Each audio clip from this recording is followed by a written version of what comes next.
first responders. There will be food trucks, vendors, beer garden, silent auction, kids play area, and more. The New Mexico Workforce Connection is holding a job fair in Carlsbad Tuesday, November 16th from 9 a.m. until 2 p.m. at the Pecos River Village Conference Center. Employers interested in having a booth should call 575-887-6562. The job fair is free for all to attend. To have your event listed on the KSVP community calendar, email calendar@ksvpradio.com. Please let us know at least 1 week in advance. Man, we're like twins over here. Let me get my stuff set. Man, we're like twins over here. That's what I said. I forgot my Round here, Friday night is Bulldog night. Welcome to Artesia Bulldog football on AM 990 and 93.7 FM KSVP and online at ksvptv.com. The season rolls on for your Bulldogs, but before we take it to the gridiron, let's take it to the Faith Baptist Church Sideline Show. Hello, Bulldog fans. Joby Hodling and Robbie Blue. We're here live at Bulldog Bowl as the Artesia Bulldogs are hosting the first round or the quarterfinal round of the 2021 playoffs. The Mayfield Trojans in town, Robbie, and we want to thank everybody for tuning in here on the Sideline Show brought to you by Faith Baptist Church. It's going to be an exciting day, Robbie. It's beautiful. I don't think I see a cloud in the sky. Got a slight breeze, mid-60s. It's Bulldog football weather. Think you see one? I don't think I see a cloud in the sky. I'm looking. I'm looking. Yeah, 66 degrees right now, slight breeze. Yeah. Sun is out. Fans are coming in. The cheerleaders are about to come on by. And I'm waving them on through. I'll wave as they go by. So because they were stopping saying, we don't want to be on TV. Yes, you do. Don't fib. Just an exciting day. Yeah, wave at the camera. See, there's one that says, yes, I do want to be on TV. Exciting day for quarterfinals. Football here in New Mexico. Well, the Mayfield Trojans have always, or at least as far back as I can remember, been in the larger classification. The Bulldogs always one class up from us. But I guess in 2019 was their 2020 maybe, was their first year to be in Class 5A instead of Class 6A. And, of course, 2020 was all beat up and ruined. But they're in the playoffs this year.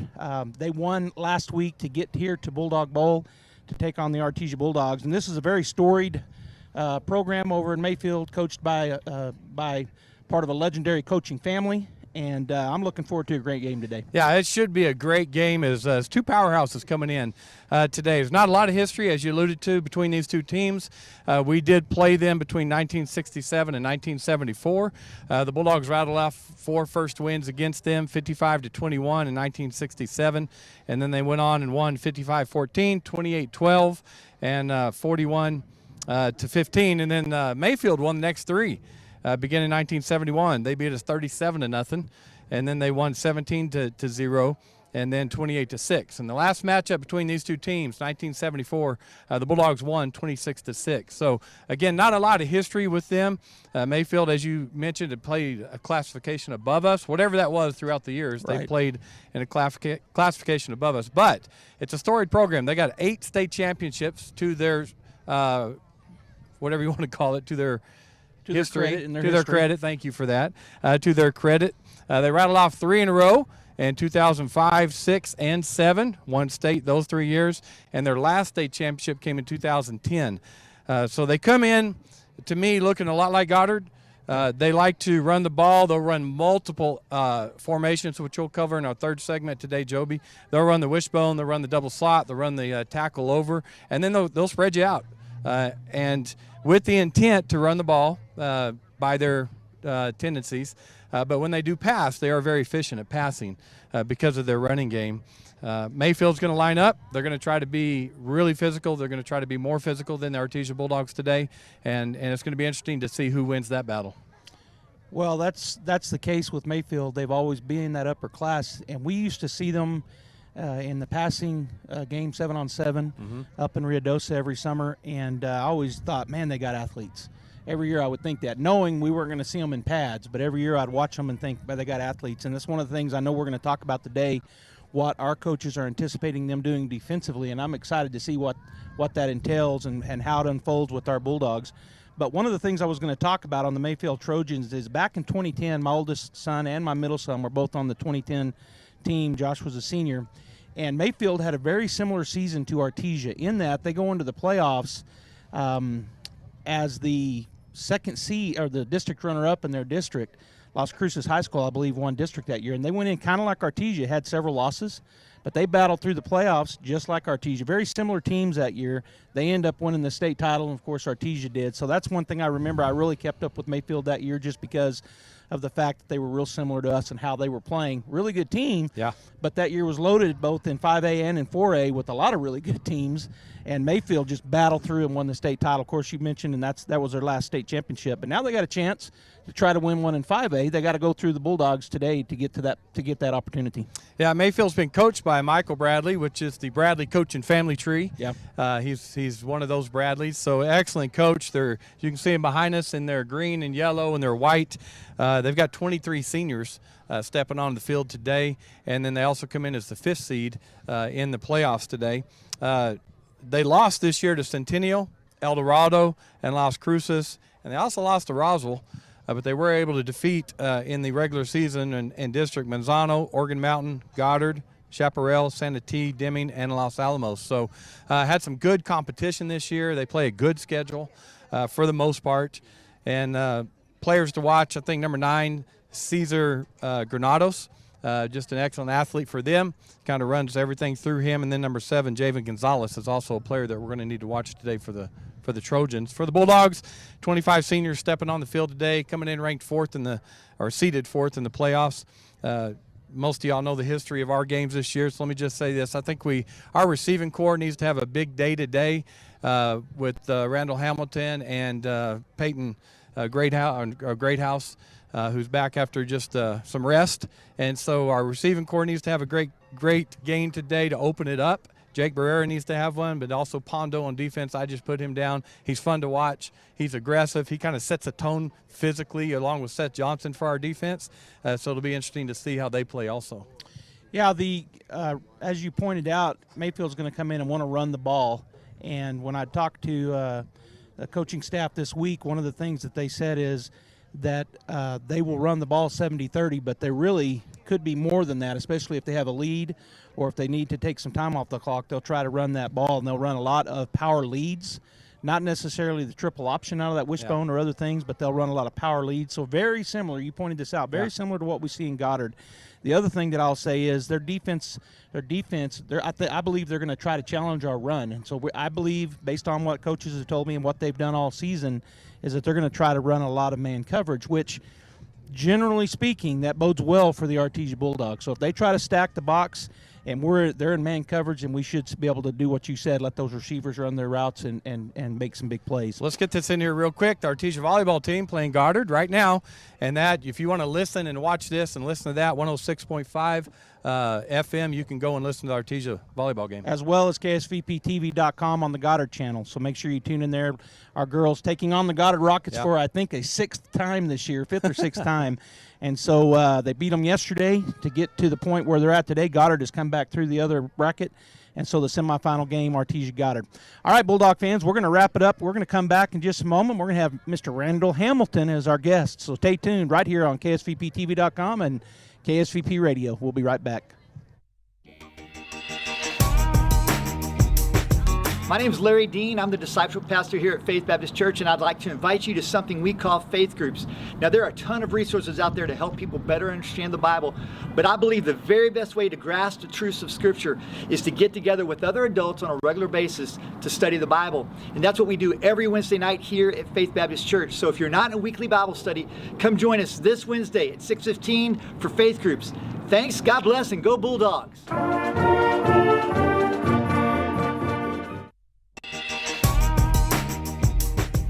What's up, Bulldog fans? My name is Boschman Upchurch. I'm the worship pastor at Faith Baptist Church, and I just want to take this time to invite you to jump in with us every single Sunday morning. We have services at 10:30 a.m. to praise God, to worship corporately as a family, and so I want to invite you. We'd love to have you. Go Bulldogs!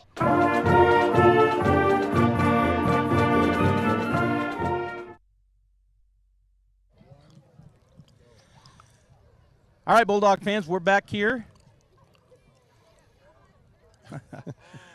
All right, Bulldog fans, we are now back here at Bulldog Bowl, and as promised, we're joined by Randall Hamilton, and thank you for joining us today. Thanks for having me. And I know as a dad, and we talked about this a little bit off air, you are a dad of a current senior football player that's a starter for the Bulldogs, has your namesake, and he's one of our starting receivers. And you got a little nerves today. I'm anxious. I mean, after a week off, the bye week, and then waiting an extra day to play. So I'm anxious to see him play. So yeah, just like most of us. Well, Randall, why don't you start off? And a lot of folks are going to know this, but there's going to be a lot that don't either. So a couple questions for you. Where did you grow up, and what all were you involved in while you were growing up? I grew up in Artesia. Yeah. I've lived here all my life. I haven't been gone from Artesia more than 2 weeks in my whole life, I don't think. So went to school here, graduated here, went to school in Roswell, and I've been here since day one. So I was involved in football. Football is most of what I did growing up. I played football, and that was the only sport I was really involved in. So. Okay. So you might bleed orange then if you're an Artesia guy like that. Definitely, definitely. Right? My dad grew up taking me to ball games every chance he could. So, it just, it's easy to get hooked on Bulldog football to me. Just the great tradition, the teams, and just, it's the excitement, the dog pile, getting to go down there as a kid, just all that stuff draws you in. Yes, it does. Randall, former Bulldogs, Joby and I both played. You played. We all have our memories. We all have things that we enjoyed and we remember even to this day. So could you share some of those memories with the fans of playing for the Bulldogs? Yeah. Well, I kind of start a little early. My Uncle Jimmy was a high school coach, and part of the attraction was he would bring us up to the field house sometimes, and me and my cousin were the same age, Jimmy Hamilton, his namesake. We played together, and we'd play at the field house and wrestle and see some of the players, and that was just amazing. And I played football. I wasn't a star by any means, so I was just one of the guys, but we played 8th grade football. We made it to border conference. We lost to Carlsbad. I just remember us being so devastated. We lost that game the next day. I remember that in school, and I could barely talk. My voice was so hoarse, And 9th grade, we come back. We win every game. We go undefeated. We play Carlsbad again. I recovered a fumble late in that game. I played on the D-line. I recovered a fumble, and we were losing at the time, and the offense took the field, and we went ahead, and we ended up winning that game. That was probably the peak of my football life right there. I went through high school. I played on the 97 team. We went 12-1. The team was absolutely loaded. You guys were beasts.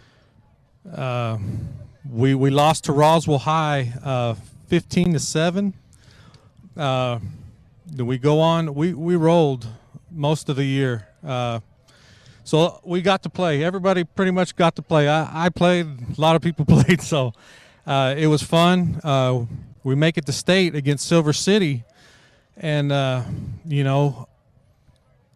this is my opinion and my thoughts. Well, my cousin played with me. Like I said, he was a starting linebacker. So I think we thought, we were going to have an easy time. I think that's the consensus. We thought we were going to roll that game. And the first half, it was a battle. It was 17-6 at halftime, and the defense had scored the touchdown. It was a pick for a touchdown. I remember shell-shocked. I was like, man, we're going to go at halftime. The coaches are going to be upset. We're going to get ripped, and it's not going to be good. It was the exact opposite. I played on the O-line in high school, so Coach Bowden was my position coach, and I just remember him being so calm. Henderson too, which I feel good that those guys are still in there today in that locker room. Coach Bowden got his chalkboard, started drawing out, plays. This is what we're going to do the second half. We come out the second half and surge. We take the lead. Silver City makes a surge late again to make it a ball game, but we finish it out, and we won 34-31.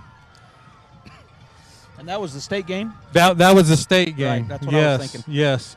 And I kind of add something to that. We lost to Roswell High. They had a couple good guys on that team, Dontrell Moore and DJ Renteria. Those guys had sniffed the NFL, you know. We had lost to them, but we beat Goddard. Goddard goes on to win state that year. They beat Clovis 3-0, but we had beaten Goddard. So I remember us guys thinking we thought of ourselves as the best team in the state. Now whether that's true or not, I don't know, but we thought it. And that's, of course, Goddard was a level up. They were a class up back then. Yes, that's right. Well, Randall, you have started, and you're the administrator of what's called the Artesia Bulldog message board on pro boards. A lot of us go there. I'm going to be honest with the fans and you. You do a lot of research that I grab hold of and use for this sideline show.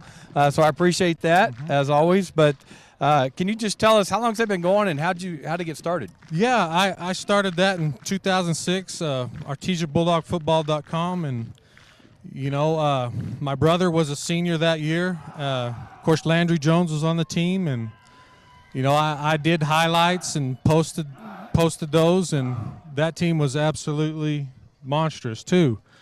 They went 13-0, undefeated.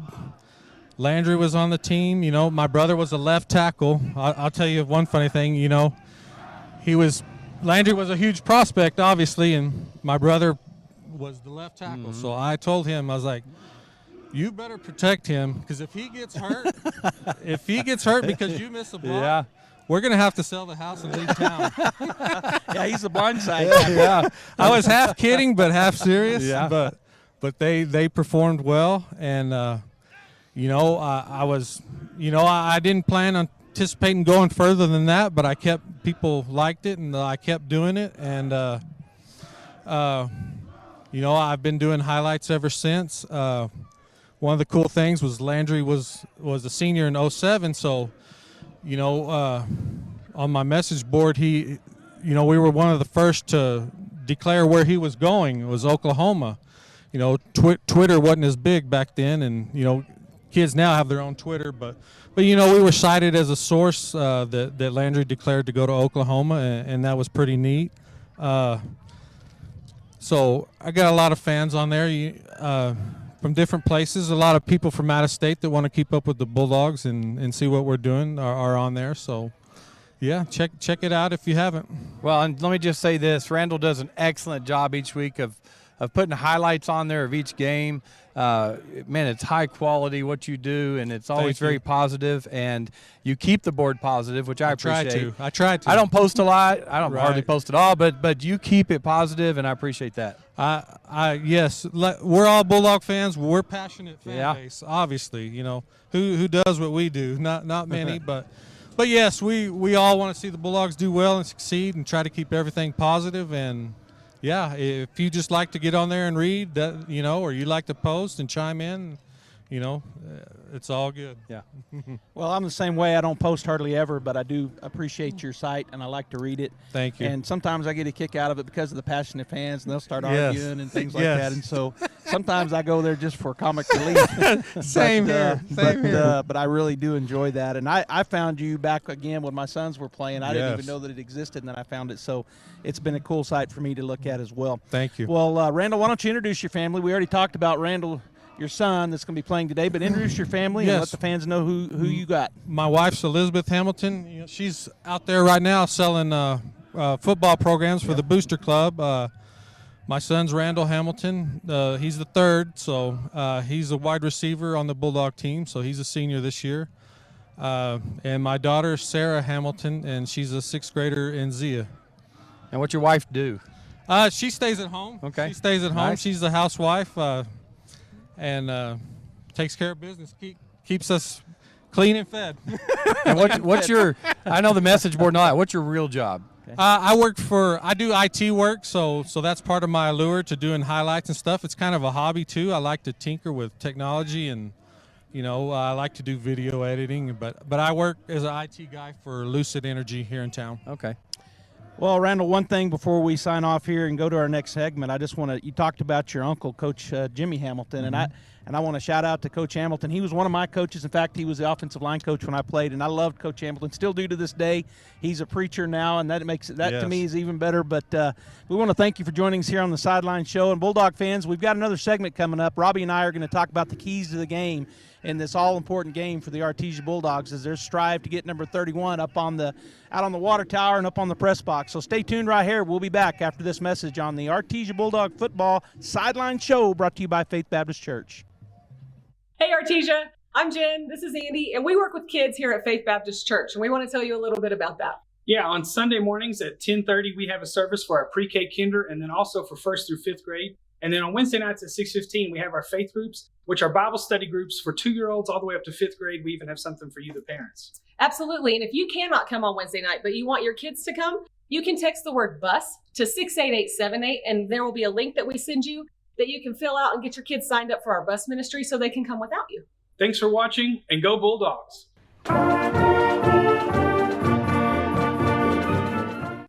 Hello, Bulldog fans. Let's go, Dogs! Let's go, Ducks! Love that.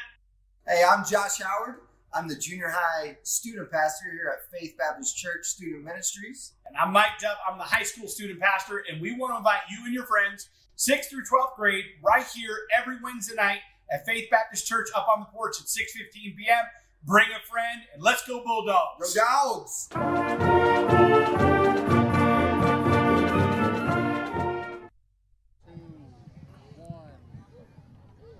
All right, Bulldog fans, we're back here. It's getting closer and closer as the stands are starting to fill up here on this beautiful sunny day at Bulldog Bowl. 1 o'clock Saturday afternoon playoff football, Robbie, and the Mayfield Trojans.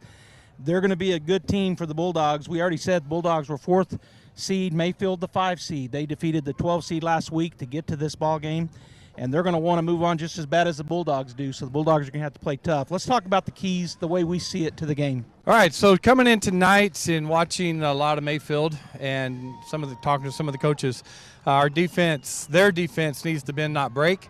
And it'll be interesting, you alluded to it in our first segment today, Joby, that their defense is going to be unique because we haven't played them since 1974.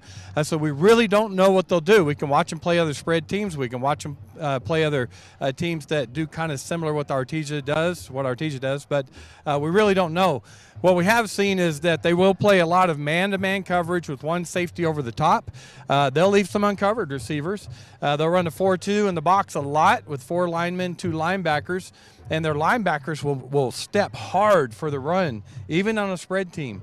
So it's going to be interesting to watch that to if their mentality is bend, not break, or actually just come after the Bulldogs. I think a key for them is bend, not break.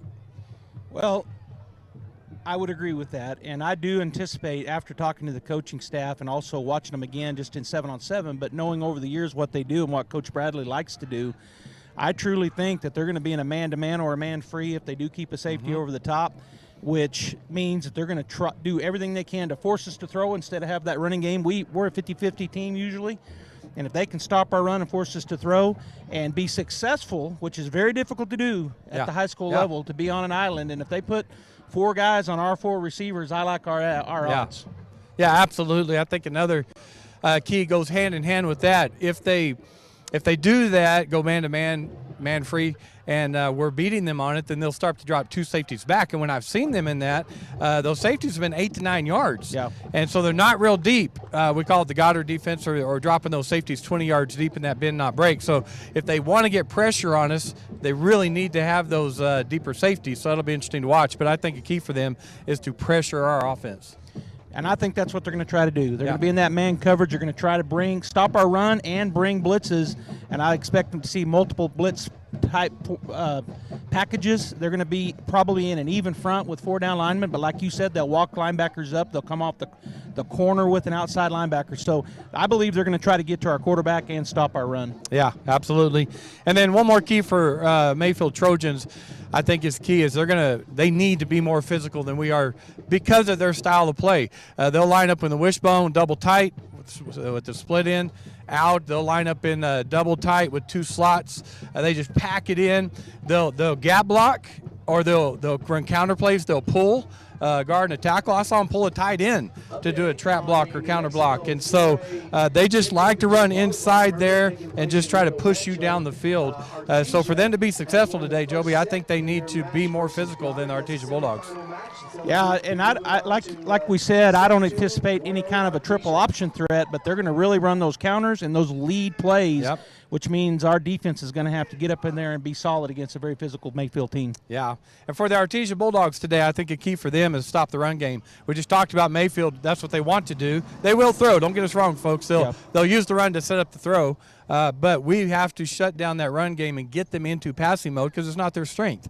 They run the ball. That's what they do. They want to be more physical. So I think it's key for the Artesia Bulldogs is to, like we did against Goddard. We had a great game against Goddard. The defense did. Just shutting down that run game. Yeah, being very physical with the physical team.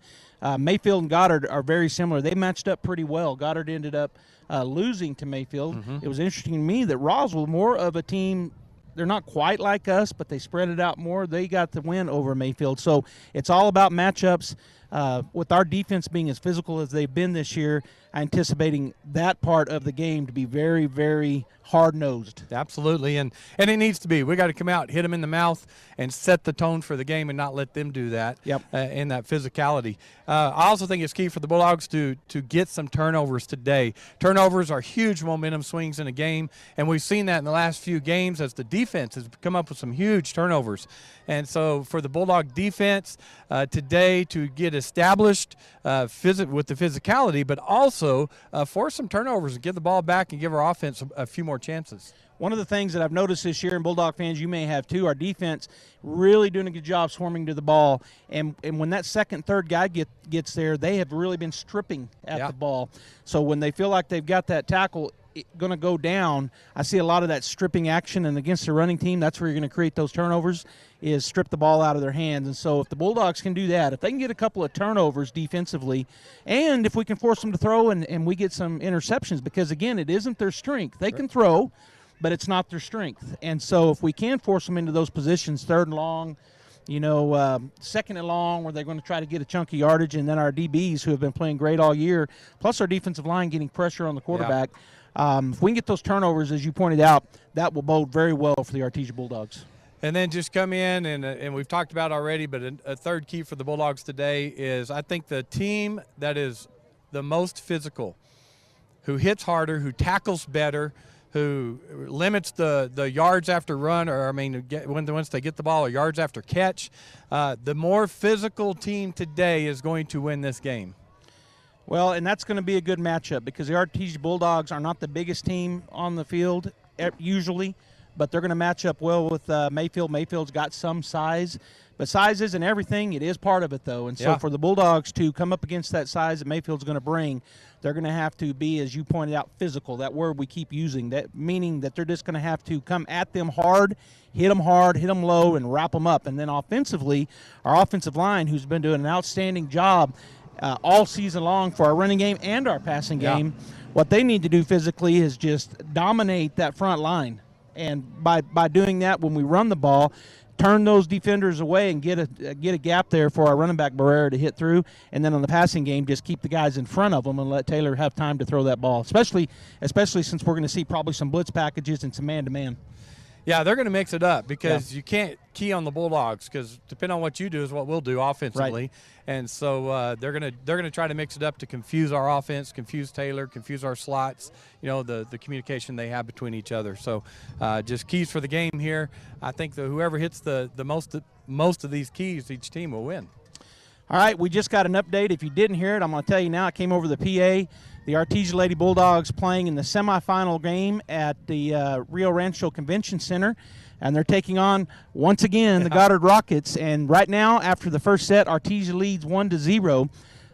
Up until this point, from the semifinals backwards, it's been double elimination. Right now, there's 2 semifinals games going on. Not double elimination anymore. One team wins, and they move on to the state championship game, which will be at 4 o'clock today. I think we talked about it in opening here, but if you want to listen to that game while you're watching the football game, either here at the Bowl or at online, and you can do that at ksvptv.com. Just click on the Goddard link, and you'll be able to hear them. And you've got the Yeah, so real quick, for the football bracket, the top half of the bracket, Farmington defeated Santee last night 28-6, so they move on to the semifinal. And then we got the Artesia Mayfield other game in the top half. Bottom half, Belen Los Lunas playing today. Yep. And then we also had Goddard, who defeated Roswell last night 14-3. So Farmington and Goddard sitting there waiting on the winner of the games today. And so if when we win today, we'll be playing Farmington. Absolutely. And Goddard will be playing either Los Lunas or Belen. Yep. All right, Bulldog fans, thank you for joining us here on the Sideline Show, brought to you by Faith Baptist Church. We're going to head up to the press box. You stay tuned, as at the top of the hour, we're going to have the Bulldogs Mayfield. Right now in the pregame show, we're going to have an interview with Coach Maupin and an interview with the Scout Team Coach of the Week, Coach Jaramillo. So stay tuned for those as well. We'll see you at 1 o'clock live from Bulldog Bowl. Your Artesia Bulldogs are looking to keep it alive in the chase for the District 4A state championship. But to get to Big Blue, they've got a lot to get through, including the Trojans of Mayfield High. It all comes down to this. Bulldog football on KSBP AM and FM and KSBPTV.com is presented by Artesia Animal Clinic, Artesia Credit Union, Artesia Family Health Center and Presbyterian Medical Services, Artesia Ford Sales, Artesia General Hospital, Artesia Plumbing and Heating, Kane Electric Supply, Castle Rentals, Catalyst Church, Cisco Equipment, Crouch Plumbing, Deans Incorporated, Farm Bureau, Faith Baptist Church, Forest Tire of Artesia and Carlsbad, Ross Mortgage, Guy Chevrolet, H&R Block, Hermosa Church of Christ, KFC of Artesia, Incredible Printing, J.S. Ward, J&J Home Care, La Fonda, New Hope Baptist Church, Pop's Diner, Smile Expressions, Sandy Stockton and State Farm of Artesia, Tay Branch of Artesia, TMJ Auto, Western Bank, Eastern New Mexico University Portales and Eastern New Mexico University Roswell, and Central Valley Electric. Now, here's your hosts, Joby Hodling and Robbie Ballou. When I was young, I thought I had forever to prepare for retirement. But as the years went by, retirement got closer and closer. Well, I wish I'd have started saving 10 years earlier. How you spend your retirement depends on what you do now while you're still working. We've helped a lot of area seniors prepare for retirement. Stop in and see us about saving for yours. Western Bank of Artesia, we're big on you. Member FDIC.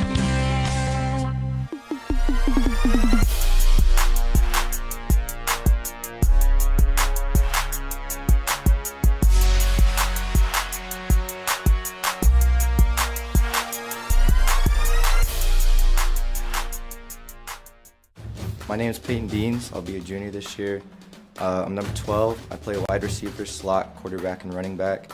I also play basketball and run track. I like Texas Tech. I do not have a favorite NFL team.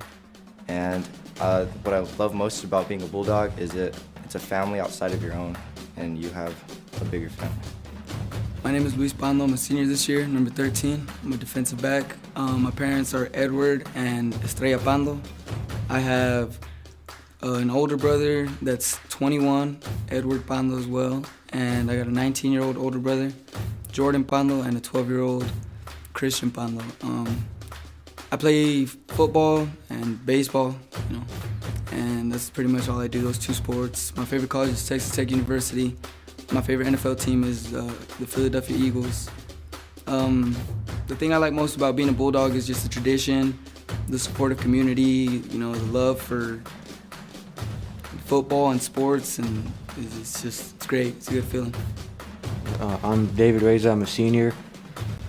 I'm a number 48, and I'm a defensive end. My parents are Hector and Linda Reza, and I play track in the spring, and that's about it. My favorite college is probably NMSU. My favorite team is probably the Colts. What I like most about being a Bulldog is it always keeps me entertained, and I have always something to do. I'm Thomas Riley. I'm a 12th grader this year. I'm number 49, and I'm a defensive back. My parents are Craig and Amanda Riley, and I have two siblings, Lillian Riley and Andrew Riley. I'm involved in BPA and student council. I'm the class president this year, and I'm also involved in shooting sports and National Honor Society. My favorite NFL team is the Denver Broncos. And the thing I like most about being a Bulldog is the winning mentality that we have here. My name is Jesse Almendares. I'm in 10th grade. My number is 86. Position is safety. My parents are Jesse and Stephanie. My siblings are Julian and Raina. The other sports that I play are baseball and then football, and that's it. My favorite college is LSU, and the NFL team is Raiders. And then the most thing I like about the Bulldogs is, I guess, like just the tradition and stuff that they've been in. My name is Jacob Parrish. I'm in 10th grade. My number is 87. My position is the kicker. My parents are Scott Parrish and Kayla Parrish. My siblings are Jordan, JC, and Jaden Parrish. I'm in track and field. My favorite college team is Texas Tech, and my favorite NFL team is the Cowboys. I like the color orange about Artesia. My name is Gustavo Anaya. I'm 17 years old. I'm a senior this year, and I'll be the team manager. My parents are Maria and Marcelo Anaya.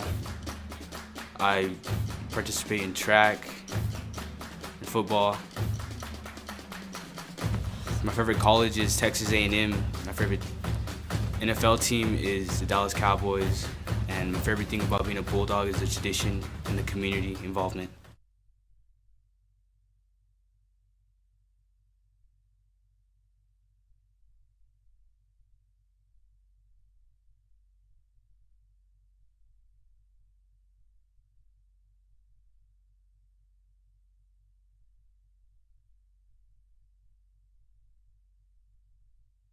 You waiting for? La Fonda Restaurant, 210 West Main in Artesia, with plenty of parking off Highway 285. Holy guacamole! Where can you find the best selection of beautiful and unique home decor in the region? Easy, Casa Decor in Ruidoso. For years, people from all over have come to Casa Decor for the best selection of rustic, real wood furniture, beautiful decor from the Southwest and beyond, and quality outdoor furniture and accessories that are built to last a lifetime. At Casa Decor, they have over 10,000 square feet of showroom for everything you need. Casa Decor opens 7 days a week from 9:30 to 5 at 1214 Meacham Drive in Ruidoso, or online at casadecorruidoso.com. Proud supporter of local high school sports. Kane Electrical Supply is your #1 distributor when it comes to the top-of-the-line inventory. Kane Electric carries name brands such as Appleton, Burndy, Fluke, Cooper Lighting, Hoffman, Phillips Lighting, iDeck, Klein Tools, and Square D. Kane Electric has your professionals and will assist you with any information you may have on electrical supplies. Kane Electric delivers on location too. Come by Kane Electric today in Artesia at 1911 North Roselawn. Is this what you're thinking right now? Wow, the holidays are almost here. And then, of course, here come the bills. But we really need a new family vehicle now. What am I going to do? Don't fret. It's a great time to buy at Guy Chevrolet Company in Artesia. We have options to suit all your vehicle needs, like 0% GM financing for up to 72 months, plus $500 in Chevy Cybercash. Don't worry about the influx of bills come January. Qualified buyers can defer payments for 120 days. That's right, no payments until February. Come visit with our professional sales team for eligible models and the very best in customer service today at Guy Chevrolet Company on the corner of 1st and Main in Artesia or GuyChevy.com. Offer ends November 30, 2021. Must qualify for financing with GM Financial. See dealership for details. Hello, Bulldog fans. Game day Saturday right now. We got a game coming up here, Coach, in about, 15 minutes or so, 1 o'clock. I got Coach Radamijo here with me, and he is the scout team coach this week. Going to talk about the Mayfield Trojans.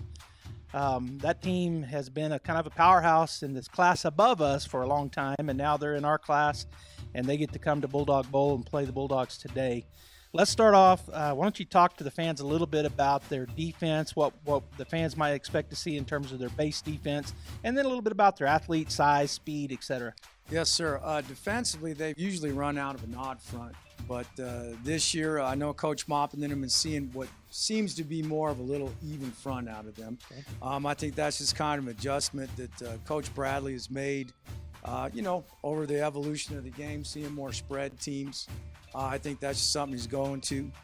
Very experienced coach. From what I understand, this is the first time Artesia will be playing Mayfield since 1974. Mm-hmm. And brings a lot of experience, a lot of playoff experience. Obviously, Coach Bradley has a very loaded resume when it comes to playoff games, championship games. But defensively, I know that Coach Moppin had talked about that they've kind of made that switch. Probably a little bit more towards the man concepts of things. That's kind of what Coach Bradley's done. I'm pretty familiar with him. I've spent a lot of years in Alamogordo, so had a pretty good idea of what he did defensively. So when you say an even front for the fans, are you talking about like a 3-3 type No, up front? Or it'll be 4 down. 4 down. Now, granted, it's kind of a look where they'll have a 3 and a 5 shade to one side, and then really not having a true nose, they'll shade them away, and then to the weak side or the open side, they'll have a 5 technique. Okay. So kind of work it that way. And you guys expect to see some man coverage. Yeah, I think that that's kind of the principle that they work off of, excuse me. And from what I've experienced of Coach Bradley over many years, that's pretty much what he tends to work out of. Well, as a Bulldog fan for a lot of years, and I get excited when I hear those words. You know, Yes. I'm not saying they can't cover us, but it is Yes. difficult. It is. At the high school level to play that man-to-man yes. defense against a team like Artesia that runs the option routes, does the things that we do, that you guys do. Okay, so how about their offense? What are we looking at? Split, run, pass? Okay, so heavy run team. From our breakdowns, we did every game that they've had into the playoff game with Los Alamos. They're run heavy. They're 70% run, 30% pass. Their favorite formation is the wishbone, and it's wishbone tackle over, though conventional with just a 3-man service with a tight end and a wide out the other way. But their favorite is tackle over with the wide out to that side. So they'll have an eligible receiver in the tight end to the 2-man service to the backside, but not an option team, not anything like that. They love to run the double loop, and they live on it. What they like to do is they want to possess the ball. You know, to me, that's how they beat Goddard earlier in the year is they kept the ball in their hands, they kept getting first downs, and they want to give you as limited opportunities as you can have in that. Well, we're used to seeing some of those run teams in the aforementioned Goddard and that lead that they bring. Yes. Well, how about on the special team side of things? Is anything the fans can expect? Do they have an outstanding anything stand out, or do they run any special plays, special team-wise? Not really. I'll just say this. They've got a pretty good punter, number 38. Sorry, I can't get his name right now, but he seems to have good hang time. I know Coach Olivas just does a tremendous job of doing his scouting reports and being researched on what the teams do, how they kick, where they're going to kick it, what they like to do. It's not really anything out of the ordinary. You know, they go 5x5 when they kick off on their return. I'll say it this way. They do their version of the starburst. Okay. But it's more of a vertical exchange. Coach Olivas was telling me that it's more of a vertical exchange, whereas with the Bulldogs, we're more lateral. It's a little more deceptive, a little more set up that way. But really outside of that, pretty basic situation. I think they kind of look at special teams as when they're on punt return, their kickoff return, they just want to make sure they have the ball so they can get started. It's going to be discipline. Yes, sir. Well, Coach, thank you for joining us today. And Bulldog fans, if you're not already here at the Bulldog Bowl, come on down. Let's support our team, the coaches, the cheerleaders, the band, everybody. If you cannot make it to the bowl today, we're going to get started here in just a few minutes, 1 o'clock, top of the hour, live Bulldog football. But if you can't make it here, then keep right here on the radio, KSVP Radio or KSVPTV.com, and we'll have the game for you. See you at 1.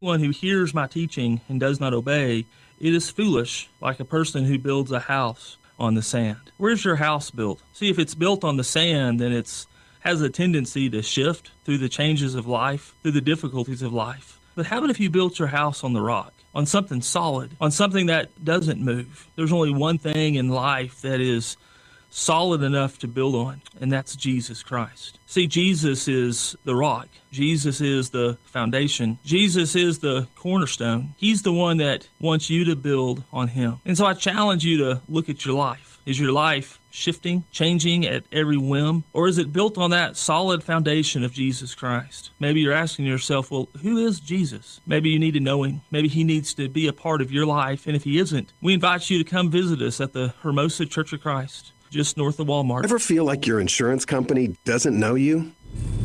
Insurance Corporation will issue generic plans where agricultural activities occur. Only a human can visit your farm or ranch to know exactly what you need. That's why for 80 years at Farm Bureau Financial Services, we've built relationships first and plans second. It's your future. Let's protect it. I'm Brandon Williams, Artesia's local Farm Bureau agent. Call us today, 746-2171. Through Presbyterian Medical Services, Artesia Family Health Center is your all-in-one provider for medical, dental, and behavioral health services. They have highly skilled professionals ready to treat your medical, dental, and behavioral health issues. Appointments are available via phone calls, video calls, and limited office visits to provide you a safe and easy way to take care of your health. Need a COVID test or vaccine? Artesia Family Health not only offers testing, but the Moderna COVID vaccine too. Call and learn more. 575-746-9848 or visit Artesia Family Health at 1105 Memorial Drive in Artesia. Hi, it's Marie.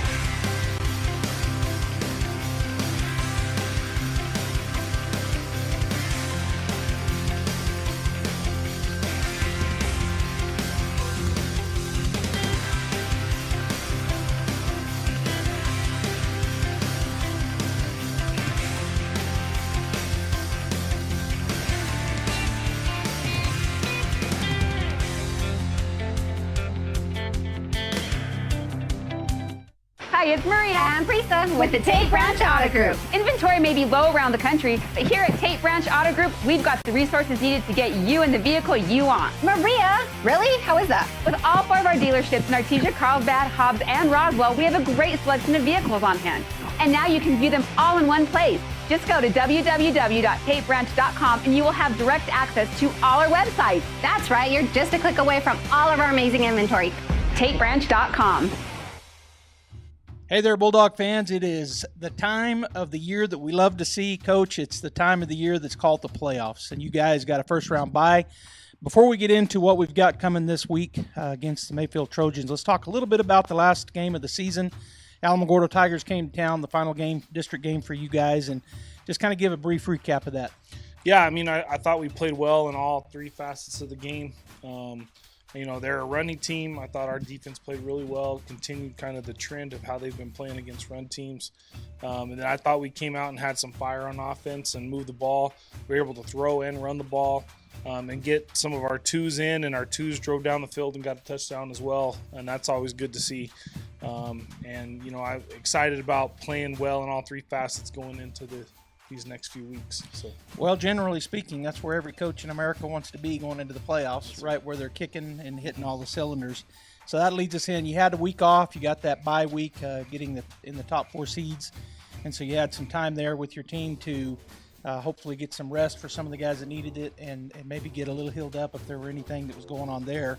But now you're into the week with Mayfield coming into town. Mayfield's been a 6A power for a long time. And back when it was 5A, they were the 5A power to deal with, and now they're with us in 5A. What are you guys talking to your team about? What are you doing this week, if anything different, just to get ready for this first round of the playoffs? Yeah, it's always nice to have a bye. Our staff got to go over and watch Mayfield play Los Alamos last week in the first round, and it was nice. In our other open week, we actually got to go watch them play Goddard. So we've gotten, like, our varsity staff has gotten twice to go over there and watch those guys play. Really good football team. Coach Bradley's been there for a long time. Before him, it was his dad, and so he's really created a legacy there. The Bradleys have won a lot of championships, and so we know this is really their first year getting to play in the playoffs in 5A since they went down kind of right as COVID was kind of coming around. But I think they're excited. I think they think they're a good team. They had a lot of guys that they played in the bowl game last year against Farmington, and they have a lot of guys back from that team. They're both their running backs are really good. They have a really good receiver. They fly to the ball, and they'll hit you in the mouth. And we know, that legacy of football there is a lot, similar to the legacy we feel like we have here in Artesia. And so we're expecting a really good game. They're a team that kind of like us lost to Roswell, turned around and beat Goddard a couple weeks later. And so, had a close game with Deming. I mean, you look, a lot of our scores against common opponents were very similar. And so we know, they're going to be a really good football team, and we're going to have to really play well. And so it's been nice to get healed up, like you said, and then also just Really to focus. We talk kind of the mantra's been every moment matters, and everything we do matters now. And it's win or go home. So we know we got to play really good football this weekend. Well, as you said, Mayfield has been a powerhouse for a while with Coach Bradley, and then now Coach Bradley at the helm. And the fact is that they're going to come in ready to play. You guys know that. It's great that you got to see them twice in person as a staff. I think that bodes well for the Bulldogs. Well, Coach, we're looking forward to it. It's a home game here. Bulldog fans, come out. We need to pack the bowl with orange, so make sure you're here Saturday afternoon. And this afternoon, as this is airing here on the pregame show on KSVP Radio and KSVPTV.com. So if you're anywhere, if you're not already at the bowl, then you should be on your way here to support the Artesia Bulldogs, coaching staff, the cheerleaders, the band, everybody involved as we go to hopefully defeat the Mayfield Trojans. And so good to see you here today. If you can't make it, then stay tuned as we're going to carry it live right here on the radio and at KSVPTV.com. So we'll see you at 1 o'clock. My Eastern experience will help me design the future. Led me to be a justice on the New Mexico Supreme Court. My Eastern experience will help me star on a Broadway show. My Eastern experience led me to a career in graphic design. Led me to a successful real estate career. My Eastern experience led me to be an actor and a comedian. Explore, experience, excel. Eastern New Mexico University. Love your car? And at Big O Tires, we love your car too. We know it's so much more than just how you get from here to there. That's why your locally owned Big O in Roswell and Carlsbad is proud to help keep your car in top shape with our trustworthy service, quality products, major tire brands, and some of the best deals in town. And don't forget, we have easy and affordable financing options for nearly any budget. As members of our community, we know what's important to you and your car. Big O Tires, the team you trust. For over 77 years, you've counted on Forest Tire Company. Forest Tire knows that just being there for you is what matters most. That's why Michelin packs more innovation inside its tires to maximize performance without sacrificing capabilities, so you can continue to go the extra mile to be there for the ones who matter most. Be it your car, truck, RV, or semi, trust your tires to the folks who know more about tires than anyone else. Forest Tire, keeping you rolling since 1944. Cambria here from KFC in Artesia. The big news of the day? It's official. Our lobby is now open. We have taken extra precautions to ensure yours and our safety. The all-new KFC chicken sandwich is here. You've got to try it. An extra crispy, hand-breaded chicken fillet placed on a buttery brioche bun, topped with pickles and your choice of classic or spicy mayonnaise. It's the best chicken sandwich ever, and it's only at your KFC in Artesia. The lobby is open. Come dine with us at your KFC Taco Bell in Artesia. It's important to know local folks you can trust. People who'll be there for you when you need it most. Cisco Equipment in Artesia, serving Southeast New Mexico since 1978 and new locations throughout Texas, is the leader in equipment rentals, sales, and service. Whether it's an excavator, backhoe, or wheel loader for the pipeline, or a reach fork or man lift for the construction site, Cisco Equipment has the dirt and aerial equipment to get the job done. Call the team at Cisco Equipment today, 748-1314, serving all of Southeast New Mexico and throughout Texas. Hey Bulldog fans, I'm Pastor Nolan Frederick with Catalyst Church. We're cheering the Bulldogs on to another victory, and we would love the opportunity to tell you about the victory you can have in Jesus Christ. I invite you to join us at Catalyst Church on Sunday mornings at 10 a.m. The dress is casual, the teaching is helpful, the music rocks, and your kids will have a blast. We hope to see you this Sunday at Catalyst Church at 13th and Hermosa in Artesia. Go Bulldogs!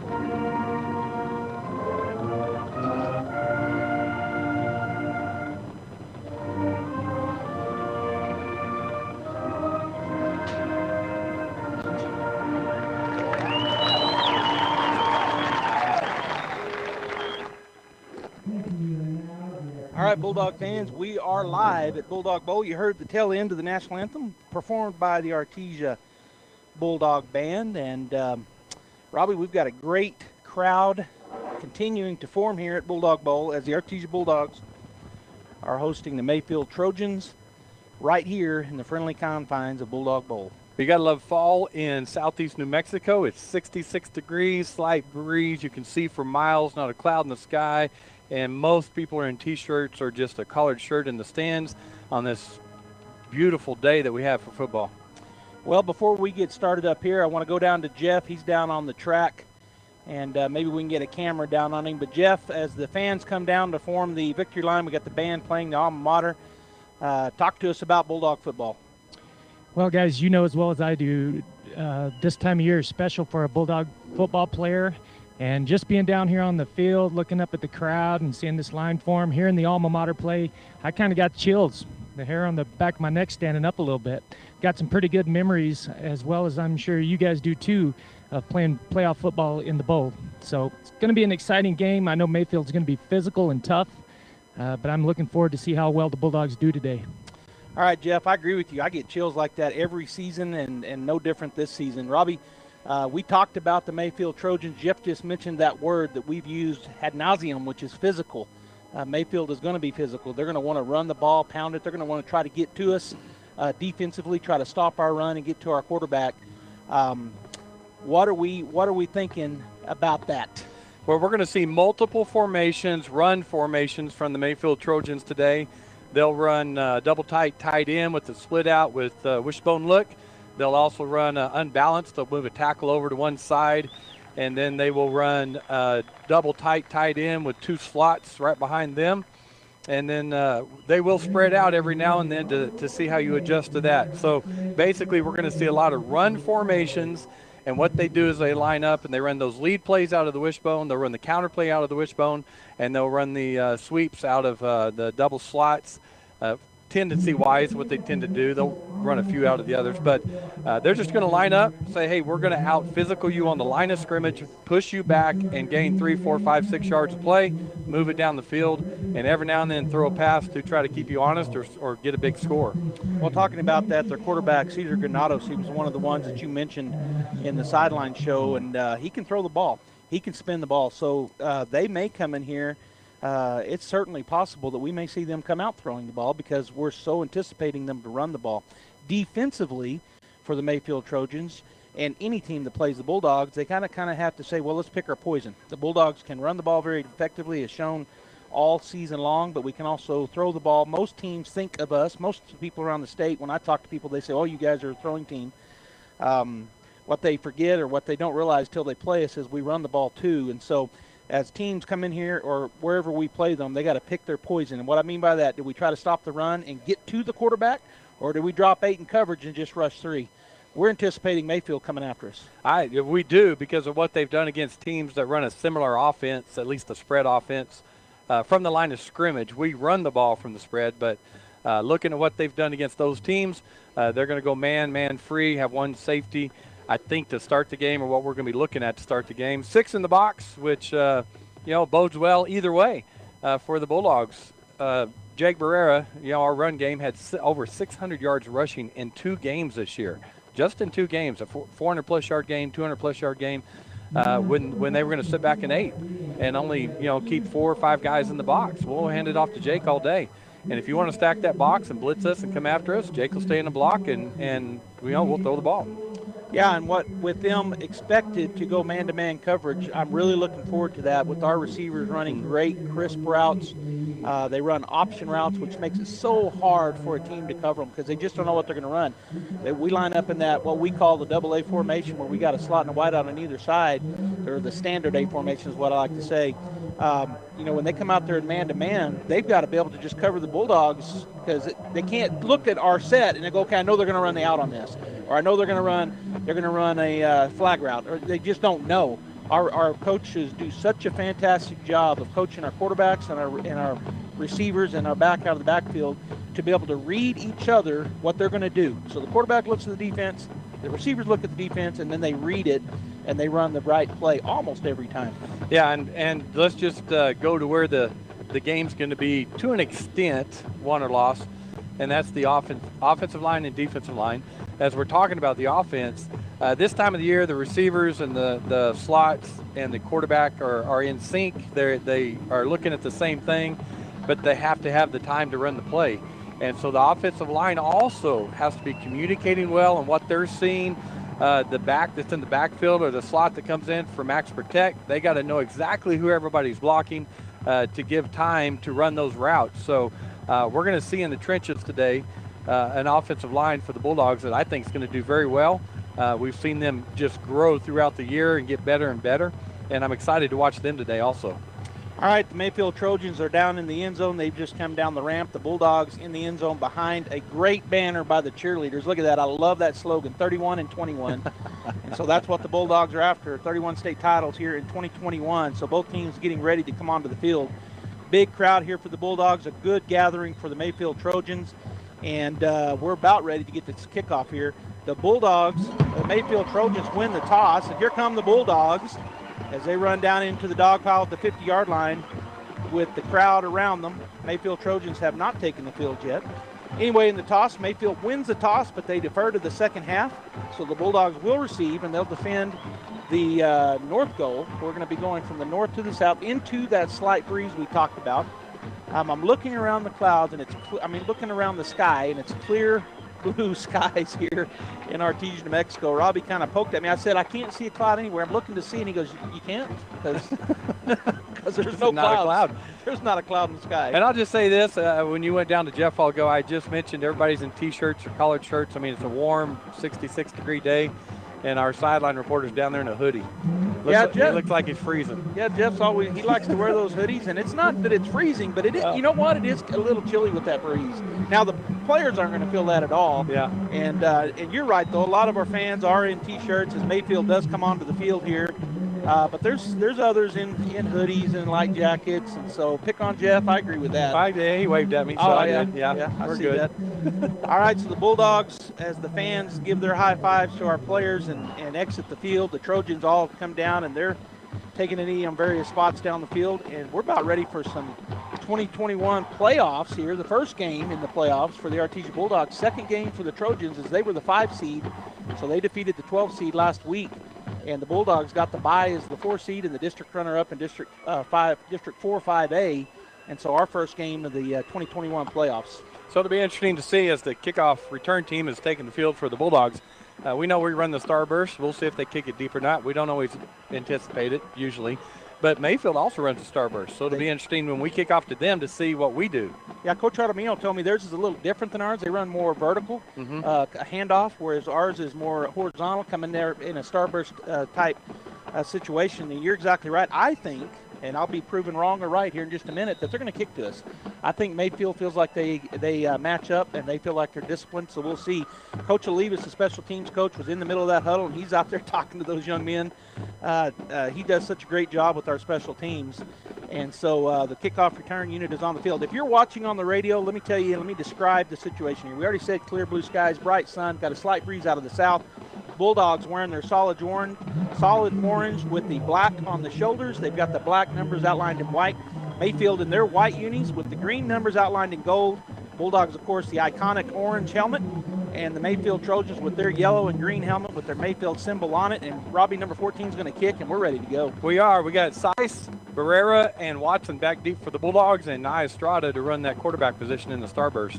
And so the kicker will be Adrian Villalobos, and we're ready to go as he comes up and then stops. They kind of run to it like they're going to run a little squib kick, and now they'll split out. Ball in the middle of the field, again kicking from the south end of Bulldog Bowl. Ball right on the X on the 40. Crowd is on their feet on both sides, and here comes the kick, and he will kick it deep. And we're going to go into the end zone. So that's why he didn't kick it deep. He's got a kicker. He kicked it. It's going to be back to the 20-yard line for the Bulldogs. Yeah, I kicked it about 5 yards deep. He is kicking with the slight breeze, but that's a good leg the number 14 has. Into this breeze, I think that would have went in the end zone going the other way. It was a great kick. Yeah, and that's Adrian Villalobos. Yep. All right, so the Bulldog offense is coming onto the field, led by Nathan Taylor, number 17. Jake Barrera, our running back. And I know the starting lineups went through. We're going to be right in the middle of the field on the 20-yard line as we break the huddle, and we're going to come out in our A formation, double A formation, standard A. Slot and white on either side. Barrera to the right. Taylor in the backfield. And they have an even front, 4-down lineman. They hand it off to Barrera. He's got some room. He makes a man miss. He's to the 25, spins, and that's a first down pickup, Robbie, of about 11 yards. That's a good job by the offensive line. They ran that 4-2 even front. We're going to hurry up here, but just a huge hole for Jacob to run through. Yeah, they've got their defensive ends are standing up. They got a nose tackle and then a 5 technique on the far side of the field. Taylor steps that pass, pressure, throws it. That's going to be incomplete. Intended receiver was Lopez.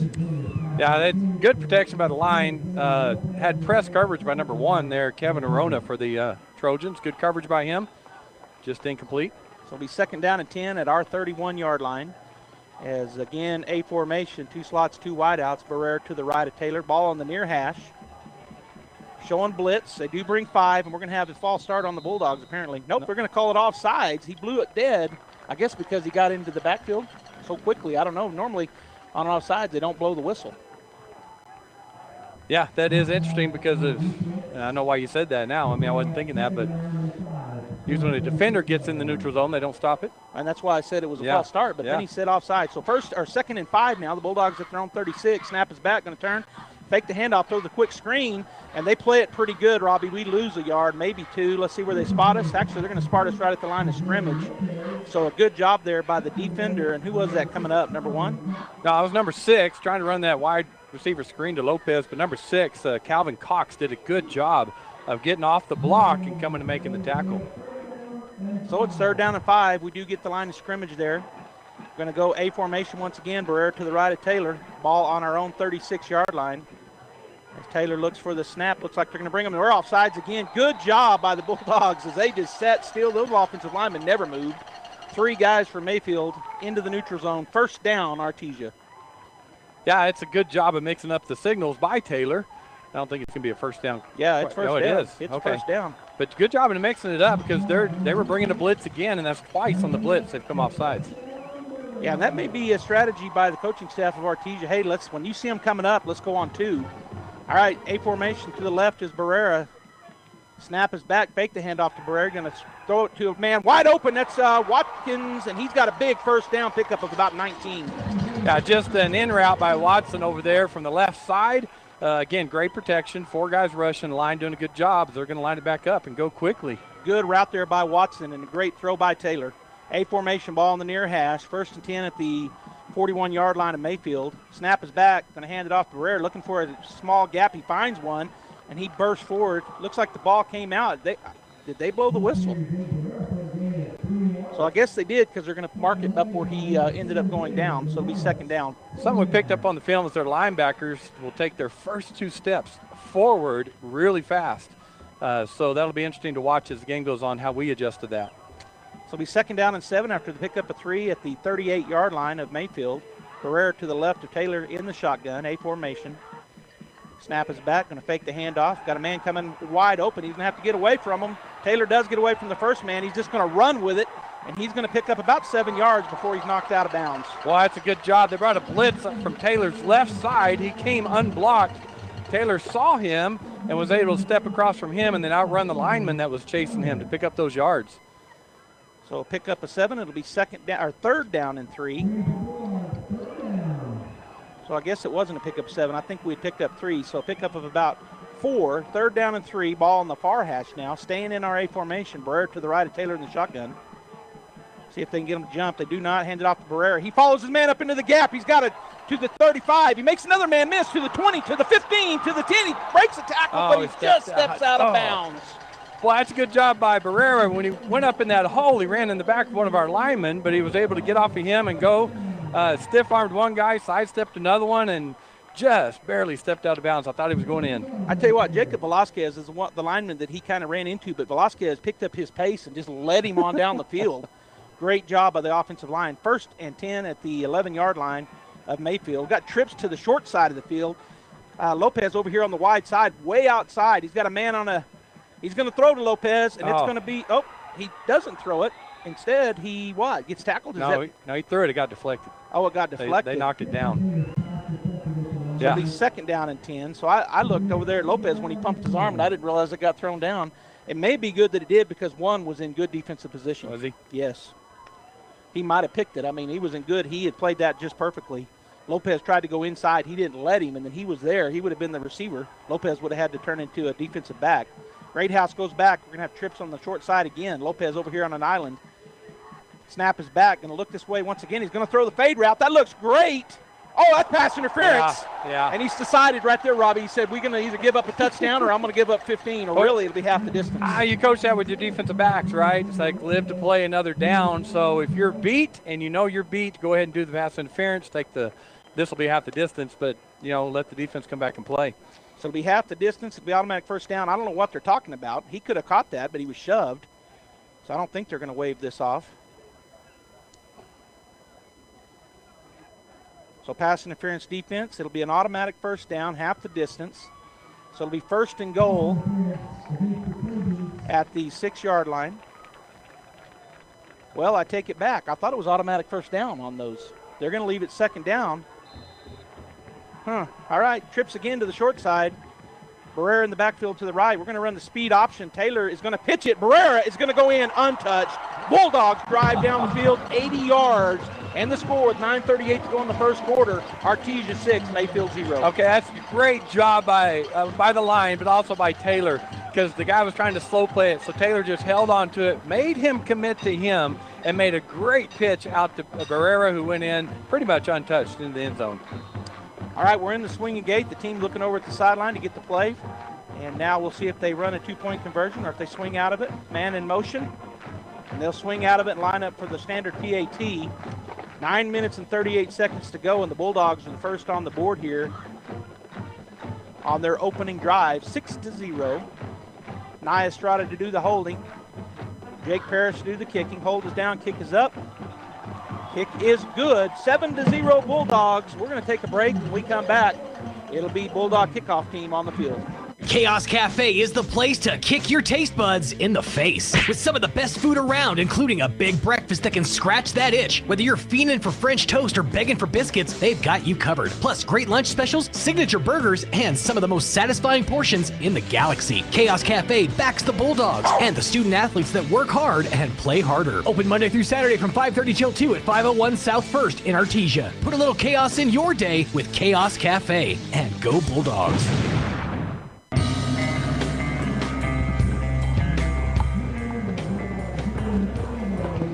All right, welcome back, Bulldog fans. Robbie Blue, you got the stats of that play. I do. Drive. Compliments to Josh Howard, who's keeping our stats for us.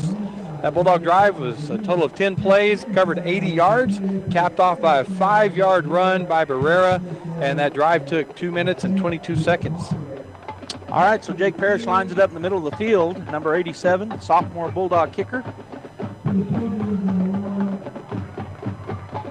Mayfield back, ready to receive, and here comes the kick. Going to go to the right side, coming up and receiving it at about the 13-yard line is number 23. Bulldogs put on good coverage. He does spin away from one tackle, gets out to the 29 before he is taken down. But there he is, Lopez.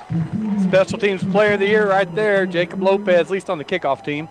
He's made more tackles, I think, than anybody else. I'm not keeping stats, but as we mentioned, it's interesting, Joby. I think we kicked it deep to the right because it would have taken him a long time to try to run that starburst. Yeah, and Zayden Lopez.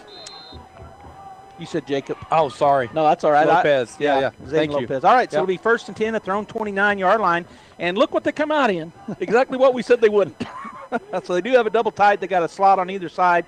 Quarterback is Granados in the backfield. That's a false start. They didn't call it. And right up into the hole goes the running back, and he's going to be gang tackled after a gain of about 4 yards. Well, he ran hard up into that hole. He got to the linebackers, and Seth Johnson met him there, kept his feet driving, and took a couple more Bulldogs to get him down. It'll be 2nd and 6. That was number 2, Jose Montoya, senior running back for the Mayfield Trojans. So 2nd down and 4. The clock's rolling. We got 9:06 and counting here in the first quarter. Ball on the near hash at their own 33-yard line. They're going to come out with that 2 slots wide. Double tight, running back next to the quarterback in the shotgun. Granados takes the snap, going to hand it off on the exact same play. He sidesteps a Bulldog and then hit, gang tackle, pick up of about 3 more. It'll be actually maybe 4. So it'll be 3rd down and 2 for the Mayfield Trojans. Well, Barunda, Dean, Johnson, and number 18 on the Bulldogs. I should know that by now, but for the defense, that's Molina. All 4 of them in on that tackle. Good job. And for those on the radio, the Bulldogs lining up in a 53 defense right now against that double tight. 5 linemen and 3 linebackers. And then a cover 3 look in that defensive backfield. So 3rd down and 2 for the Trojans. They're going to stay in that double tight with 2 slots, 1 wide on either side.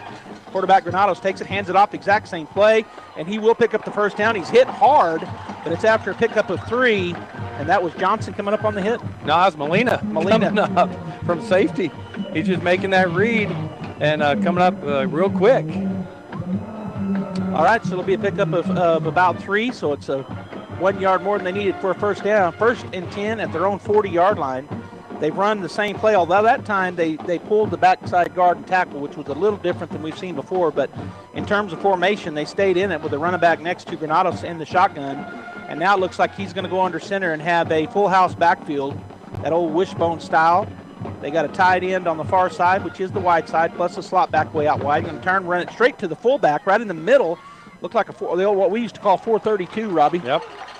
Yeah, just to give to that fullback, as you mentioned. Good job by Deans and by defensive tackle number 88 for the Bulldogs, Luna, as they made that tackle. So a pickup of about 3, gave him good forward momentum. The Bulldogs gang tackled and forced him back behind the line of scrimmage original, but he had forward momentum up for 3-yard pickup. So it'll be 2nd down and 7 at their own 43-yard line. 7:15 and counting to go here in the first quarter. The Artesia Bulldogs lead the Mayfield Trojans 7-0. The other quarterfinal game starts at 1 o'clock today in Los Lunas, as Belen and Los Lunas will play. And now we got a timeout on the field. And I didn't see, the white hat is talking to the back judge. So they're down to 1 to 2 seconds on the play clock, and I don't know if that's what he's saying.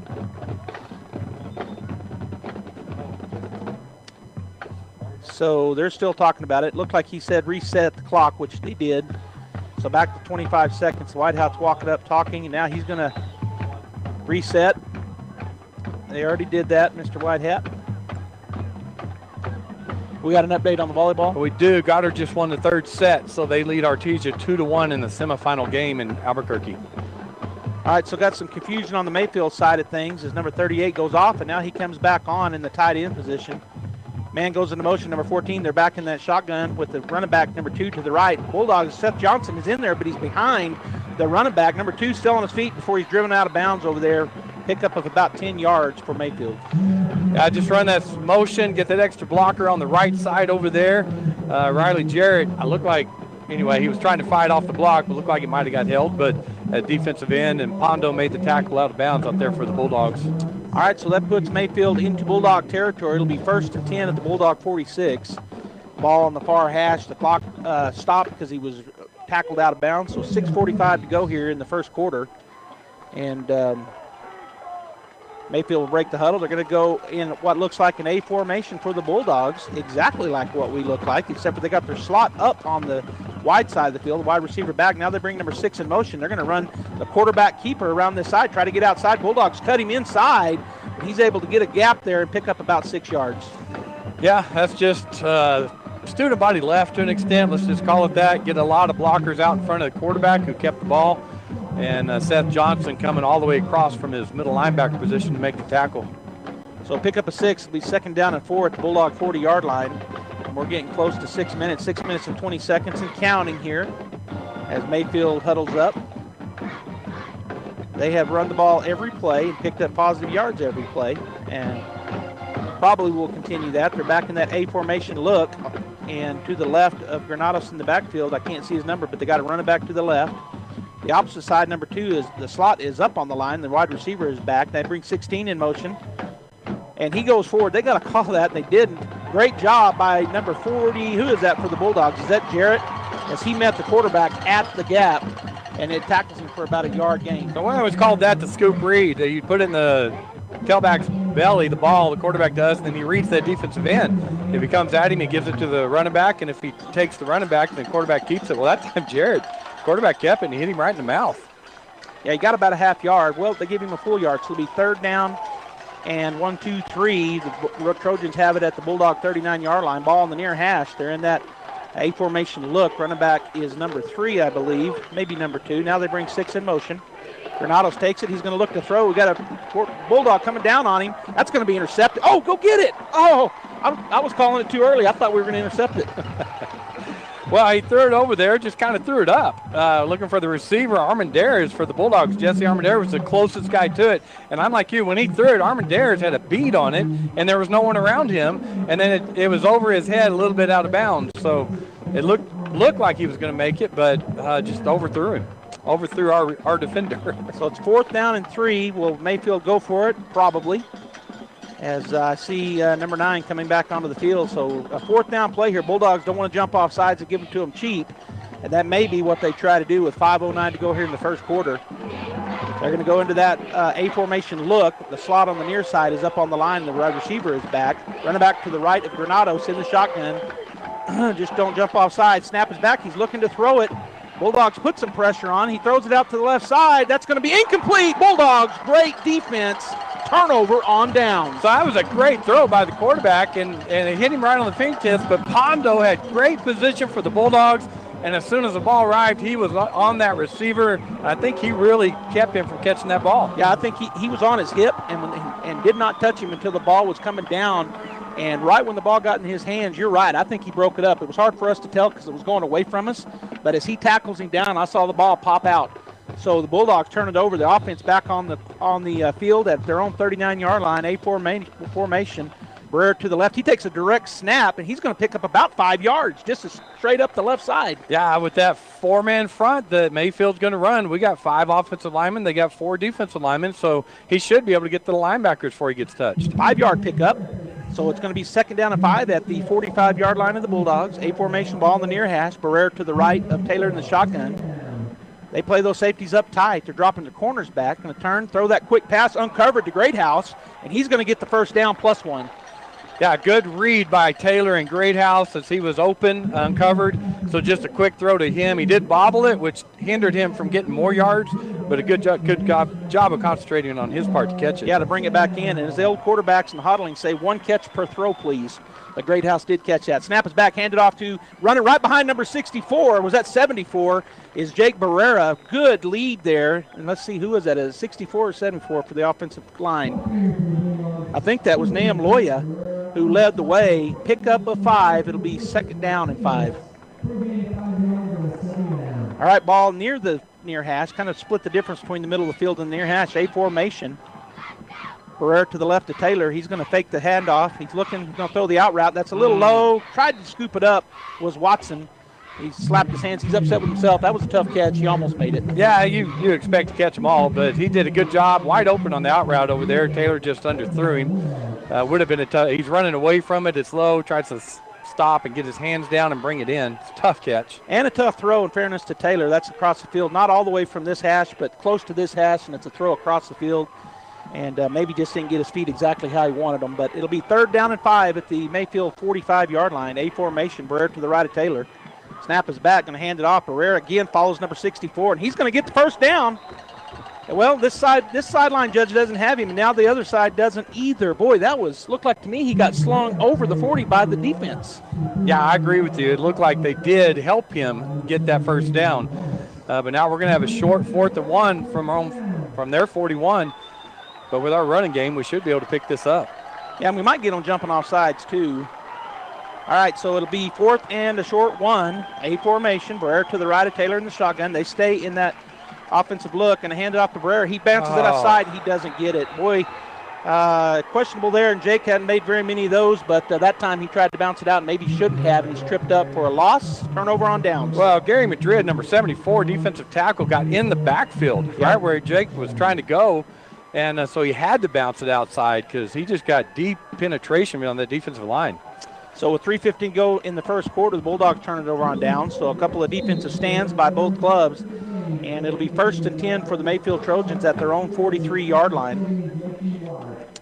As they break the huddle, let's see what they're going to come out in. Back into their wishbone look. They're going to have tight end on the far side, which really is a tackle over. Actually, they got tight end on this side playing where the tackle normally does. Wishbone look. Granados under center going to turn. They're going to run the lead to this short side of the field. Good job by the Bulldog defense. Pickup of about, well, they're going to give them 2. Well, Peyton Dean's been a utility player for the Bulldog defense this year. He's played all over the place, linebacker, defensive line, seen him at nose. And in this game, he's playing the linebacker, but he'll step out on the defensive line. We want to go 5-man front. And he and Riley were both in on that tackle. So be 2nd and 8 at their own 45-yard line as they break the huddle with 2:46 and counting. Wishbone look. They got the tackle over to the far side, wide side of the field. Granados goes under center. Bulldogs come up. They're going to sweep run to that side. Turn him in, and that's a loss. Oh, my gosh. Great defense. And who is that? Number 13? I believe it was. Yeah, Pondo is corner position on the far side from us. As soon as the quarterback turned around to pitch that, he came across that line of scrimmage. They had lead blockers, but he beat them to the tailback.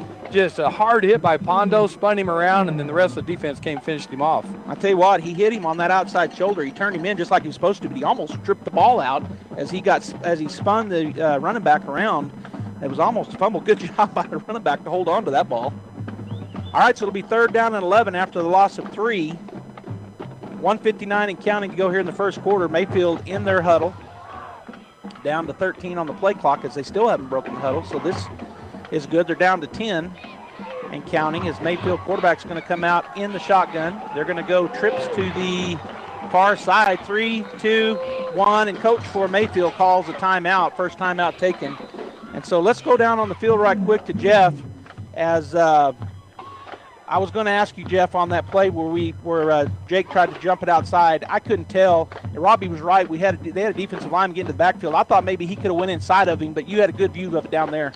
Great penetration by number 74. He just submarined right into the backfield. But take note, guys, 74 made a fantastic effort play right there and got a stop, but then turned around, and now he's playing on the offensive line. So hopefully something like that, kids giving great effort this early in a game like that's going to pay off for us where we don't have those two-way guys. Yeah, I showed that they've got 4 guys going both ways as starters, and they've got some subs that are also going to be playing a lot. So they've got more than 4 people playing both ways. And so Jeff is right on that. All right, so 3rd down and 11 for the Mayfield Trojans. They got that A formation look. Back is to the right of Granados in the backfield in the shotgun. The Bulldogs defense ready to go as they take number 6 in motion. Snap is back. Granados is going to roll to his right. He turns back and looks. He's got a man down the field, and that's going to be – oh, and he dropped it. So we got away with one there, Robbie. His number 39, I think, was a 10 receiver, and it goes through his hands. Yeah, that is for the Trojans. I don't have a number 39. You got it on the – you have to be on there. Anyway, Riley was in coverage. Riley had good position. 39 kind of stuck his arm out there, held him off just a little bit, spun around, had the ball in his hands, and dropped it. You know what? I misspoke. It's number 38 for the Trojans. And so number 38 is Cameron Sowards, senior. And so it did go. Yeah, you're right. You're right. It was questionable. You could have said he kind of held off. Kind of armbarred him. Our defender, but no flags. And so we got it running back to receive, which I can't tell who that is. Rob, you might see who we got back to receive as the punting unit comes on for Mayfield. 4th and 11 at their own 41. Watson, a dangerous returner. Oh, and he fumbled the ball. Did 38. Bulldogs wide open. Need to come up and make the tackle, and he's going to get the first down and much more. As the Bulldogs just weren't ready for that. He dropped the ball, and then he got outside, and that was number 38. He just made up for his drop pass. You know, sometimes when you muff a ball or muff a snap or whatever it is, it kind of throws everybody off a little bit. We were going back to set up a return, so we weren't looking for a fake, which it wasn't. And, boy, that right side was wide open for him. So a big first down pickup for number 38, Cameron Sowards. And so the Trojans now have it at the Bulldog 34-yard line. We're down to 1:14 as they roll the clock, and they're taking their time in the huddle, Robbie. That's one of their goals, I think, is to keep the ball as long as they can, and they've done that all game long here in the first quarter. They finally break the huddle. We're down to 10 seconds on the play clock. Going to have a back on either side of the quarterback, Granados, in the backfield. He's going to turn, hand it off, and the Bulldogs are right there, and that's going to be a loss on the play. Yeah, they pulled the right guard and tackle on that player. I think they pulled the tight end again, which I saw on film. And before they could get there, Luna came right behind them and hit the running back first, and then other Bulldogs came in to help. So a good tackle for loss. It's going to be 2nd down and 11 at the Bulldog 35-yard line. We're down to 28 seconds. The way they've been coming out of the huddle, we may see them just run this. Bulldogs are going to make a change here. Going to have to hurry to get off the field as it's down to 20 seconds Mayfield has got trips to the short side of the field, which is over across from us. Granados in the shotgun, snap is back. Bulldogs bring a blitz. He's going to throw a little screen to number 2. Oh, and he jukes one of our Bulldog players. Going to chase him down from behind is Jarrett. And he has probably a touchdown-saving tackle from behind by the defensive end, Riley Jarrett. Well, that's a great call for the Trojans because we had the blitz called, and he came unblocked, and it was set up on the left side, got it to him, and Wesson was eyeing him, but he just gave Wesson a move. But you're right, Jarrett, defensive end, came from behind and made that tackle. All right, so the quarter is over. It's 7-0. Bulldogs on top, but the Trojans now with a 1st and 10 at the Bulldog 16-yard line. They're knocking on the door. We're going to take a timeout. We'll be back for the second quarter right after this. Innovation, service, integrity, and knowledge. J.S. Ward and Son Insurance Agency. Auto and home, life and health, personal and commercial. Bonds too, since 1925. We have the coverage for you. Innovation, service, integrity, and knowledge. J.S. Ward and Son Insurance Agency. Welcome back, Bulldog fans. This will be 1st and 10 for the Mayfield Trojans after they fumble the snap on the punt, and then the punter just picks it up and takes off running, Robbie. And like you said, sometimes that it works the way it did there because we're thinking he's going to punt it. We're already dropping back into our coverage or into our blocking positions, and he goes down the right side for a big first down. And now after that, they run that screen, and from behind, from the opposite side defensive end, Riley Jarrett chases him down, probably a touchdown-saving tackle. Yeah, so we're going to see how we do down here inside the red zone now. First time Mayfield's been there. Our defense has been pretty good at stiffening up inside the 20-yard line the last few games, so we definitely need them to do that here. Ball on the far hash. They swapped ends. Mayfield now going from north to south. They're going to be in a trips situation here. Trips to the near side, which is the wide side. Running back to the left of Granados in the shotgun. Snap is back. He is looking to throw. Now it's a draw, and number 6 is going to get about 4 yards. Good job there by our middle linebacker staying home. That's actually Wesson. Oh, was it Wesson? Yep, that was Wesson staying home from his outside linebacker position.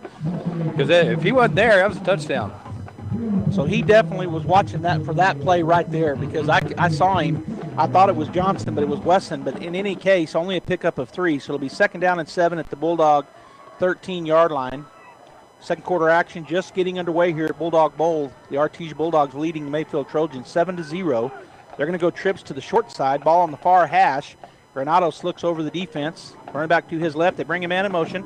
He's going to slow play it, hand it off to number 2. Bulldogs have played it right, but he gets around the first man, and then coming up and making a tremendous tackle for the Bulldogs was number 86. So the Bulldogs kept stringing him out. He kept bouncing outside, and Jesse Armendariz just came up. He'd had enough of that, and he took his kneecaps out from underneath him and put him down. So a great tackle. Pickup of about 2 is what he ended up getting. So it's 3rd down and 5 from the Bulldog at 11.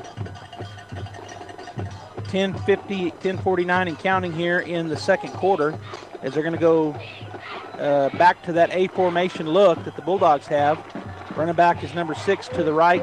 That's Calvin Cox to the right of Granados. They send number 2 in motion. Going to turn, hand it off to number 6. He's going to try to get outside.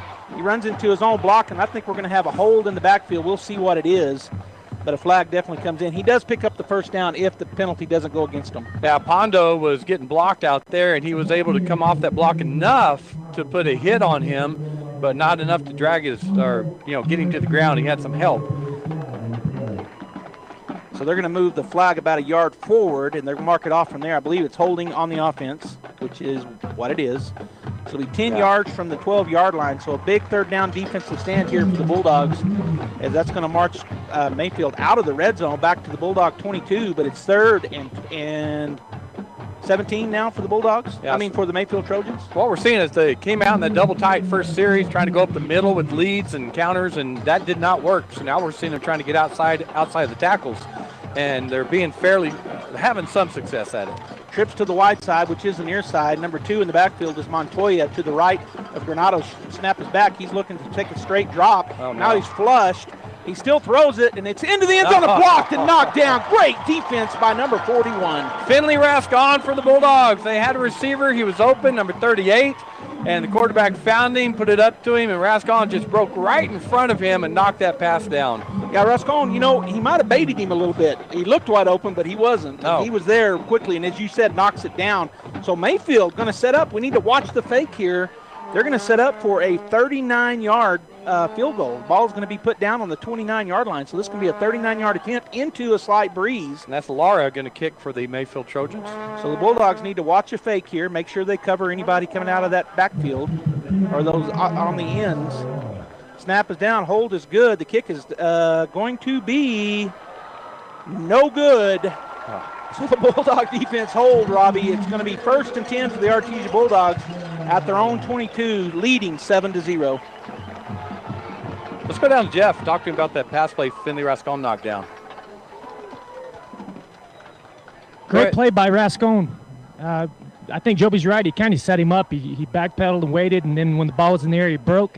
I'd like to see him run in front and catch that thing, though. When the ball's in the air, it's his. And I think he could have made that play. He got his left hand on it. Yeah, I thought he was going to intercept it, to be honest with you. He just swatted it down. Well, but, I've always coached in the secondary. If you get one hand on it, you can get two. Yeah, go get it. I mean, it's just the other hand will get there, too. So, Right. Anyway. All right, well, great job either way by the defender, Rascon. All right, Bulldogs 1st and 10 at the 20 as the A formation look.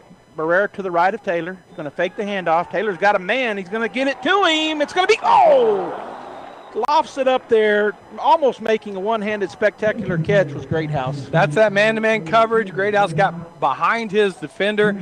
Taylor laid it up nicely. It was perfect.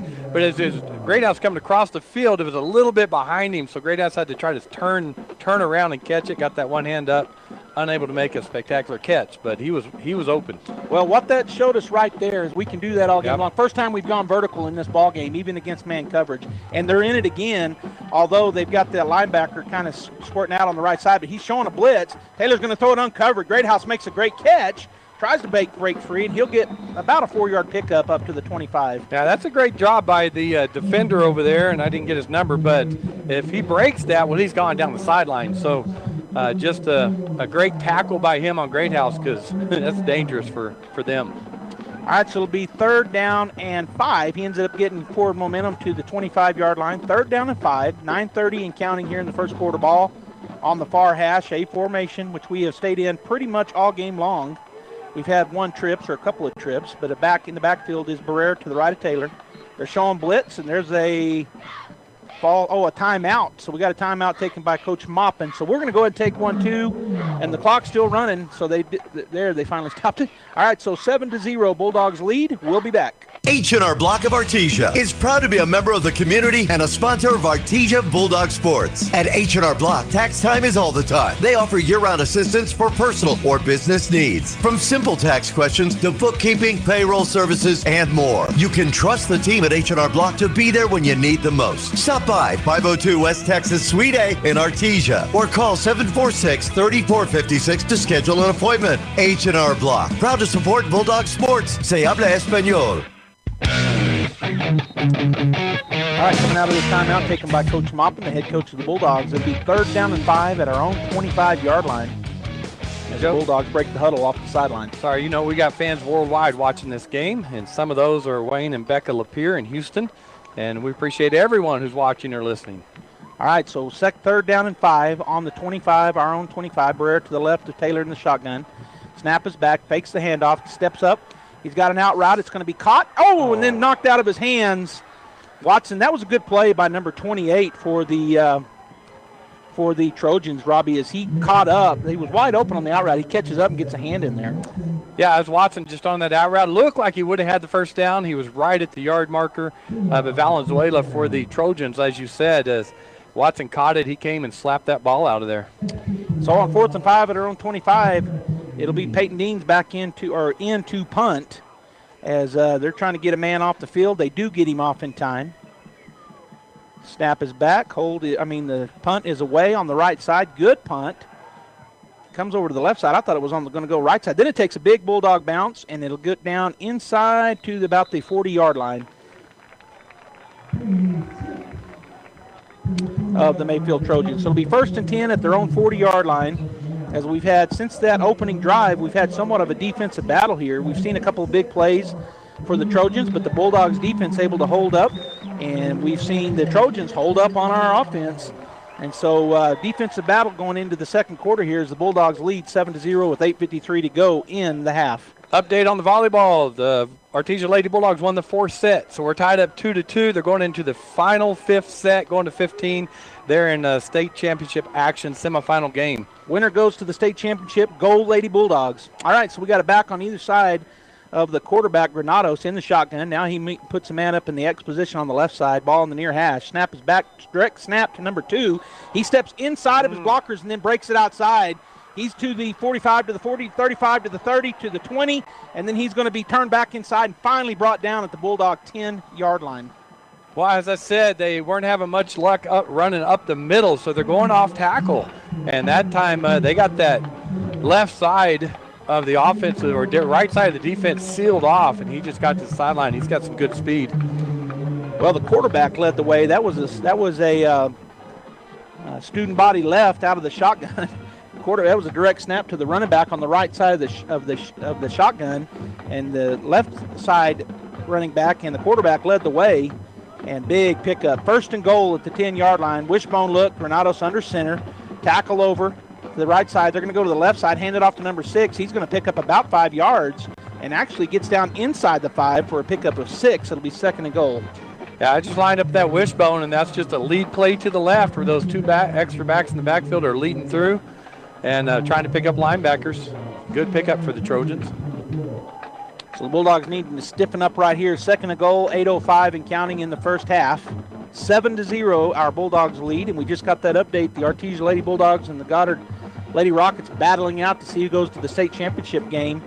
2-2 there, so the game to 15.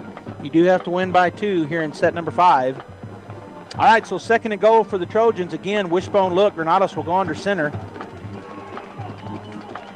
Ball at the 4-yard line. Bulldog defense going to try to stand up strong here. They're going to run the exact same play. Number 2 doesn't. He might have lost a yard. They're going to give him forward momentum. Good job by the defense. That's number 44 for the Bulldogs. Come shooting through that gap. And that's LaRock, I believe. Yeah, that's LaRock, who we haven't called his name today. But he came through there, was able to get just enough of his legs to get him down.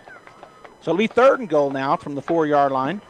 As Mayfield may try to run a play action here. It wouldn't surprise me, so our DBs, linebackers need to be looking for that, which I know they will be.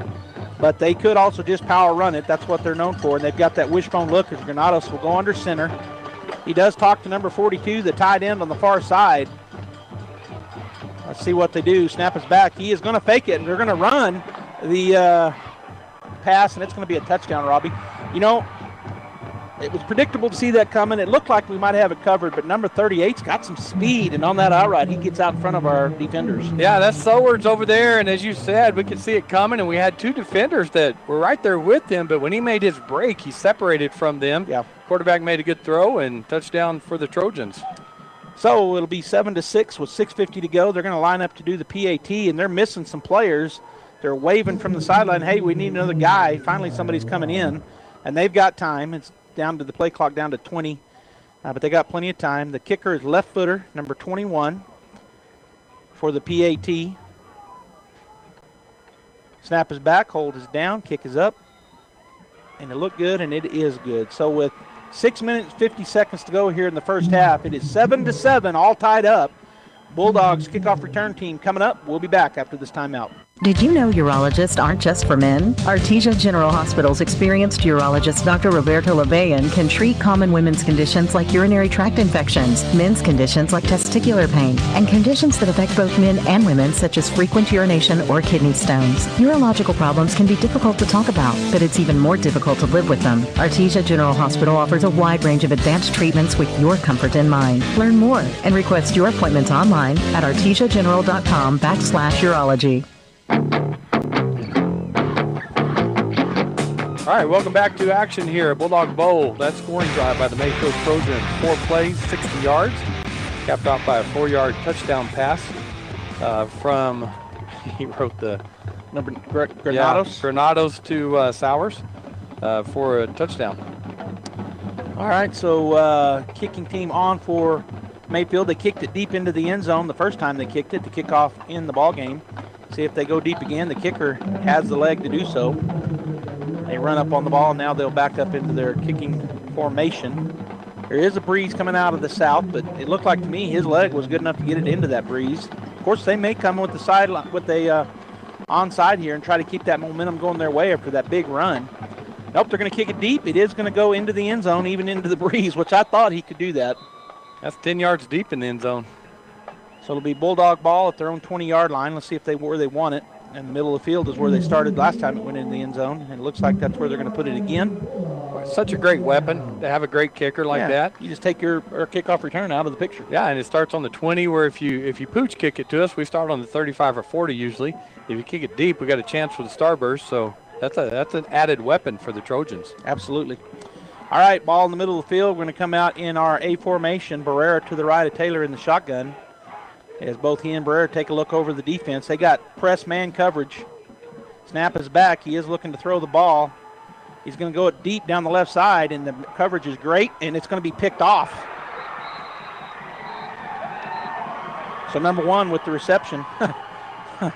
Good coverage there by the defender, number one, that's Kevin Arona, a senior, and he just looked like the receiver, catches it over his shoulder. Yeah, he did a good job. Rodriguez was the intended receiver for the Bulldogs, just running a go route down the left side, and he stayed step for step, if not a little bit ahead of him, and kind of shoved the sideline towards the sideline.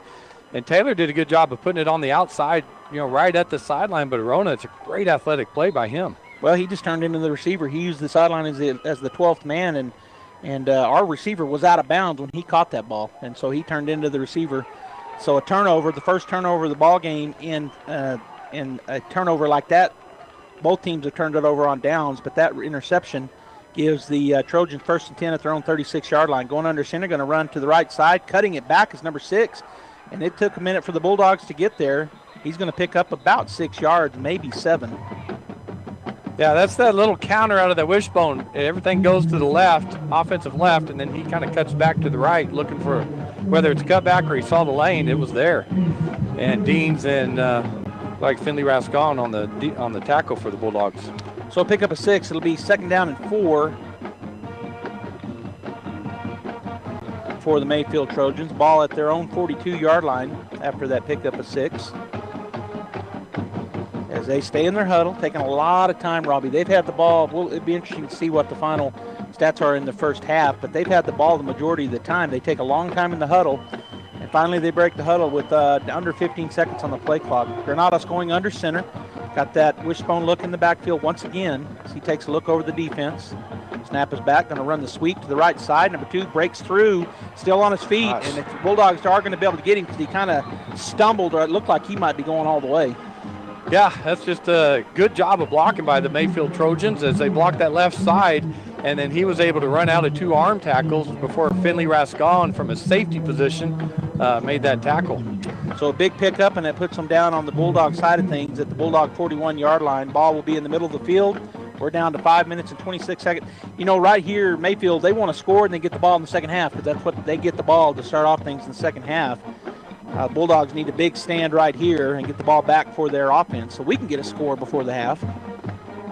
Wishbone formation, Granados going under center. Got a wide out to the far side. Tight end on this side. Snap back, going to turn, looking to throw. He's going to roll away from pressure. He's going to throw it back across the field. Nobody there.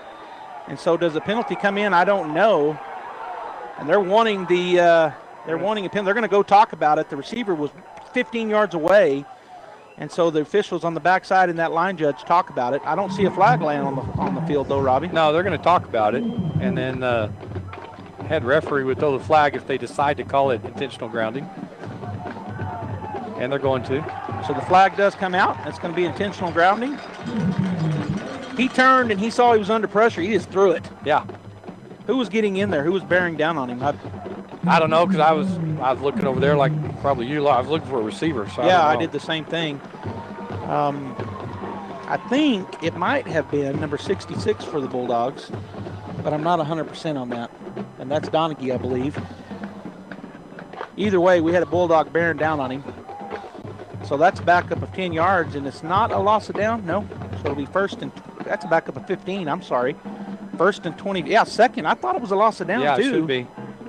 So it'll be second down and it is second down, loss of down. That's what I thought. So 2nd and 25 at the 45. Right here, the Bulldogs need to get 2 more plays and get out of this. Don't give up the first down here. Wishbone look, ball in the middle field. Granados under the center. He's going to fumble the ball. Bulldogs get it. Oh, I thought we had it. We did have it for a minute. I don't know if we still do, Robbie, because I saw it scored out again. Yeah, I don't know either because everybody dove in that pile. So we had it for a minute, and then I saw it squirt out. Bulldogs are all saying we have it, but they haven't uncovered the pile yet. First down, Artesia. So a big turnover for the Artesia Bulldogs. So we turn it over on interception. We get a fumble turnover. 5 minutes even to go here in the half, and the Bulldogs get it at the Mayfield Trojan 44-yard line. We got to go down and score right here. That's Daniel Ruiz for the Bulldogs. He dove in there, got on that ball, and then held on to it as there were 3 Trojans around him pulling at it. There is a flag on the field for maybe some extracurricular afterwards, but Ruiz, good job of hanging on to that ball on the bottom of a pile. That's not easy. Yeah, I saw us get it, and then I thought I saw it squirt out, so I wasn't sure. They're talking about this. Mayfield coach out on the field as this was got to be extracurricular. They're still talking about it. I don't know if it'll go against the Bulldogs or against Mayfield, but a flag probably for unsportsmanlike. Looks like it's going against Mayfield. Personal foul on the Mayfield Trojans. That's 15 more yards, Robbie. We're down inside the 25-yard line, or inside the 30. 1st and 10 with 5 minutes to go here in the first half. So huge opportunity. We talked about it. One of the keys for the game, win that turnover battle, and we had just thrown that interception. Good job by the defense to come up with a fumble recovery and put the offense on the field with 29 yards to go. All right, they got press coverage again. Greathouse over there with one guy on him. I always look to that slot back over there. He's got one man on him. Taylor looks at him too. Snap is back, going to turn, hand it off. Good break there by Barrera. He's inside the 25, and he's down into about the 22-yard line, pickup of about 7 yards. Well, Jake is just weaving his way through there because there's not just a huge hole and breaking some tackles as he goes, but he's doing a good job of finding some creases and picking up yards. So pick up a 7. It'll be 2nd down and 3 at the 23-yard line of the Mayfield Trojans. Barrera to the left of Taylor. We've stayed in this A formation most of the ball game. Again, they're in single-man coverage on the far side. Now Taylor's going to call a audible. He steps up under center, or no, he's just going to talk to his offensive line. Barrera now goes to the right side. That safety over the top of Greathouse is about 8 yards off the ball. Going to turn, hand it off, and right up the middle goes Jake Barrera for a first down pickup of about 6 yards. Yeah, Taylor saw something that he really liked, and it looked like the outside linebacker on the left was going to blitz. He went up and he changed the play, and then that linebacker kind of backed up, but still right up the middle is wide open for Jake. So it'll be 1st and 10 at the Mayfield 16-yard line as Taylor goes halfway over to talk to Coach Maupin, and now he's back to the huddle. We're under 4 minutes, and the Bulldogs driving here after the turnover. Ball in the far hash, A formation. Barrera to the right of Taylor in the shotgun. Looked like they're going to bring a linebacker off the corner. Now Taylor looks over. Maybe it called an audible. I don't know. Bulldogs reset. Snap is back. Going to run the speed option pitch to Barrera. Tries to get around the corner. He's going to spin and maybe pick up 3 yards. It's a good job by number 20 for the Trojans, Carrillo, as he came up from his corner position and made that tackle. Well, so it is only a pickup of about 2. He didn't get the forward momentum I thought he might get. It'll be 2nd down and 8 at the Mayfield 15-yard line. Clock is rolling. We're down to under 3:15 to go. A formation. Barrera to the right of Taylor in the shotgun. They keep showing those linebackers coming up on the outside there, definitely in man coverage. Snap is back, going to fake the handoff, throw it over to Lopez. He's got a seam. He's to the 5. Touchdown, Artesia Bulldogs. It's a great job by Greathouse out there for blocking for him. He just needed one block as he was uncovered. Great throw by Taylor, great catch by Lopez, and a great block by Greathouse, and then just Lopez's speed got him into the end zone. Yeah, he shot like a bullet out the end of a barrel.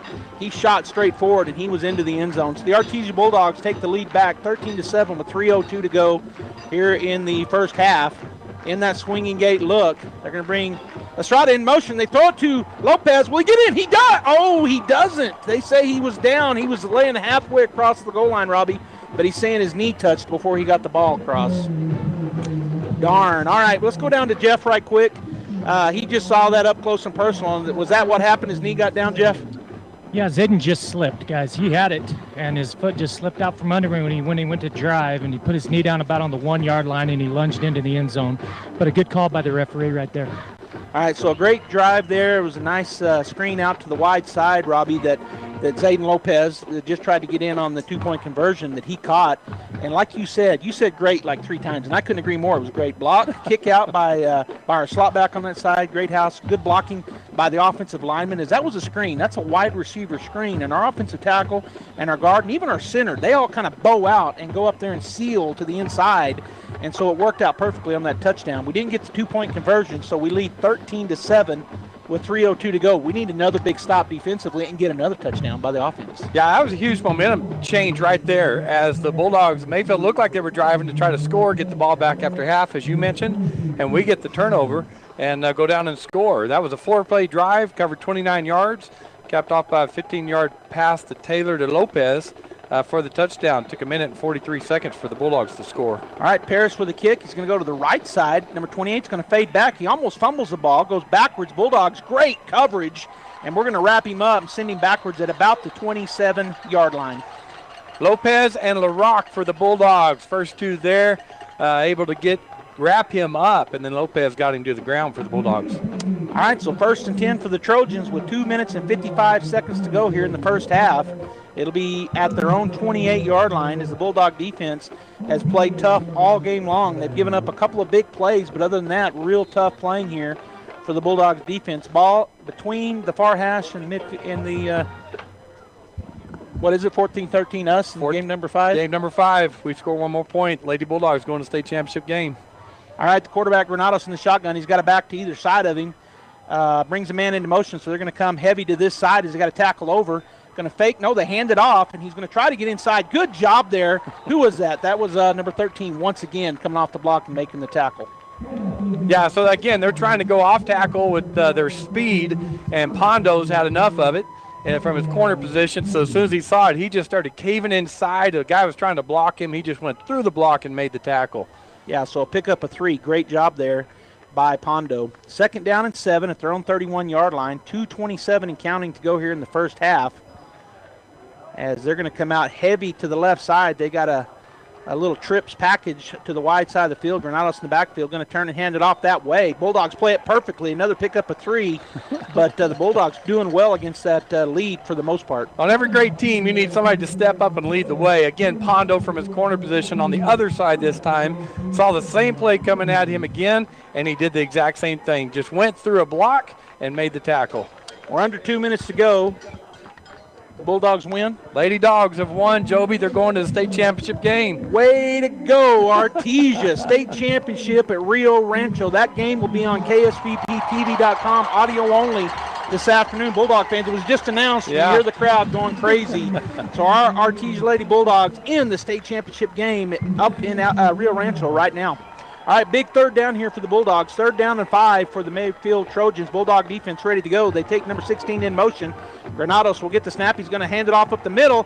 And number 6 has got the 1st down and more as he's drugged down from behind after a pickup of 10. Yeah, good play by the Trojans. They got a block that time. Wesson was able to get a hold of him, but not until he had picked up the 1st down and make the tackle. Now they're going to go into a hurry-up as we're down to 1:19 and counting.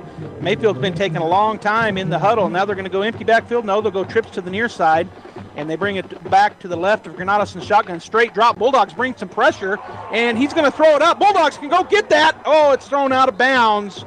Good effort there by the Bulldog defensive front 5 as they put tremendous pressure on Granados. And there's 3 of them coming at him. I mean, he saw those 3 guys coming. He turned to the sideline, let it go. But it was great coverage by the Bulldogs, too. He didn't have time, but there wasn't anybody open. Jarrett was talking to Whitehead. I think he was getting tackled. Yeah, he was. As he was almost to him, and he got grabbed from behind, but no penalty. 2nd down and 10. Trips to the far side. Granados taking a look that way. He's got a running back to his right and a receiver on this end. He's going to do a straight drop. He steps up underneath pressure, looking to throw. He does throw it down the field, and that's going to be out of bounds, and we got a hold in the backfield as Jarrett got held again, and this time I think the flag came in. Well, you called it right the first time. He got tackled again. Yeah. Because you said that, and I watched him that time. Boy, he had a speed rush on the outside, and it's all that tackle could do is grab a hold of him and get him to the ground so he didn't get to the quarterback. Yes, we want to take the penalty. The White Hats looking to the Bulldog sideline, and Coaches were looking down. There's a coach saying, yeah, I'll take the penalty. They called that a catch over there. I didn't think he caught it in bounds. It would have been a first down pickup, but it is holding all the way back at the 37-yard line, so it'll be 10 yards from there, Robbie. So a big-time holding. With the 58 seconds to go, it'll be second and a long ways to go for the Mayfield Trojans. Fine. I'm glad he called it because it's happening over and over again. Yes, I'll just say that. Yes, it is. And Jared is a handle. He's tough to handle. He is. He's got strength. He's not the biggest guy in the world, but he does have some size, but his speed is what's killing teams. All right, so second down and a long way to go. Granados will drop and roll to this side. He's going to throw a little screen. Oh, my gosh. And it's caught, and oh, my goodness, it might be a touchdown. Down the sideline he goes, giving chase, and can he get to him? He does not. Touchdown. No holding this time, and dadgummit. So they set that up beautifully. They had trips to the right, and everybody came over this way, and the running back went out to the left, and they set it up beautifully, got it to him, and that's number 2 for the Trojans, Montoya, who's got good speed as he just flared down that sideline. Riley had a shot, but he couldn't catch him. So they got a chance to take the lead for the first time in the game as we went for 2, did not get in. It's tied up right now, 13-13. We've got 45 seconds, which is enough time for us to get down the field and score. But right now it's tied up. Number 21 will be doing the kicking for the Trojans. He's the left-footed kicker. Snap is back, hold us down, and kick looked good, and it is good. So with 45 seconds to go in the half, other players looking over at our stands and shaking their heads and putting their hands up. That's a little bit of hot dog in there by the Mayfield players. We're going to take a break, 14-13, Mayfield on top.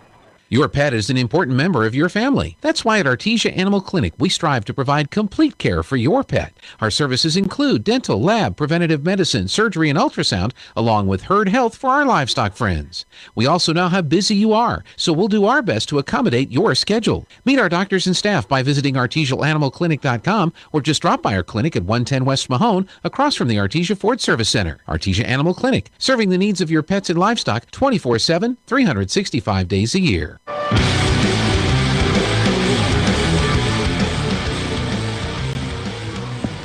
All right, we're back here, and we've got that drive. 6 plays by the Mayfield Trojans, covered 68 yards. I had to make sure here. 68-yard touchdown pass from Granados to Cox. That drive was 2 minutes and 10 seconds. So basically, they didn't pick up much until that last play. Yeah, they actually went backwards. Yeah. We had a couple penalties, and but then on second down and forever, they get a touchdown on a screen.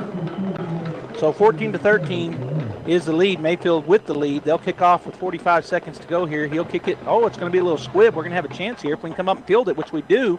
We run our option route. Number 24 has it. That's Barrera. He's going to make a man miss, and then he's going to be wrapped up and tackled by number 7 out at about 24. That was pretty good coverage. Yeah, that was really good coverage. Gave it to the last guy going to the starburst, which is our running back, Barrera. But they did a good job staying in their lanes, getting off some blocks, and Barrera didn't have anywhere to go. So 37 seconds to go. Let's see if they drop back in, or if it looks like they're going to drop way back. I see guys already back at the 45. If they stay in that man coverage and press, we'll throw a touchdown pass. We have not gone vertical much. We've gone vertical twice. One of them was an interception. The other was actually 3 times, and we haven't completed one yet except for to the other team. All right, they do drop 2 safeties back. A formation look for the Bulldogs. Taylor will drop straight back. 3-man rush. They drop 8 in coverage. He is going to throw it deep. He's got a man. That's number 14, and he's going to have to play defensive again. Is almost number 1. Almost got it. Yeah, Rodriguez had a step on Arona and the ball. Taylor did a good job of laying it up. Rodriguez has got to slow down a little bit and go up and reach that ball at its highest point. And he just kept running and tried to reach back with his right hand and get it. Arona slapped it away. All right, so it'll be second down and 10 for the Bulldogs at their own 25-yard line. 30 seconds to go here in the half. Down by 1 point, 14-13 to the Mayfield Trojans. As Taylor gets his call from the sideline and now steps into the huddle. Bulldogs will break, and they're going to go empty backfield for the first time here in the ballgame. Let's see what Mayfield does with this. So we got a man uncovered. No, he's going to bounce out. Does the safety. They're just going to keep 2 safeties over the top. Taylor takes a look over. They're going to have a 3-man rush. Now he's talking to his wideouts and his receivers. We're down. Yeah, we've got plenty of time as Taylor's taking his time looking over the defense. Going to turn, look back this way. He's going to throw a stop route. Well, nope. He threw an interception to number 1. And number 1's going to get upfield. We got a couple of penalties in. There's going to be another penalty on the far side. Should be. There's going to be an illegal block or something, Robbie, but that's after the interception. Yeah, Roney did a good job of just sitting back in his zone. They tried to hit an opening in the zone, but it was a long 35, 40-yard pass, and so he had time to break in front of our receiver and make that interception. So they're going to talk about it, the officials. There's a flag back at the 40-yard line, which I believe is going to be against Mayfield. We'll see what they call. And if it is, that's where they're going to mark it from. 18 seconds to go. They got a great kicker. They'll try to get into field goal position, if not a touchdown. I think we'll see another screen pass here. We could. Or back out flare. Yeah. Helmet to helmet. I don't know. I didn't. If I looked at his, you do have your book. I don't know. All right, so the penalty on the Mayfield Trojans takes them back to their own 45, but the second interception on the Bulldogs gives Mayfield life here with 18 seconds to go in the half. And that penalty, I'm forgetting what it is, so Robbie's going to look that up. It was called against Mayfield, and now they're looking for a football from Mayfield. And as they get one from the sideline. So it'll be 1st and 10 for the Trojans at their own 45-yard line. They're going to go empty backfield now as they got trips to the near side, a slot, and a wide out to the far side. Bulldogs defense needs to stand up here. You definitely don't want to give them another touchdown. Straight drop, 4-man rush. Bulldogs get there but fall down. He's going to throw it. It's come back caught by number 38, and he's going to be tackled at about a 10-yard pickup for the Trojans. And there's a stop of the clock for the first down. 9 seconds to go. And let's see if they call a timeout or just hustle and get on the ball, because as soon as they set it, they should roll it, which they do. We're down to 7, 6, 5, 4, 3, 2. All right, they finally call a timeout with 2 seconds to go. I don't think the coaches realized that for Mayfield. Well, let's keep it here and go down to Jeff. Jeff, on that screen there was 2nd down and forever, and it just set up perfectly for the Trojans. Yeah, after they really did a good job setting up Jarrett over there, putting that great pressure off the edge. And I had talking with the coaches this week. They said Mayfield liked to throw away from the trip side. I think that screen came away from the trip side. So they kind of baited us into it. But a good play. Guys, I don't think Mayfield is the usual team. A lot of times teams come into the bowl at this point in the season. They can be a little bit intimidated. Mayfield's playing tough right now, well coached. The boys are disciplined and very physical. All right, Jeff, good analysis from the sideline as always. It's going to be 1st and 10 for the Trojans at the 45. This is going to be a Hail Mary, I assume, as it is 2 seconds to go here in the half. Bulldogs just need to make sure that they don't give up a touchdown or a defensive penalty, as they got trips to the near side, twins to the far side, ball in the far hash. Granados in the shotgun, and now Mayfield's going to take their 3rd and final time. I think it's their 3rd timeout. So the 3rd and final timeout. So we're going to keep it here, Robbie. Will they try to run some kind of a hook and ladder? Will they try to run the screen again? Who knows? But they definitely came out in empty backfield. Yeah, just trying to spread it out, get their speed, get the ball in the hands of their speed, and see what can happen here. I can always throw it deep, try for a pass interference, which the half can end on a defensive penalty. So you don't know. I mean, I was watching number 2 over there, Montoya, covered by Wesson, opposite the trip. So that'll be interesting to look at. You know, Jeff said something, and I tend to agree with him. Mayfield doesn't ever play us. They coming in here they just come over not worried about Bulldog Bowl, and it's showing. Now, they do have a lot of guys playing both ways, and hopefully that helps, that catches up to them a little bit. All right, here we go. 2 seconds to go. Ball in the far hash. Granados in the shotgun. He's going to take a drop. Bulldogs will just rush forward. He's going to step into a throw, and that's going to be intercepted by the Bulldogs. Let's run it back, boys. And who is that running that back? That's number 18? Molina. He spins, and then he's tackled at the 45. So that'll end the half. 14-13, Mayfield on top of the Bulldogs going into halftime. The Artesia Lady Bulldogs win the playoff game, the semifinal game in Rio Rancho. They play at 4 o'clock, and we're going to go to the halftime show here on Bulldog Football, KSVP Radio, and KSVPTV.com. Prices are being slashed at Castle Rentals, Artesia's fun and friendly rent-to-own furniture store. Get a free mattress pad cover when you purchase a Serta or Kingdom mattress. Both brands on sale now. Get deep discounts on lamps by Cal Lighting. Beautiful and unique handcrafted lamps made right here in the US of A. Find your new furniture, appliances, or electronics today at Castle Rentals, 2616 West Main in Artesia. Rent to own or 90 days same as cash on all items. Hello, Martin here from Frost Mortgage. I want to tell you about something really awesome. It's my Zero for Hero program. Are you a veteran, current military? Do you work in the medical field, the police department, fire department, or are you in the school system? If you are, then we need to talk. My Zero for Hero program can assist you with either your closing costs or your interest rate. So call me at 575-749-6278 and let's discuss your options. Frost Mortgage is a division of Primary Residential Mortgage Incorporated and is an equal housing lender. All right, this is take 2.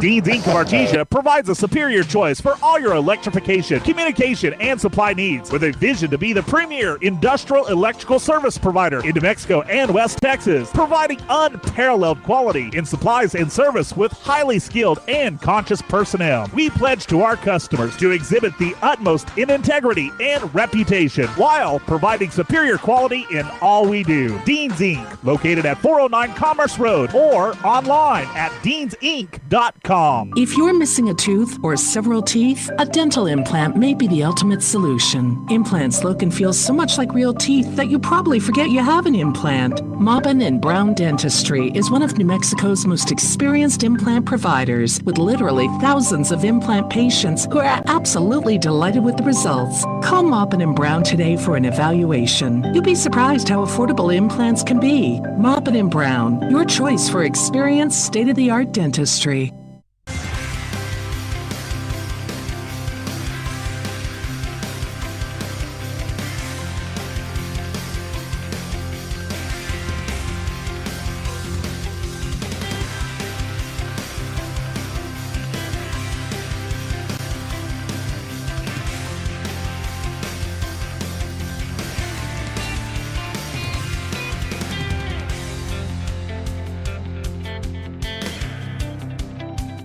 Hi, it's Maria and Prisa with the Tate Branch Auto Group. Inventory may be low around the country, but here at Tate Branch Auto Group, we've got the resources needed to get you in the vehicle you want. Maria, really? How is that? With all 4 of our dealerships in Artesia, Carlsbad, Hobbs, and Roswell, we have a great selection of vehicles on hand. And now you can view them all in one place. Just go to www.tatebranch.com and you will have direct access to all our websites. That's right, you're just a click away from all of our amazing inventory. tatebranch.com. All right, this is take 2 in 3, 2, 1. Welcome back to the Tate Branch Halftime Show, and time to meet our fan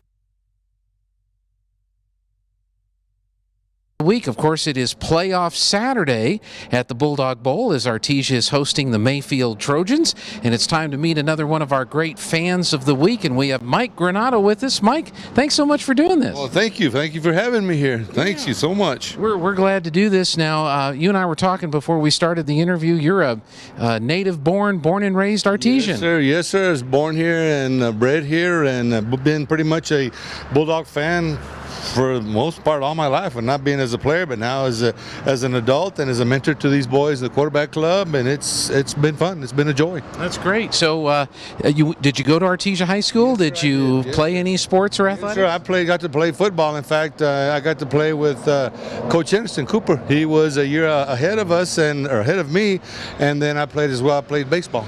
So yes, I played a few sports here. Okay. So. Now, was he known as Coach Henderson then, or was he just Cooper? He was just Cooper back then. Yeah, the coach back then was his dad, LG. He was the coach. So yes, sir, got to play for them. And so, what was that like playing for LG? You know, it was tough. One thing that he did, we learned, and not just myself, but a bunch of us, is how to be men in life. It was hard here. It was hard. I mean, that's just the way things were back then. But because of that, we are the men that we are today. I honestly believe that. That's great. I honestly believe that. Now, did you go to college, or did you go into work? Yes, sir. I went and did 2 years at New Mexico State. I thought I wanted to be a teacher coach, but things just didn't work out, and ended up having to go back to work. So I went to work. Okay, and you were telling me about one of your first jobs. You were part of the crew that was going around looking for oil, and that took you all over the country. Yes, sir. That was Teledyne Exploration. We use what they call, well, people call them now thumpers to pack dirt, but we called them whackers, and they were outfitted for us to actually send the sound wave down through the ground, and picked up through some equipment that we recorded what was either oil or gas or none at all. But yes, sir, did that for a couple of years and traveled all over pretty much the southeastern part of the country and into Canada. Wow, so that's a lot of traveling. Did you ever encounter any high school type sports that reminded you of what you experienced in Artesia with the Bulldogs? We went. I remember vividly going back once we got into the Georgias and the Mississippis, then the Tennessees. I vividly remember seeing their papers and talking about their football. Where back there was like here, it was a big sport, and back in those days, and that was in the mid to late 70s. There was a lot of stellar athletes that stood out. I mean, I don't remember right off, but I remember the names, I guess, if I'd see them. But yes, just football was a big deal. Oh, it definitely was, and they actually have college football in the South, and that's huge there. We have college football here, but it's not the same. No, sir, not like the University of Tennessee. Back when there was the University of Tennessee, you had the Georgias, you had the Alabamas, the Mississippi States, and stuff like that. So no, so that was real college football. With apologies to New Mexico State and UNM. Oh, exactly. So you come back home. Did you raise a family here? Yes, sir. I was blessed. Came back, moved back, and got on with Navajo Refinery in 1980. And probably a year and a half after that, got married. And we were blessed with 2 children. Kristen is my oldest, and she's got two kids, 2 grandkids. And then my son Michael lives over in Las Cruces and works at New Mexico State University. So pretty much, yes, we've been blessed with a family. Now I'm getting to watch my grandkids grow up and come through sports and enjoy the sports life here in Artesia. Sure, because you're retired now, and so you get to go to all the games. Yes, and we do. What is it that you like about going to the games and just the whole Bulldog experience? It's just being a part of these kids, the life, enjoying being there for the kids. I mean, when we were growing up, I think our parents just didn't have a chance to, because it seemed like they were working all the time. And so now to be able to experience that and be there for these kids, and just not my grandkids, but all the kids in general, and that's nice. I think they appreciate that, to look up in the stands and you know what, there's some of us there, and I think that makes a big difference for these kids, more so in this day and time. Sure, because there's a lot of pressure on kids with everything going on. You mentioned the quarterback club. How rewarding has that been to be a part of that? Well, it's been great, because we're able to mentor to these kids, that otherwise maybe not have somebody at home that has time for them. So we try to help them a little bit. We try to read these kids, after practice, before practice, on weekends, and kind of get involved a little bit, just because there's just so many outside forces on these kids nowadays. So we try to be a positive factor as much as we can. Yeah. So that's been fun. So is football the main sport you like to root for, or do you have some other sports you enjoy going to? We'll do football's my big one, and a little bit of basketball, softball, baseball. We try to catch a little bit of everything that we can. Yeah. Yes, sir. So. Well, that's great. Oh yeah, it's been fun. I'm hoping to get to see my grandkids get to high school and do a little sports as well for themselves. We're looking forward to seeing them, and hopefully they excel and have a good time and kind of prepare them for life. Now, are you trying to influence any of these grandkids? Like, are you bringing them a football or something like that? What I do with my, I show them pictures of past. We have stuff that comes out in the paper, and so I have pictures from back in the days, and so I try to show them that. I don't understand. I don't think they quite understand what I'm trying to do, but I try to be positive towards them and show them, hey, this is what we get out of this sport. I'd rather have them involved in these sports, and so their mom and dad as well, just to kind of try to keep them out of trouble. Yeah. So it just, like I say, the street nowadays, not just the street, but the world in general, it's just hard. It's a hard world. Yeah. So all we can help them with now to get preparing for life is, just a plus for them. Yeah. So. Well, I think it's great that you're doing that, and good luck with that. You may have another future Bulldog coming through the system. Well, we have a couple gifts for you for doing this, Mike. We've got this is a $50 gift card from Adobe Rose. So you can take that, and whoever else you think deserves to go. Tomorrow's my wife's birthday, so guess what? We get to go to Adobe Rose. Well, there you go. That's fantastic. That's even better. Thank you so so much. Appreciate it. Yes, sir. And then we've also got a nice mug here for you. It says #1 fan, Bulldog #1 fan on this side, and then it says Tate Branch Fan of the Week. Mike, that's for you too to enjoy. And thank you so much. I appreciate it. And even the orange just even makes it that much better.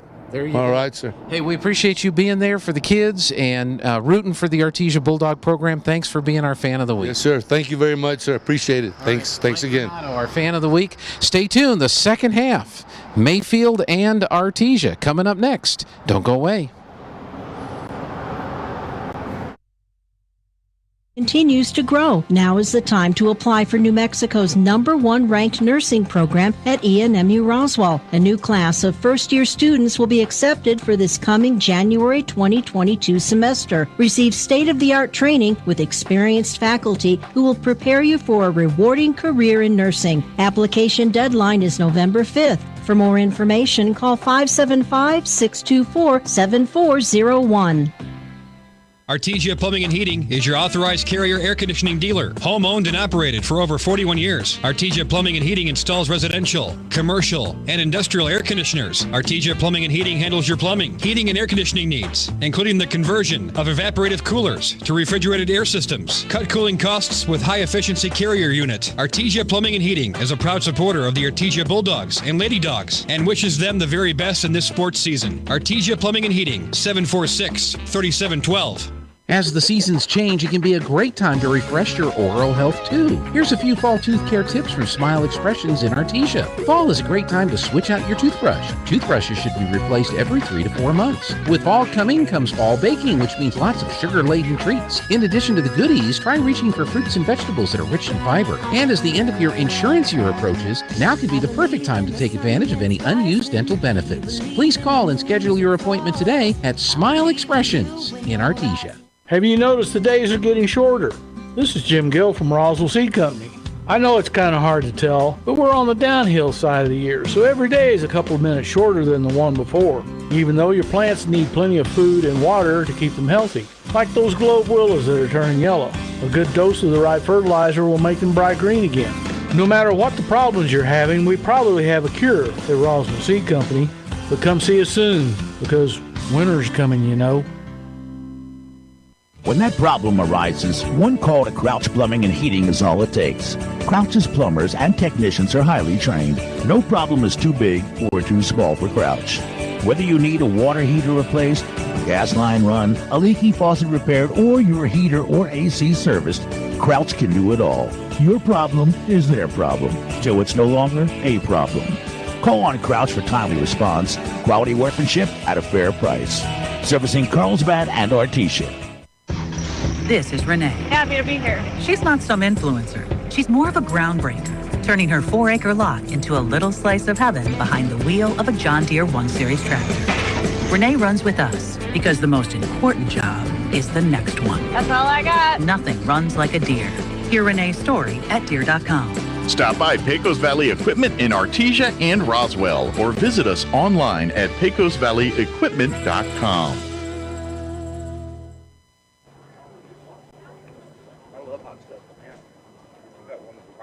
All right, welcome back, folks. We're here at halftime at Bulldog Bowl. The Mayfield Trojans are leading the Artesia Bulldogs in this quarterfinal action, football action, 14-13. We've got some stats here for you. Mayfield total offense, 257 yards. Artesia, 117 yards of total offense. They've run 33 plays. The Bulldogs have run 25. Their quarterback or passing is 5 of 11 for 97 yards. The Bulldogs are 5 of 13 for 43 yards passing. Rushing, they've rushed 22 times. The Trojans have for 160 yards. Bulldogs have rushed 12 times for 74 yards. Penalties, Trojans have committed 8 penalties for a total of 80 yards. Bulldogs have not had a penalty called on them in this game so far. We're even at turnovers at 2-2. The first downs, Trojans have 11. Bulldogs have 9. They've attained 7 of those first downs by rushing, 4 by passing. The Bulldogs have gotten 4 first downs by rushing, 3 by passing, and 2 by way of penalty. Trojans are 3 of 7 for converting third down. Bulldogs are 2 of 4. Fourth down conversions, the Trojans are 1 of 2, and the Bulldogs are 0 of 1. Leading the way rushing for the Bulldogs, Jake Barrera has 12 attempts for 74 yards. And number 2, Jose Montoya, has 10 attempts for 96 yards for the Trojans. Receiving, where the Trojans got 5 people with 1 reception each, but leading the way there is Calvin Cox on that 68-yard touchdown reception he had. And for the Bulldogs, Cody Watson has 1, Zayden Lopez has 2, and Peyton Greathouse has 2 for the Bulldogs. Defensively, for the Bulldogs leading the way, Louis Pondo, has 4 solo tackles, 1 assist. Johnson, 3 solo, 1 assist. And David Molina, 2 solo tackles and 1 assisted tackle. So, Joby, there's your halftime stats. Well, not exactly what the Bulldogs want to see offensively, but we're right in the middle of this game. It's 14-13, Mayfield by 1. They will get the kickoff to start things off here in the second half. And wanted to go down to Jeff right quick. He's down on the north end zone. And Jeff, talk about second half adjustments as a coach. What are we telling these young men? Well, first of all, I want to say congrats to a tremendous group of young ladies in Albuquerque with that state championship volleyball opportunity. But I think Mayfield's probably feeling pretty good. I would think that they executed their game plan well. They're winning, and time of possession is in their favor, and they're grinding it out. I don't see a lot of changes from them. I think the Bulldogs have had a lot of opportunities. We've been able to stretch the field. We just haven't completed on a couple of those passes. But our bright spots, our touchdowns, were 2 big plays we've talked about all year, the screen pass and the speed option. So hopefully we'll see them come back to those plays. And, guys, last thing, the breakthrough down here that they just ran through said hustle, hit, never quit. And that's what I expect 100% from our guys this second half. Thanks, Jeff. So the Mayfield Trojans still in the end zone down there. They haven't broke down the field yet. The Bulldogs already came down, and as Jeff said, we'll go through the breakthrough of the cheerleaders. Minute 43 on the clock here before we kick off to the Trojans. Robbie, and if you're coaching the Bulldogs, what are some of those adjustments maybe you saw that they can make? Well, I'm sitting here thinking with the stats, they've outrushed us, they've outpassed us, they have more first downs. They're leading in almost every category statistically after one half, but it doesn't feel that way. So I would just tell the guys, look, guys, we're right where we want to be. It's 14-13. We've missed a couple of tackles and had a long, pass play, screen pass that went for a touchdown, and we've missed a couple long pass plays on our own. But what we got to do is establish everything, and get a drive going, and then complete a couple of big plays offensively, and get up by a couple, because we've got to put the pressure on them to move the ball down the field quickly. So, and we can do that. Artesia Bulldogs, we can score quickly, so let's just focus, let's do our job, and trust the offense and trust each other. And the offensive, they can do that. Defensively, I would move it around a little bit, mix our linebackers up. They seem to be isolating one side of our linebacking core, especially with that screen or that tailback out of the backfield. So I would mix it up a little bit, confuse them a little bit. Other than that, I think the defense has played. They've held them 14 points, so they've played pretty well. Here's what I was going to say, and I tend to agree with both you and Jeff, but the way I would put it is we haven't played the best half of football offensively, and we're right here because our defense, short of 2 big plays, has played outstanding. And so our offense can just start clicking a little bit better than they have in the first half, connect on some of those passes, and be able to put some drives together. We're going to come out on top today. Our defense is playing outstanding. We give up a big, long pass for a touchdown, 68-yard pass on just a screen pass, and then we give up that 4th down on that punt that ended up being a fake. Short of those 2 plays, really, the Bulldog defense has played outstanding, and the offense has played decent, but just not where they want to be. So if they come out and play like they want to, then I think we can pull ahead and get ahead by 2 and force Mayfield to do some things maybe they're uncomfortable with. Yeah, and I think we will. We've seen throughout the year the adjustments made that our coaching staff makes at half. We talked about it in the sideline show. We didn't know what defense we were going to see from Mayfield. We had an idea, but we didn't know for sure exactly the nuances of it. They go up, they talk about it, so it'll be interesting to see the adjustments. Here's the kick. It's going to be an offsides on the Bulldogs, but he doesn't throw it. And so it's picked up at the 25-yard line by 17, and he runs through 1 tackle and then forced out of bounds by Pondo for the Artesia Bulldogs. So it's going to be 1st and 10 for the Mayfield Trojans at their own 32-yard line. Blaine Donaghy returning that for the Trojans and tried to get around the left side over there, and Pondo just forced him out of bounds. All right, so the Trojans going from left to right, going from, as our vantage point here in the press box, going from the north to the south. The wind has almost come to a complete standstill. There's just a really slight breeze. Big, beautiful American flag in the north is just fluttering just a little bit. So wind not a factor today on this beautiful November afternoon. The Artesia Bulldogs down by 1 if you're just joining us. We're 8 seconds into the second half. 1st and 10 for the Trojans as they receive that kickoff. And they come out in their wishbone style offense. Granados will go under center. Short side of the field. Nope, they're going to come to the wide side. The running back cuts back, and there's the Bulldogs. They're going to swallow him up for about a 1-yard gain. So that was created by Peyton Deans as he got in the backfield, took on those lead blockers about 2 yards deep. The back had to cut around him, and Luna and Johnson came and made the tackle. Actually a 2-yard gain with the forward momentum, so it'll be 2nd down and 8 for the Trojans as they go back into their huddle. They've been very consistent except for right there at the end of the second half or the first half where they've taken their time coming out of their huddle and playing their game plan. So Granado's going to go under center once again, ball near the middle of the field. He's got a full house wishbone offensive backfield. And now number 32 will go and set up. They got a veer look. They're going to run to the wide side. Number 6 looking for a cutback lane. He's unable to find one, and the Bulldogs swallow him up. There's also a flag on the play in that area of holding. We'll see what the call is, but a good job by the defense. Yeah, Molina and Peyton Deans over there again to make that tackle, and there's an adjustment, right? They found some success running off tackle on us in the first half, and they've tried it twice here. Well, they had a lead play the first one, but trying to go off tackle there, Bulldogs played it well. It is holding, and we are going to take the penalty, so march 10 yards back. It'll be 2nd down again, a repeat of 2nd down. That would have been 3rd and 8 as they didn't gain anything, but it'll be 2nd down and 18 back at their own 24-yard line. 11:01 and counting as the clock was rolled. They're going to go into that A formation look that the Bulldogs have. Running back to the right of Granados in the shotgun, ball in the far hash. Bulldogs rush 4. Granados looks to throw. He does throw it. And the the back makes the first man miss, and he will pick up about 8, 9, 10 yards. It'll be 3rd and 4, maybe 3rd and 5 for the Trojans. That's number 38. He's their go-to guy, Sowards. Cameron Sowards made a good catch, made a move, made Riley miss him, and then just tried to get up the sideline and get what he could. It was a good pickup for them. 3rd down and 5 for the Trojans. Big play here for the Bulldog defense as the fans rising up, getting behind the Bulldogs. Trips to the near side, has it back to his left, does Granados. Now he moves him over to the right side. Ball in the far hash, snap is back. Bulldogs just rushing 4. He's going to step and throw in the middle of the field in that zone, and that's a pickup of about 9 yards, actually 10 for a 1st down. Well, it's good protection by the Mayfield line, and then a good route by the receiver because he just sat between Johnson and Wesson, and the quarterback was able to get it to him. It came out of his hand funny. I didn't know if it was going to get there, but it did. You know, the Bulldog defensive line that time almost looked like they were just going to stay flat. They didn't run up the field looking for a screen maybe, and so really no pressure until the very end as he took his time and found a man sit down in the middle of the zone for a pickup of 10 and a 1st down.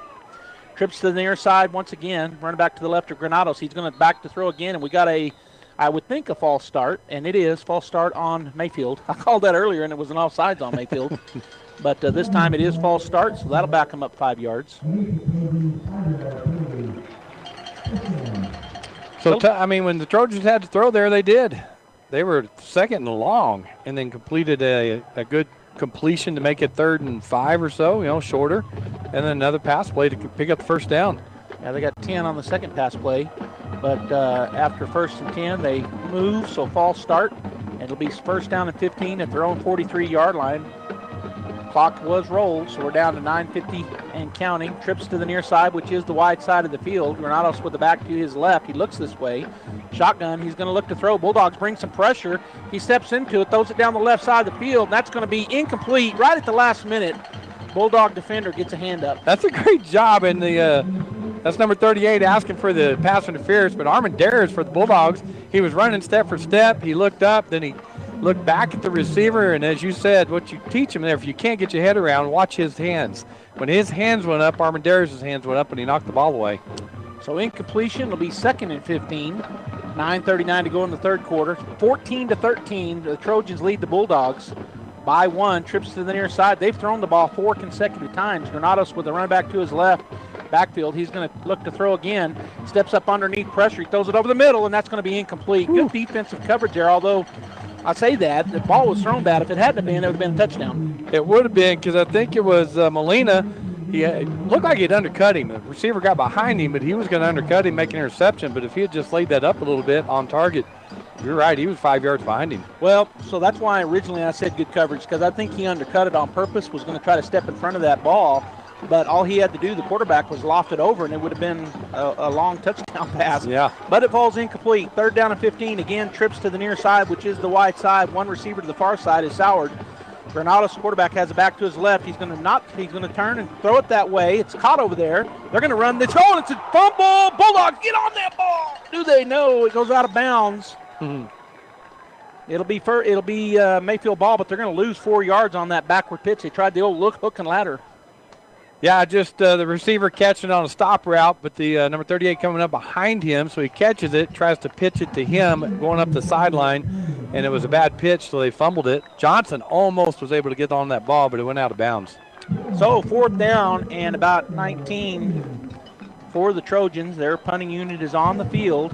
Bulldogs probably going to pay a little more attention to fake opportunities here now as the Trojans, number 38, Soward, back for the punt.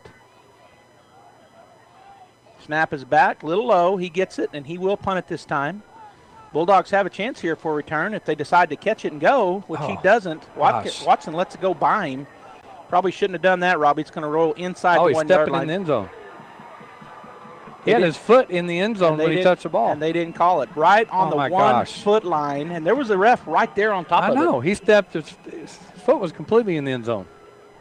You know what? Is that count? I don't know. And you know what's sometimes I think confused, and that may not be the case, but you know the checkered. Sometimes those refs I think that's the end zone, and that green is not. But I agree with you. I thought his foot was in, and that should have been a touchback.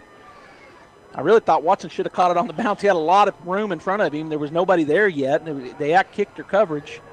But instead, it'll be 1st and goal on our 1st and 99, 1st and 10 at our 1 foot line, A formation. They got press coverage right here. It'd be nice to see a 99-yard touchdown. It's going to be a direct snap. Barrera just going to get maybe 1, Robbie. He's going to be about at the 1 yard line. Yeah, direct snap to Barrera, trying to go on the right side. Good job by the Trojan defensive line as there was nowhere to go, so he may have gained half a yard. Yeah, he got out to the 1. So it was on the 1 foot. Boy, I'd like to stir up in that press coverage, and now they're not in that defense as number 21 has backed off of Greathouse. But they are in a man-to-man coverage. If we can block and throw it down the field right here, it could be a big play for the Bulldogs. Taylor takes a snap. He's going to throw the screen over here to number 14. He is hit immediately. We didn't get that block. And good defense there by the Trojans. It's going to be 3rd and long. Yeah, Watson's out here to make a block for him to get inside of him, and Watson unable to make that block. Good play by the Trojan defense again to hold the Artesia offense. All right, so 3rd down, and he does pick up 1, so it'll be 3rd down and 8 from our own 2 yard line. Actually, we're out to the 3, so 3rd down and 8 at the 3. And this time they're going to have 2 safeties deep. A formation look for the Bulldogs. Snap is back. Taylor looking. He's going to step into a throw, and it's going to be caught. Goes in and out of the hands of the receiver. It would have been a 1st down, but dropped pass. 4th and long from our 3 yard line. Going to need some good blocking right here. If I were the Trojans, I would come after this. So just a pass that they've run a gazillion times, and it goes in and out of the hands of the intended receiver. It would have been a 1st down. But instead, drop pass. It's incomplete. 4th down and 8 or 7. Greathouse into punt. Beans into punt. They almost block it. He does get it away, and it's a fair catch. Caught at the Bulldog 38-yard line. And the flag comes in late. Let's see what the call is here. This is away from the action. So there's going to be something here on one of the teams, unsportsmanlike, I'm afraid. I didn't see anything back there. I missed it. I didn't, but I've seen something going on almost every play. Yeah, they're going to wave off the flag. Yeah, so I don't know what the – there was 2 flags on the – well, no, White Hat used his flag to wave it off. All right, so it'll be 1st and 10 for the Trojans at the Bulldog 37-yard line. So the Bulldog defense comes out and holds, and then a great punt. And I don't know, he got it down to the 1-foot line. I don't remember where he punted from, but it was like a 60-yard ended up net punt for the Trojans. So a big field position turn here. Punt by them and now punt by us, and they've got the ball at our 37. They're going to have tight trips to the far side, one receiver to the near side, which is Sauer, their go-to guy in the shotgun's Granado. So he's going to go that way with number 2. He's going to try to get up inside after he has turned back, pick up a maybe 3. Good job by Riley and Wesson for the Bulldogs as Riley at his corner position turned it in and came in and hit him first. And then Wesson came from his linebacker position on the inside and also helped with the tackle. So 2nd down and 7. It'll be at the Bulldog 34-yard line.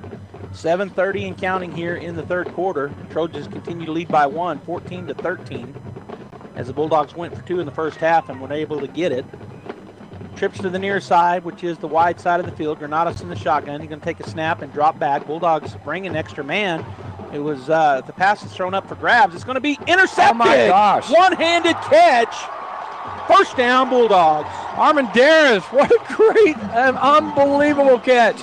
He had coverage on him, and the ball was to his left. He was going to his right. He reached back with his left hand and made that one-handed catch. That was incredible, Joby. That's a Sports Center moment. Great job by the Bulldog defender, and he did. He just went straight up high, caught it high, pointed it at the top of the throw, which was basically just a throw up in the air, and our defender, and that was who? Armendariz. He goes up, one-hands it, brings it down. So the Bulldogs now offense again starting inside our 5-yard line, but a great turnover as Taylor has a formation. Snap is back, going to turn and hand it off. Barrera will have a little bit of a gap. He'll get out to the 10 and then across to the 12-yard line. So a good job there by the offensive line on the right side. Yeah, good job. Gave him a crease, got in the linebackers. We got a block on them. So number 21, Laura, had to come up from his safety position to make that tackle. Pickup of 8. It'll be 2nd down and 2. And now the Trojans, are they going to call a timeout? Nope, the ref is calling a timeout. And I'm not sure why. Bulldogs were going to hurry up. Wow, he just gave the Trojans time to get guys off the field. Not sure why. And now we've got, that's going to be offside. Oh, we're saying false start. Oh, my goodness. What a turn of events there by the line judge on the far side. The first thing he did is he stopped play. Did we sub? Well, maybe we did. Maybe that's what happened. Yeah. I don't know. All right, so a false start on the Bulldogs. It'll be 2nd down and 7 as we back up 5. A formation, ball near the middle of the field. They look like they're going to bring a blitz. Snap is back, handed off to Barrera. He's got some room. He's got the first down, and then he's tackled from behind all the way out at the 20-yard line. Great job there by the line, and great job by Barrera making a cut. Yeah, I'm going to tell you right now, Laura's saving them because, I mean, they got open gaps, and Laura's safety position is saving touchdown runs by Barrera. Quick set by the offense. They're going to come up, hand it off to Barrera again looking for a crease. He does make a man miss, and he'll jump forward for about a 5-yard pickup. And they got a hand on the face mask, but no flag coming in. It'll be 2nd and 5 at our 25.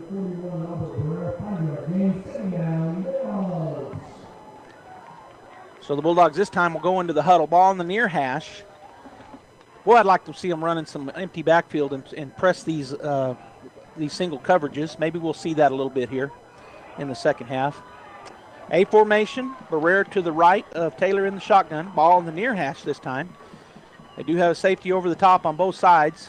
Snap is back. He's going to look to this side. He's going to throw the little screen to Watson. He makes a man miss, and he'll get forward for the first down pickup, a pickup of about 6, maybe 7 yards. So first down for the Bulldogs. First time we've really seen that screen. We've seen the wide receiver screen, but that's a good job as Jeff was looking earlier, made that call at half. Like to see some more of those. So pick up a first down on the screen. Yeah, ended up being a pickup of 8. 1st and 10 for the Bulldogs at their own 33-yard line as they break the huddle in the A formation. Barrera to the left of Taylor. Snap is back. He's going to run a little sweep and nowhere to go. And I think that's Lopez who makes something out of nothing. Actually, that's Greathouse. We haven't seen that play this year, I don't believe, coming from the slot. A little inside handoff from the right side. So we'll pick up a 2. It'll be 2nd down and 8 as we're back in our A formation. Barrera to the right of Taylor in the shotgun. A formation. Snap is back. Going to be a straight drop for Taylor. Looking, he's going to throw that out route. It's caught this. Oh, nope, he dropped it again, Robbie. Hit him right in the hands. That's a second drop for Greathouse, and he's going to have to And he knows it. He's going to have to concentrate as he dropped that one. It would have been, it was a really shallow route. I don't know if he'd even gained a yard, but he dropped the ball. It's about the 4th or 5th drop from the Bulldogs receivers today, which begin to add up. I'm wondering, Joby, that sun is over on that side. I'm just wondering if they're having to look into it.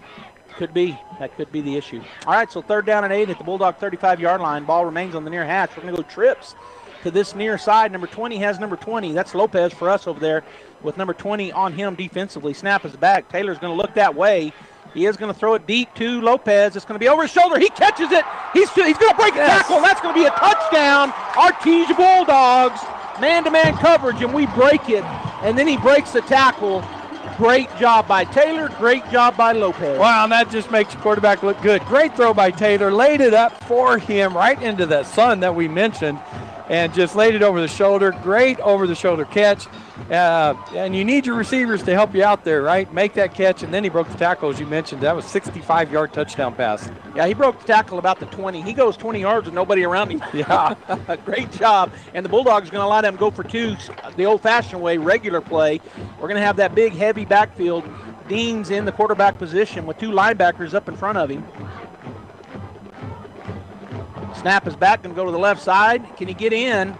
Right now he's still moving, and then he's going to be hit hard and still trying to get in, and he does get in. 2-point conversion. The offensive line helped push him in, Robbie. So the Bulldogs go up by 7, 21-14. I'm going to tell you why, number 64 for the Bulldogs, which is Loya. Loya, 64 and 74 Velasquez, as you mentioned. Deans was held up, and they came from behind and helped him get in the end zone. Jeff, we're going to come down to you. You were right there on that play. Just a great continued effort by everybody, including Deans, to get in on that 2-point conversion. Yep, it's exactly what we saw in that breakthrough. Hustle, hit, never quit. Just kept their feet moving. Everybody got on board, pushed him right in. What a great play. What a great drive by the Bulldogs. All right, so the Bulldogs go up by 7, 21-14. They get that point back that they had failed on the first half and now lead by a touchdown. And so we've seen a couple of good defensive stands by the Bulldogs defense. They're going to get another chance, Robbie, to do that again as the Bulldog offense gets that vertical we've been talking about. Lopez with a great over-the-shoulder catch, as you pointed out, looking back into the sun. Taylor lays it up for him perfectly. He breaks the tackle there at the end. He had him beat by a yard anyway, and the defender dives and tries to trip him up. He gets it through that and goes in for the touchdown. Well, and let me just, again, Taylor credit. First year I was hard on him because he threw those flat, but he's really put some air under him, letting his receivers run under him now. That's a kick back to coming up to catch it, and they're going to run their vertical. Oh, and they fumble the ball. Bulldogs have a chance, and they're going to get the ball. Did we get it? Oh, we did not. Boy, we got down there in a hurry and made some big-time hits. Well, number 14, Rodriguez, wide receiver on the kickoff team, got down there. And as soon as they fumbled it, he was right there, but they're able to fall on it again. But he almost had that fumble. Big hits. There were like 3 big hits right there, collisions by the Bulldogs. So it'll be 1st and 10 for the Trojans at their own 20. And I saw Pondo limping off right there. So I don't know, is he out on the field or did he come over and getting looked at? Don't like to see that from one of our defensive stars. Yeah, he's out there. He stayed out on the field. I seen. Yeah. All right, good. He was kind of gimpy there coming out of that big hit. He was one of them that laid the wood. All right, double tight. That was a false start. They did call it. I thought they weren't going to call it. It was a late call, but it was called. I called it early. So Bradley goes back to that. Just looked like they're going to run it right up the middle. Mano-a-mano there, right? We're just going to try to see what we can do now. Yeah, they had a double tight, one running back in the backfield. They had a slot on either side out wide. So you're right, heavy up on the line, but only one back instead of that triple back look in the wishbone. Let's see what they come out now. They're going to go back to the shotgun. It's going to be double tight again, though, with the slot out wide on either side. And Granados in the backfield. Oh, and he draws the Bulldogs off sides. Boy, we just give it right back. And that's just, ready to go. And he does that good hard count. The Bulldogs jump off.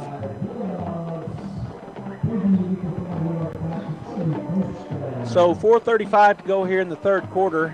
And we just trade offside and false start penalties. So we'll just do it over again. 1st and 10 at the 20-yard line. Granados in the shotgun, running back to his right, going to turn and hand it off to that back.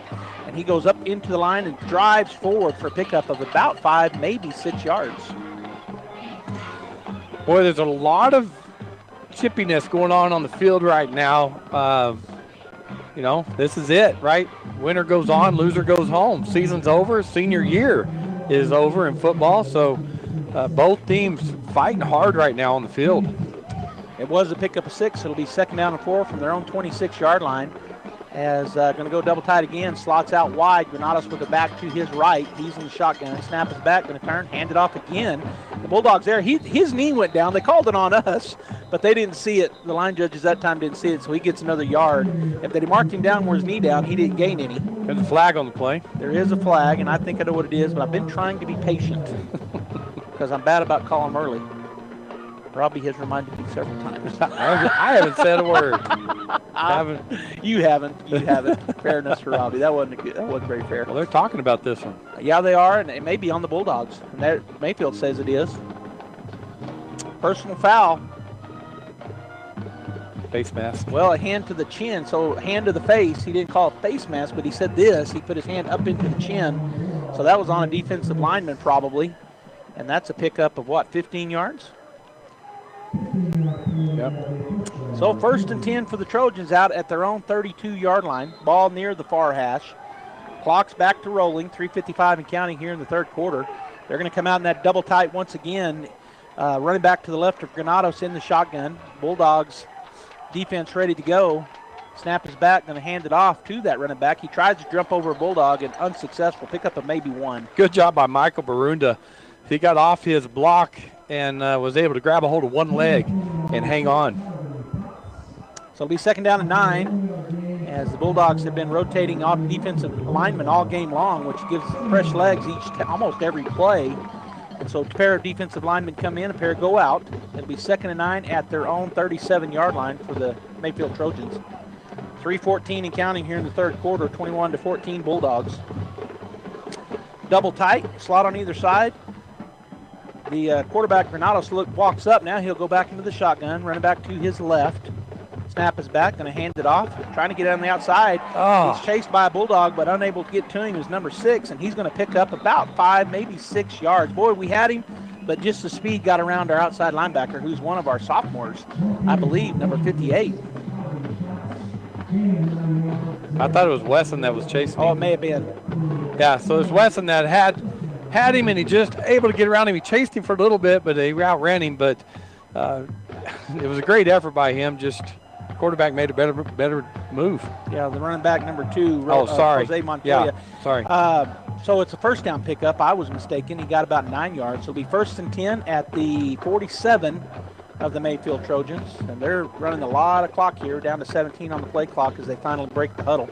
Ball on the near hash. We're going to go double tight once again. Granados in the shotgun with a running back to his right. Slots on either end. One way out wide. Granados takes a snap. He's going to hand it off to number 2. Bulldogs are right there. 2 Bulldogs, including our middle linebacker, picked up of about 1.5 yards. Well, if you don't, as a running back, there's certain guys you want to get hit by and ones you don't. You don't want to get hit by Pondo, open field. You don't want to get hit by Johnson. And both of them made a hit on that running back that time at the same time. He does get 1 yard for momentum, but probably our 2 best hitters are the ones that lay the gosh. And Pondo hit him low and Johnson hit him high. So it'll be 2nd and 9 for the Trojans at their own 48-yard line. As they are in the huddle, Granados gets the play and feeds it to his offense. Ball near the middle of the field as they break the huddle. Need a turnover. We're going to go an A formation look, so similar to what the Bulldogs run. Granados with a back to his left in the shotgun. Slotting a wide out. He's going to drop back to throw. Bulldogs put on a little bit of a pressure. He throws it over here. That's going to be almost picked. I thought it was going to be picked. Good job by Riley.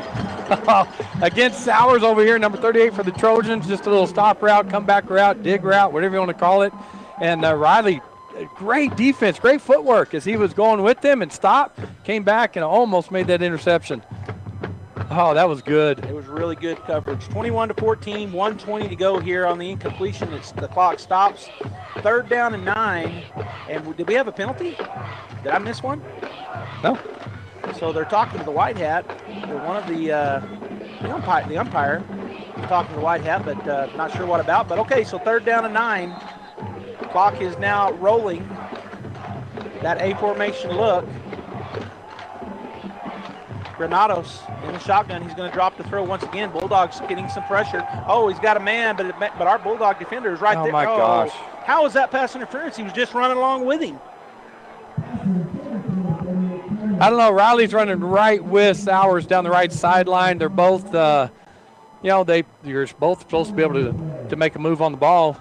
And they say that Riley, they're going to call pass interference. We'll see. But it looks like they're going to call it on us. So 3rd down and 9, and on the play, it's going to be a 15-yard pickup if that's what the call is. And I hear a fan saying, pick the flag up. Boy, he was running stride for stride. That official says no. He tells the coaches, it's pass interference. The Bulldog fans don't like it. I don't either, frankly. No. It looked like a perfectly played defensive play. Never saw any hands, but that's the call. So we'll roll with it, 15 yards. It'll put it down to the Bulldog side of things. 1st and 10 at the Bulldog 38-yard line. Well, and just for the record, I mean, I know we want the Bulldogs to win, but if our guy calls us pass interference, we'll call it. I mean, we'll own it. We'll say, oh, yeah, but just did not see anything on that play. All right, so 1st and 10 for the Trojans. They're going to stay in, they're going to go back to that double tight with a slot on either end. Number way across the field on the 40-yard line on the far side. And now Granados looks like he changed the play, moves his back to the right side. He is now back to the left side. Takes a snap, going to turn and hand it off, and there is number 2 being tackled immediately after a pickup of 1. That was number 58 for the Bulldogs that time. I don't have him on my starting lineup, so let me go get him. I should know him. He's played a lot this year, and that's Daniel Ruiz. Good job by him. Just got off his block, made the tackle really fast. So a pickup of 1 would be 2nd down and 9 at the Bulldog 37-yard line. And we're down to 44 seconds and counting here in the 3rd quarter. They had 2 guys leave the huddle before they break, so that's perfectly legal. They had 13 guys in the huddle at that time. All right, so they're going to go double tight with an X-back on either side. Running back next to Granados in the shotgun. Packed house here. That was an false start. They run a little counter, and number 6 will pick up about 7, maybe 8 yards down to the 30-yard line of the Bulldogs. Boy, very easily could have been a call to false start, Robbie. There were 3 guys moving forward, but no call. Yeah, motion into the formation by number 6. Take the snap, hand it to him, and pull a couple linemen to go up that right side. He cuts it in. Did not try to go outside. Cut it in for a good gain. All right, so 4th quarter, they're going to let the clock run out. 21-14 is our score. The Bulldogs on top, but the Trojans driving. They've got 3rd down and 2 at the Bulldog 30-yard line when we come back to start the 4th quarter. Hey, Bulldog fans, just like the Bulldogs, you too have a chance to win big on tire rotations and oil changes. TMJ Auto is giving away a free tire rotation and oil change every quarter of the year. Surf onto their website, tmjautorepair.com, and find the Register to Win tab. Your name will be placed in the drawing and no purchase necessary. Plus, find other great deals and savings on tmjautorepair.com.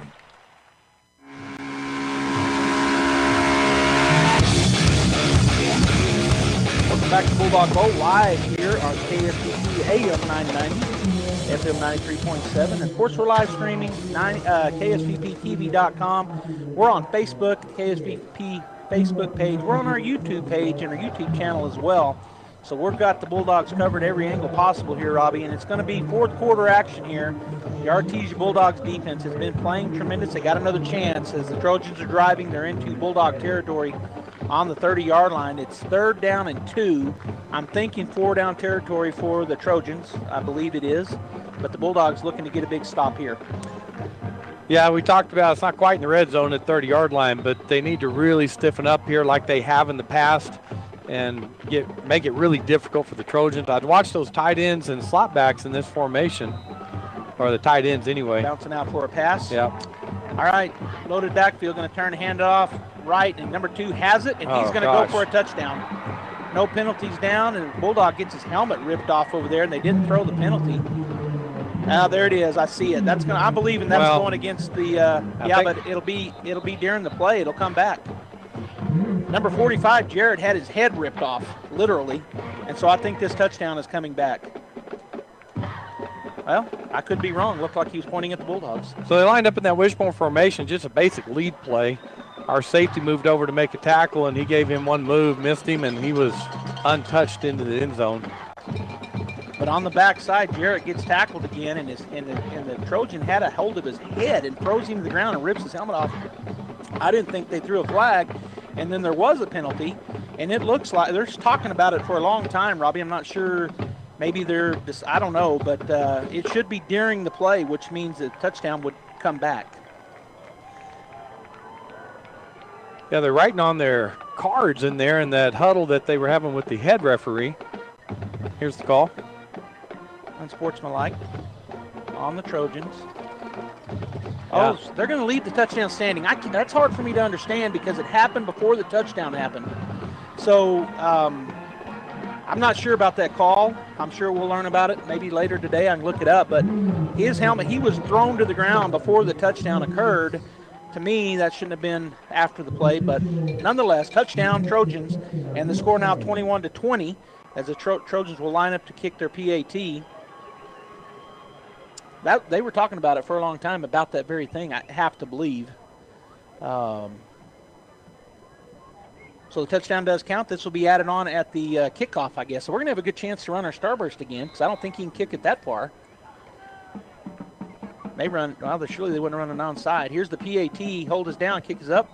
Kick looked good from here, and it is. So 21-21, 11:53 to go here in the second half. And we're going to go ahead and take a break. We'll come back for the Bulldog kickoff return after this timeout. Incredible Printing is open for business. Located across the street from the Derek Floor statue in Artesia, Incredible Printing is Artesia's only local printer. Incredible Printing makes your business that high-flying brochure needed to advertise those new services or products. Incredible Printing also specializes in all carbon copy books and material. Georgia and her team at Incredible are excited for 2021. Incredible Printing is open in Artesia, across from the Derek Floor statue.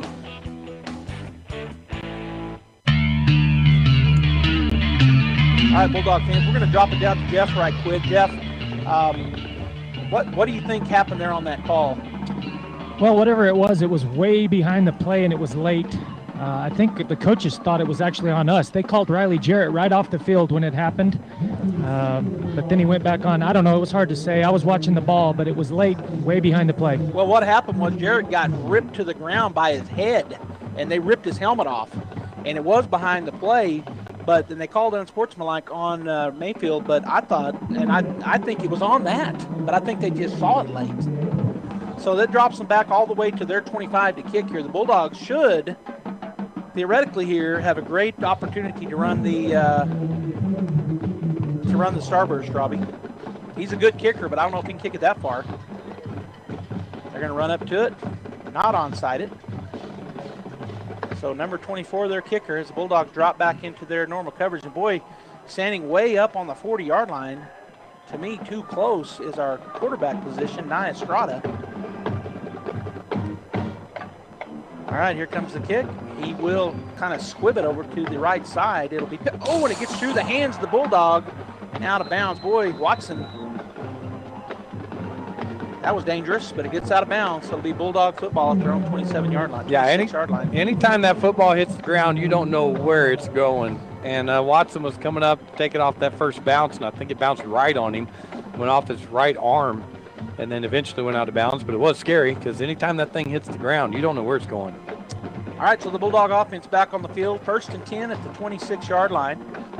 Score all knotted up here. 11:53 to go in the ball game. A formation look for the Bulldogs. Barrera to the right of Taylor in the shotgun.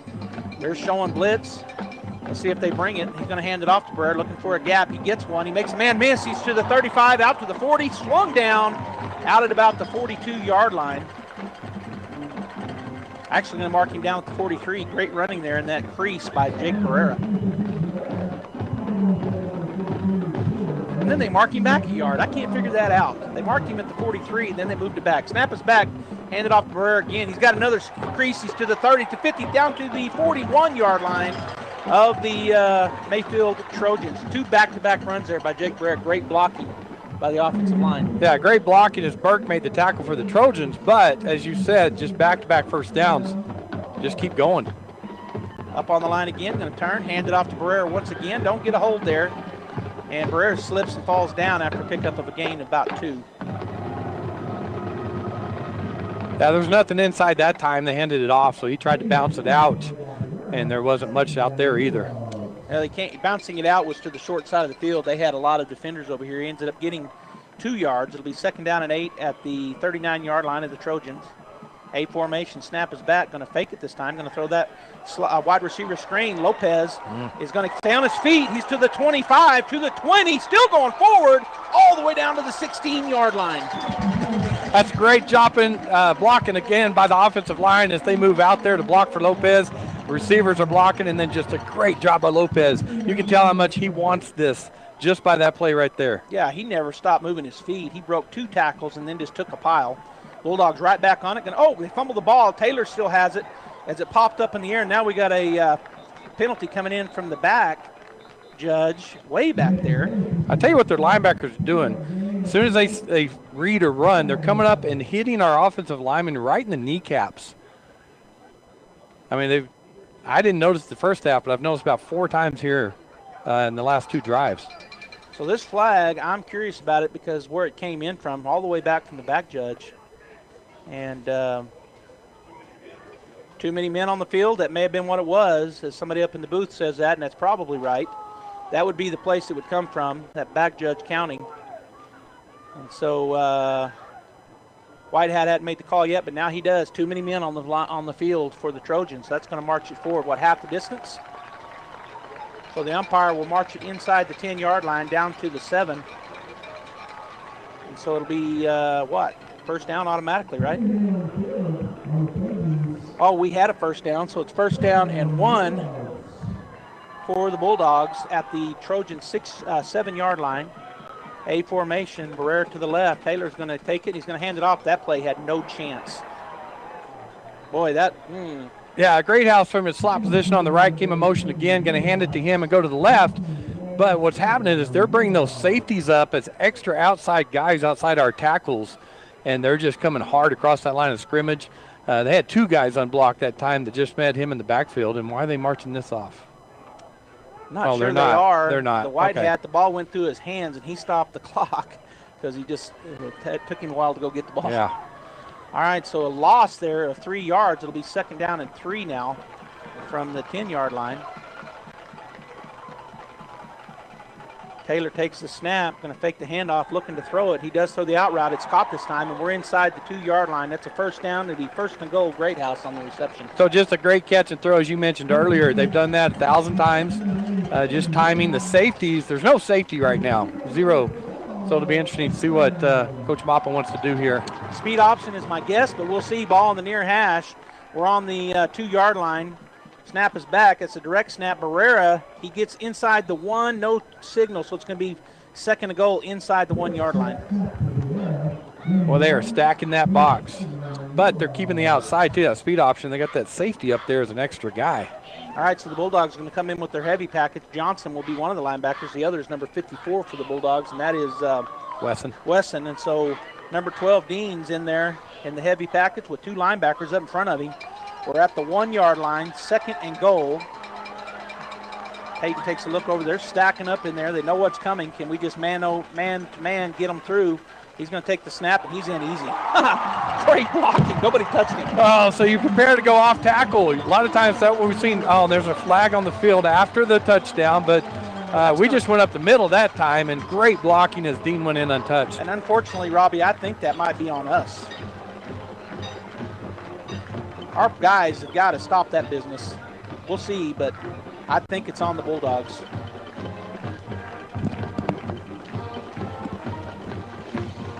They're going to huddle up and talk about it again, and it's probably unsportsmanlike. And that's why they get together, because they mark it down, because unsportsmanlike, you got to track the players that have that. So they're gathering together and marking it down on their cards. So the touchdown should count. It's going to be kind of what just happened a while ago. I think they're going to step us back to the 25 to kick it if it is against us, and I think it is. Touchdown. And then unsportsmanlike on the Bulldogs. And you know what? That's not Bulldog football right there. And we've had a couple of those this year. So I get highly frustrated as a former Bulldog and as I bleed orange. And these boys need to be shook a little bit, and I think our coaching staff may do that. Because there's no reason to do that. We just scored. Why do we need to talk? You know what I'm saying? Yeah. All right, Bulldogs go up 27-21. We're going to line up in the standard PAT. as Parrish comes in to do the kicking. Nia Estrada to do the holding. 9:17 to go in the ball game. Snap is a little low. He gathers it up well. The kick is up, and the kick is good. All right, Robbie, we're going to take a break here with 9:17 to go. Artesia back on top by 7, 28-21 Bulldogs. Did you know Artesia Ford has been open for 50 years and owned by the same people for every day they've been open? I'd say they must be doing something right. By the same people? So the person I bought my truck from might have sold my grandfather his trucks? I bet they did. That's a family tradition I could be proud of. Artesia Ford, open for 50 years and counting. Visit Artesia Ford at 307 North 1st Street in Artesia to be a part of a family tradition you can count on for the next 50 years.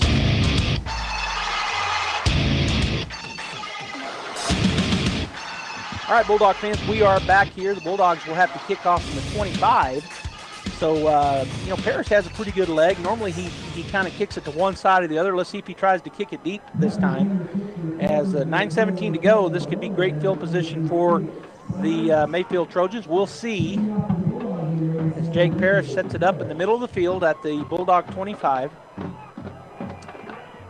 28-21 Bulldogs, 9:17 to go in the ballgame. Here comes the kick. He is going to go to the right side. Nobody's there. It's going to bounce. Trojans are going to have to come up on. They let it go out of bounds.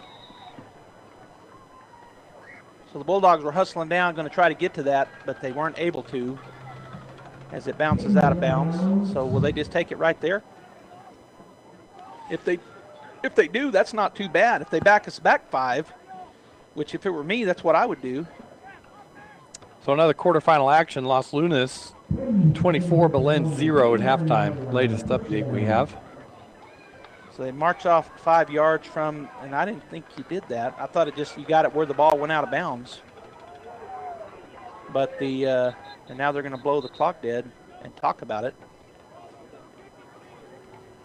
He's going to call it. That's declined. Okay, so they are going to decline it. That's what I thought they should do. Yeah. But the offense was out on the field. The coach had to come out and tell the White Hat, hey, we want to decline that. I wonder why his offense was on the field. I don't know. We were already kicking from the 25, right? Now we're kicking from the 20. Yeah. Yeah.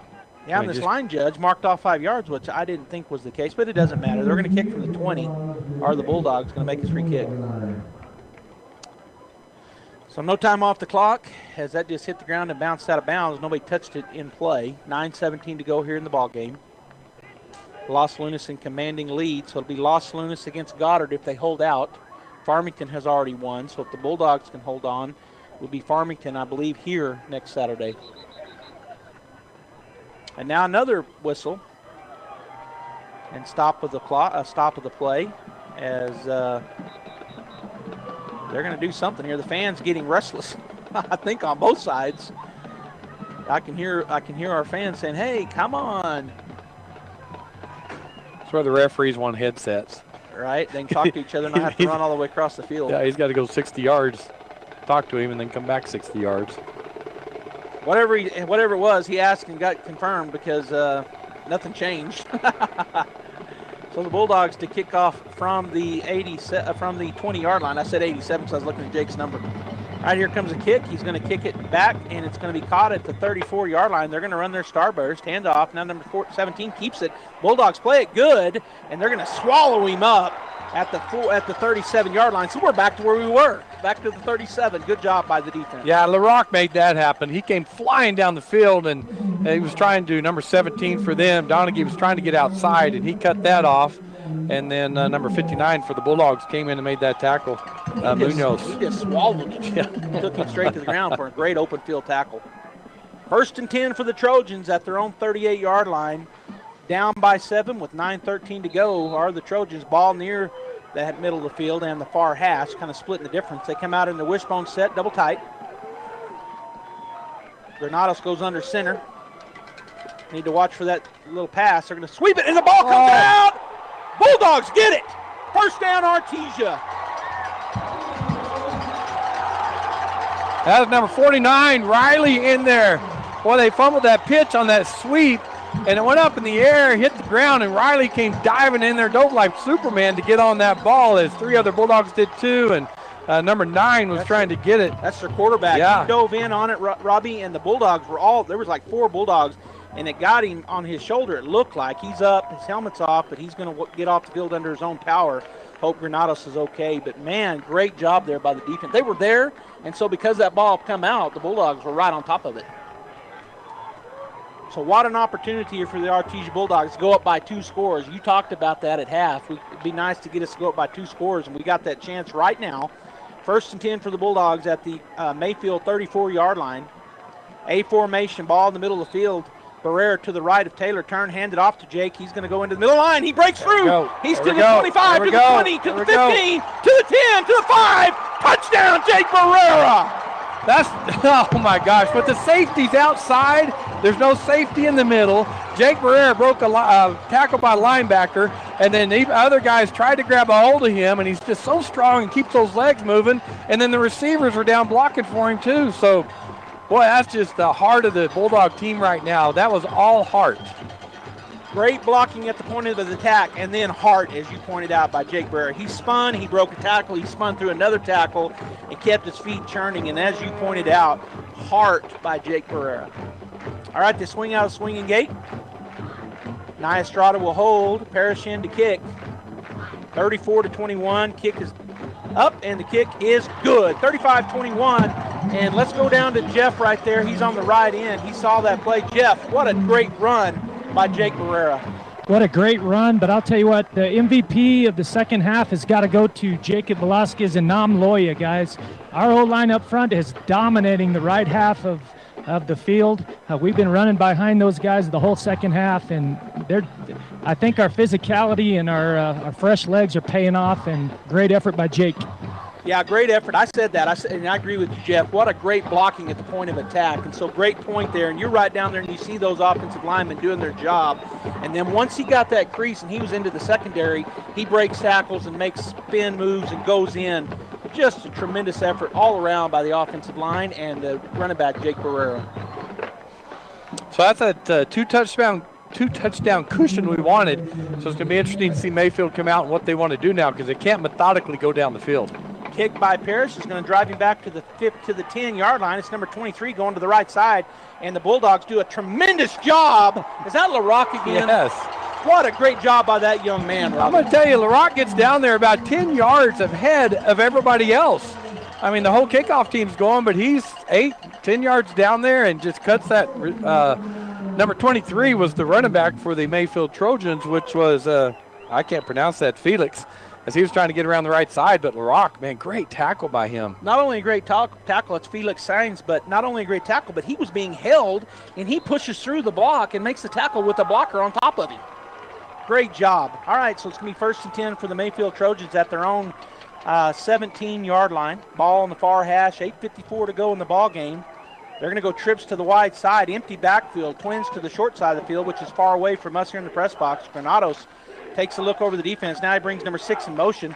Fakes that, handoff. It's a pitch in the backfield. Luckily, he picks it up. Bulldogs almost had another turnover. Number 2 breaks a tackle, breaks another tackle, and number 10 is going to push him out of bounds. Seth Johnson, boy, you know what? Sometimes you said it earlier, those busted plays end up making big yards, and that was another one for the Trojans. I hated him as a coach because you have discipline, right? You know, timing and handing it off and what you're supposed to do. But as soon as all that's disrupted, man, it seems like chaos always happens. Yeah. And it happened again. Luckily, Seth Johnson was able to get him out of bounds, because if he hadn't, if he was going down the sideline. All right, so a big first down pickup out to their own 28-yard line. As the Bulldogs had a little bit of confusion, Granados drops to pass. There's another tackle. Did they throw a flag? They didn't. Man wide open was overthrown. Boy, I'm telling you what, he got tackled in the backfield again. Look at his shoulder pad. And he's going like this. It's number 45 for the Bulldogs. They could have called holding very easily on that. No call made. I saw him put his hands up probably like this. He's like, I don't know what I got to do. Well, I know, and that's Jarrett's, he's played a great game. Yep. And it can be very, very frustrating, because that's probably about the 10th time he's been held. Probably so. And look at him. Again, he did like this. I know. He's like, I don't know what to do. Yeah. He got tackled in the backfield as he was getting by the offensive tackle. All right, their trips, a little bunch set on the wide side, which is near us. Granados will drop the throw once again. Looking down the field, he's got a man. It's going to go. Almost picked off. It was behind the intended receiver, number 16. And there was, for the Bulldogs, number 41, almost coming up with it. That's Rascone. Yeah, trying to get it to Caden Quinones for the Trojans. He had to go up high for it, went off his fingertips, and boy, the defender for the Bulldogs just almost was able to make that interception. Yeah, it was Rascone, and it was behind him a little bit. He almost made a great one-handed catch with his left hand. All right, so 3rd down and 10, empty backfield, trips to the near side, which is the wide side, twins to the far side, which is the short side. Quarterback draw. And, yeah, it could be as Seth Johnson. There's nobody in the middle of the field for the Bulldogs. Snap is back. He drops to throw. It's a 4-man rush. He steps into it. Good job by the defense. That's a broken up pass. It'll be 4th and 10. Boy, Pondo had a great coverage over there as he was blanketing him. They stopped on a stop route. He reached or kept his left hand behind the receiver, reached out with his right hand and knocked the ball down. Now, Robbie, you're a former DB. I'm not, but that was textbook. Oh, it was textbook. That's exactly right. That's why I said the left hand was there. Yep. And the right hand in front to slap the ball down. All right, so the Bulldogs force a punt here if they do punt it. I think we'll be looking to make sure that they don't try to run a fake with 8:27 to go and a 2-touchdown lead. Back is Watson to receive. Soward, the punter. Snap is back. He steps into it. Will punt it. Good punt as he drives it way back. Oh, gosh. Go back and catch it. Pick it up and go, young man. Get it, Watson. You got plenty of time. He overkicked his coverage by a lot. Watson will get out past the 20, so that gets him out of the red zone. We got a flag down back there? No? No, I was just looking. He kicked it about 55 yards in the air, and then it went about 5 on the bounce, so before Watson picked it up. All right, so he does get it outside the 20-yard line. He picked it up at about the 15. It was about an 11-yard return for Watson. Good job by the young man to pick it up and get out there. So 1st down for the Bulldogs at their own 26-yard line. 8:14 to go in the ball game. 35-21 Artesia as they break the huddle. 1st and 10 at our own 26. A formation, pretty much stayed in it all ball game. We've been out of it once or twice, maybe 3 or 4 times. Barrera to the right of Taylor, ball in the far hash. And we got a whistle and a flag. So what do we got here? Illegal substitute. What's this? They're counting 12 men on the line on the ball for the Trojans again.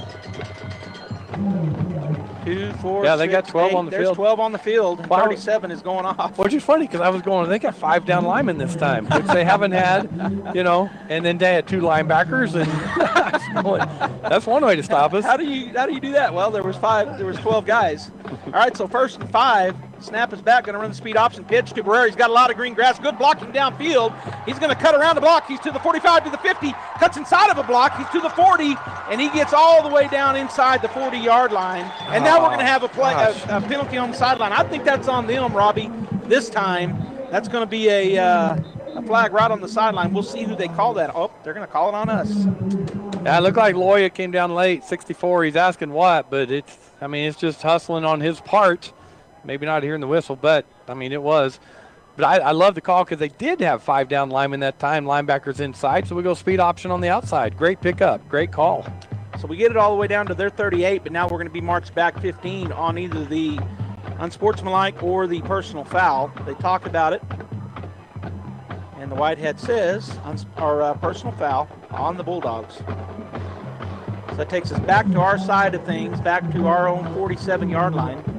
1st and 10 at our 47, so we get a net gain, but it was a big play on the great run there on the speed option.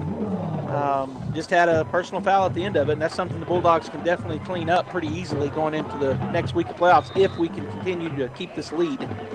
Ball in the near hash. Taylor has Barrera to his right. A formation, snap is back in the turn, handed off to Barrera. He's right behind that offensive line on the left side, and then coming in late was a big hit, and he's going to probably lose a half a yard. He's trying to run him up the middle again. That time the Trojans able to stop the Bulldogs. As I was looking at the receivers this time, boy, it's wide open for them. That I'm telling you, individual coverage. I'm telling you. All right, so it'll be 2nd down, and we get back to the line of scrimmage. So 2nd down and 10 at our own 47-yard line, and they're telling us throw it against them when they're going man to man. We'll see what we do here. A formation, safeties are up, playing linebackers. We're going man to man again. Barrera to the right of Taylor in the shotgun. Snap is back, going to run the speed off the short side of the field. Barrera is going to throw it. It's going to be almost picked off. I don't know. And he's asking for a pass interference. Coach Maupin is that guy downfield was tackled. Did a flag come in? No. Lopez.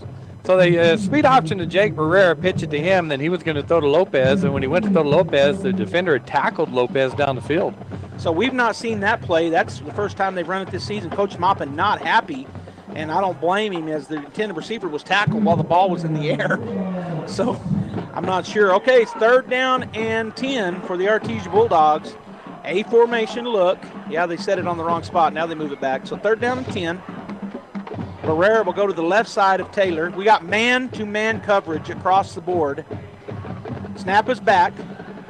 Taylor's going to step into one. He's going to throw it, and that's picked off. He threw it right into double coverage. We had a man-to-man coverage. Strip it. They do strip it. They're going to say he was down, though. Boy, we stripped it. The ball came out. But they're going to say the DB was down at the Bulldog 46-yard line. Turnover on the Bulldogs. Taylor trying to throw it across the middle. That safety did back up into that zone, read his eyes because he looked at him the whole time, watched him trying to go across there, and just stepped in front and made that interception. Rodriguez did a good job. He's the man that came back and hit him and was able to the ball came loose, but evidently after it came down.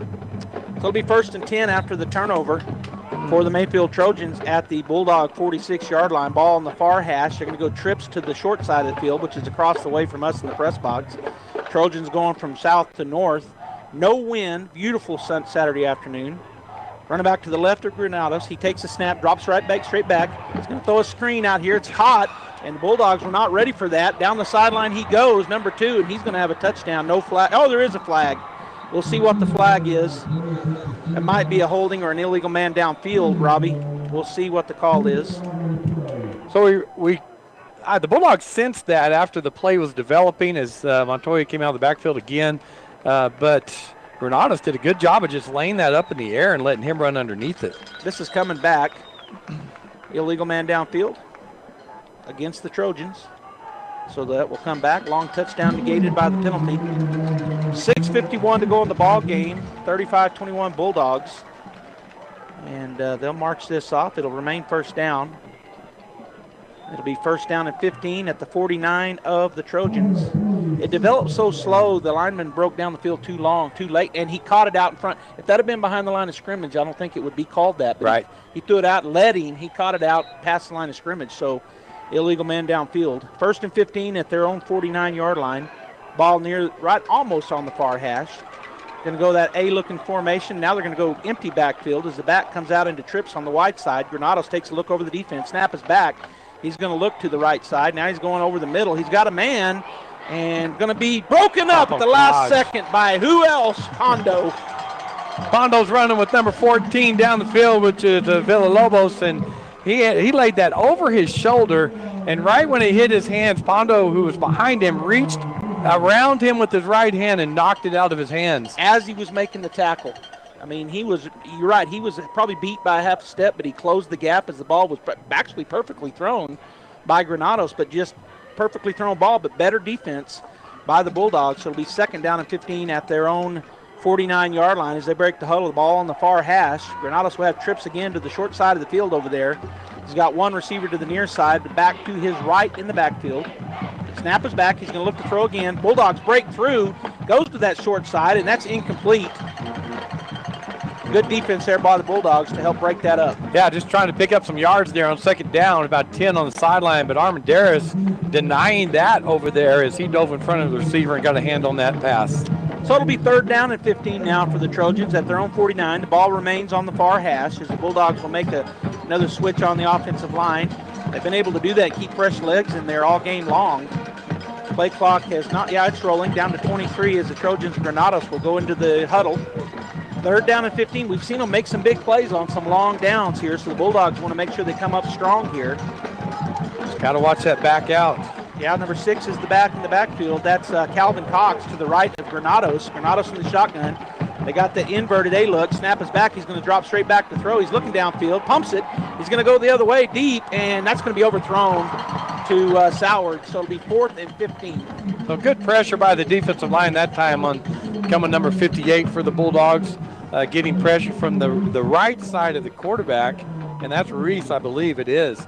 And then some others broke free there. So good job by the line. Forced it a little bit early, so it was a little overthrown. Daniel Reese had just come into the ballgame. He was those fresh legs, and you see it.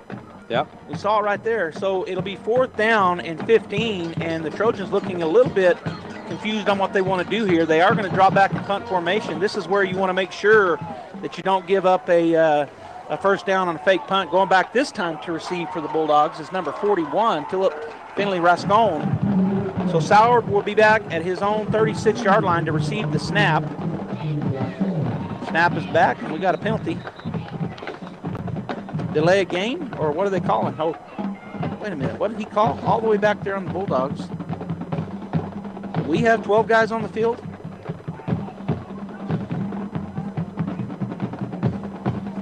What was the call? I don't know. Was that a first down? I missed the call. No, it's a 5-yard pickup, so it's 4th down and 10. I missed what he said. Yeah. We have 12 guys on the field. So somebody's got to get off and hurry. Now coach is going to call a timeout for the Bulldogs. So a lot of confusion on that. I'm not sure. I think we might have had 12 guys on the field. Let's go down to Jeff. Jeff, did you see that call? We missed it up here in the box. Absolutely. 12 men on the field. Okay. All right, so the Bulldogs call a timeout because they still didn't have the right package out there. So it'll be 4th and 10. It was confusing. I saw him mark it up to the yard marker. Right. I'm going, is that a first down? But it was the wrong side, right? Right. Still, it's 4th and 10. Yeah, it was 4th and 15, so they moved it up 5. It became 4th and 10. So I knew that's what you were thinking. Boy, because you kept saying, is this 12? And I'm sitting there going, what is going on? I was totally confused. So I'm going, it's a first down. All right, so timeout on the field. 6:35 to go. All right, Robbie, let's lay this out here. The Bulldogs for the varsity Lady Bulldogs are in the state championship game. That game coming up in 30 minutes. Want to make sure everybody here in the bowl gets tuned in at ksvptv.com or on the radio. It's going to be audio only for us, but we're going to have the call. Kelly McDonald will be calling that game for KSVP there live, and I think he's probably taking on the Hope Huskies. I didn't see the bracket, but I'm assuming that's it. And Bulldogs still look confused. Oh, they're going to go for it, so they're lining up with trips to the near side. Snap is back. Granado's looking, getting some pressure on the Bulldogs. He throws it over the middle, and that's going to be caught. Oh, my gosh. Boy, the Bulldogs had 2 guys there, and 23 comes down with it. That's a great throw and a great catch. That's Felix Sines. He wanted it more than we did. We had 2 defenders there, and everybody went up for it, and he came down with it. All right, so a huge play, and that's after a penalty that we should not have had, an unforced penalty. We had 12 guys. That should never happen. All right, so 1st and 10 at the 16-yard line of the Bulldogs. Granados with trips to the far side, which is the short side of the field. He has the running back to his right in the backfield in shotgun. Snap is back. He's going to look that way, roll out that way. Bulldogs are going to get some pressure. He is hit, and that is caught. Nope, he catches it out of bounds. Does number 2. What a great catch, but he was out of bounds when he caught it. I tell you, Seth Johnson was coming. He was coming hard that time. He closed fast. He had to get rid of that ball, but good job by Johnson to put all that pressure on him.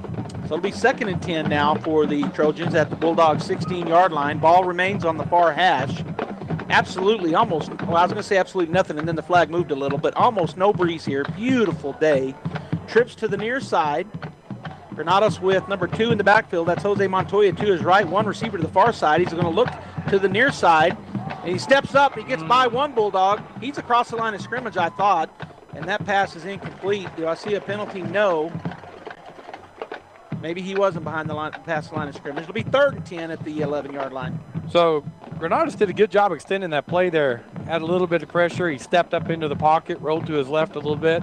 Had a receiver on the left side, but unable to get it to him.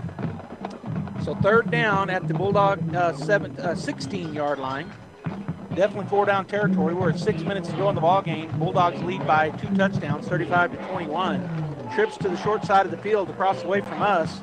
Jose Montoya, the back next to Granados in the backfield. Snap is back. He's going to go that way. Looking back, though, he's going to throw the back pass.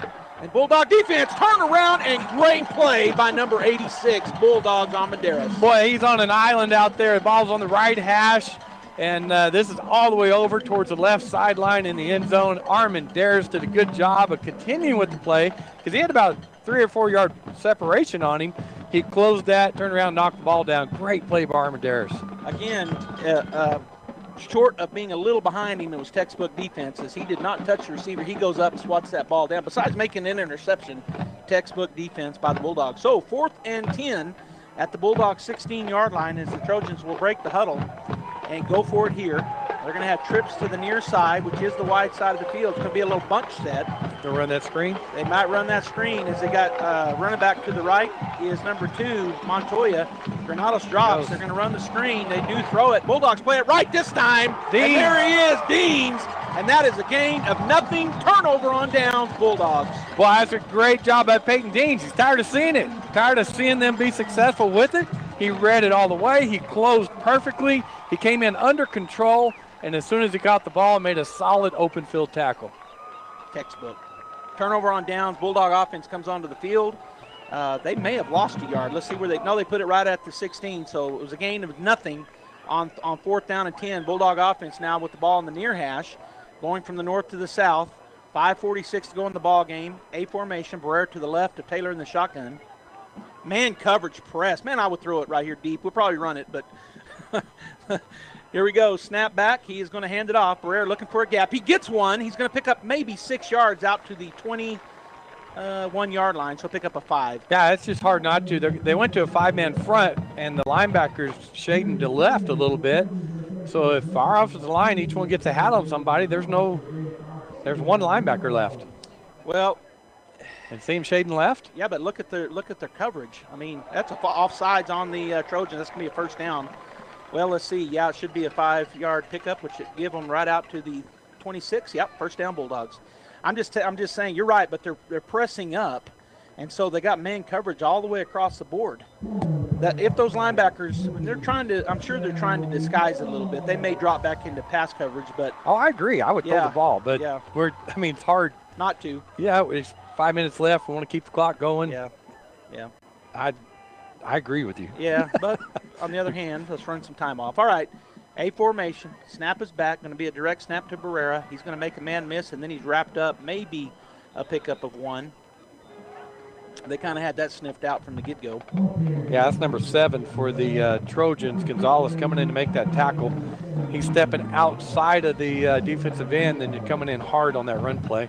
I would run this clock all the way down. We got 33 seconds to run off here. They are just waiting. Coach Maupin taking his time, not going to get a play in there. It's down to 4:35. We can get this down to almost 4 minutes before we run a play. 2nd down and 9. Ball on the near the near hash, kind of split between the middle of the field and the near hash, the right hash for the offense. Now Coach Maupin gets the play in. Play clock down to 12. Bulldogs break the huddle. A formation look once again. Barrera to the right of Taylor. Need to snap it. 4-3. Snap is back. He's just looking to throw. Going to throw the screen to this side to Barrera. We got blockers out in front.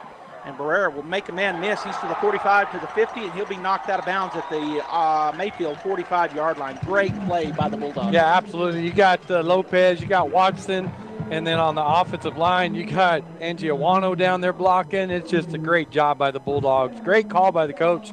Expecting to hand the ball off and run it, and great call. Goes out of bounds. It does stop the clock as he's tackled out of bounds. 4:01 to go. The Bulldogs do hustle up there, though. They do a short huddle, and now they'll get right back on the line of scrimmage. It was picked up all the way down to the 44-yard line. Barrera to the left of Taylor in the shotgun. Snap is back. Going to hand it to Barrera. Oh, and he slipped. He tried to make a cut, and his foot went out from under him. Pick up a 1. You know, we've seen that several times today. I mean, several Bulldogs. I mean, Jeff noted that Lopez on that 2-point conversion slipped, and then several times we've seen players slipping on the turf. So here again, take our time, let the clock run. It's 2nd down and 9. And at the 44-yard line of Mayfield, and we've got 28 seconds on the countdown clock. We're going to get down close to 3 minutes before we run a play here. As Taylor comes off the sideline talking to Coach Maupin, they'll break the huddle. And I said that we could do that, but we're going to be up on the ball with 15 seconds to go, and looks like we are going to take it right down. A formation, Barrera to the left of Taylor in the shotgun. They're prepping man press coverage, handed to Barrera, and he's going to power forward for a pickup of about 2 yards. So it'll be 3rd down and 7 for the Bulldogs as the clock continues to roll. We're going to be under 3 minutes before we snap the ball again. So just going to try to make them use their timeouts. Looks like they have 3 left. And just going to run the ball. I mean, it's 3rd and long right now, 3rd and 7, but trying to make them use their timeouts.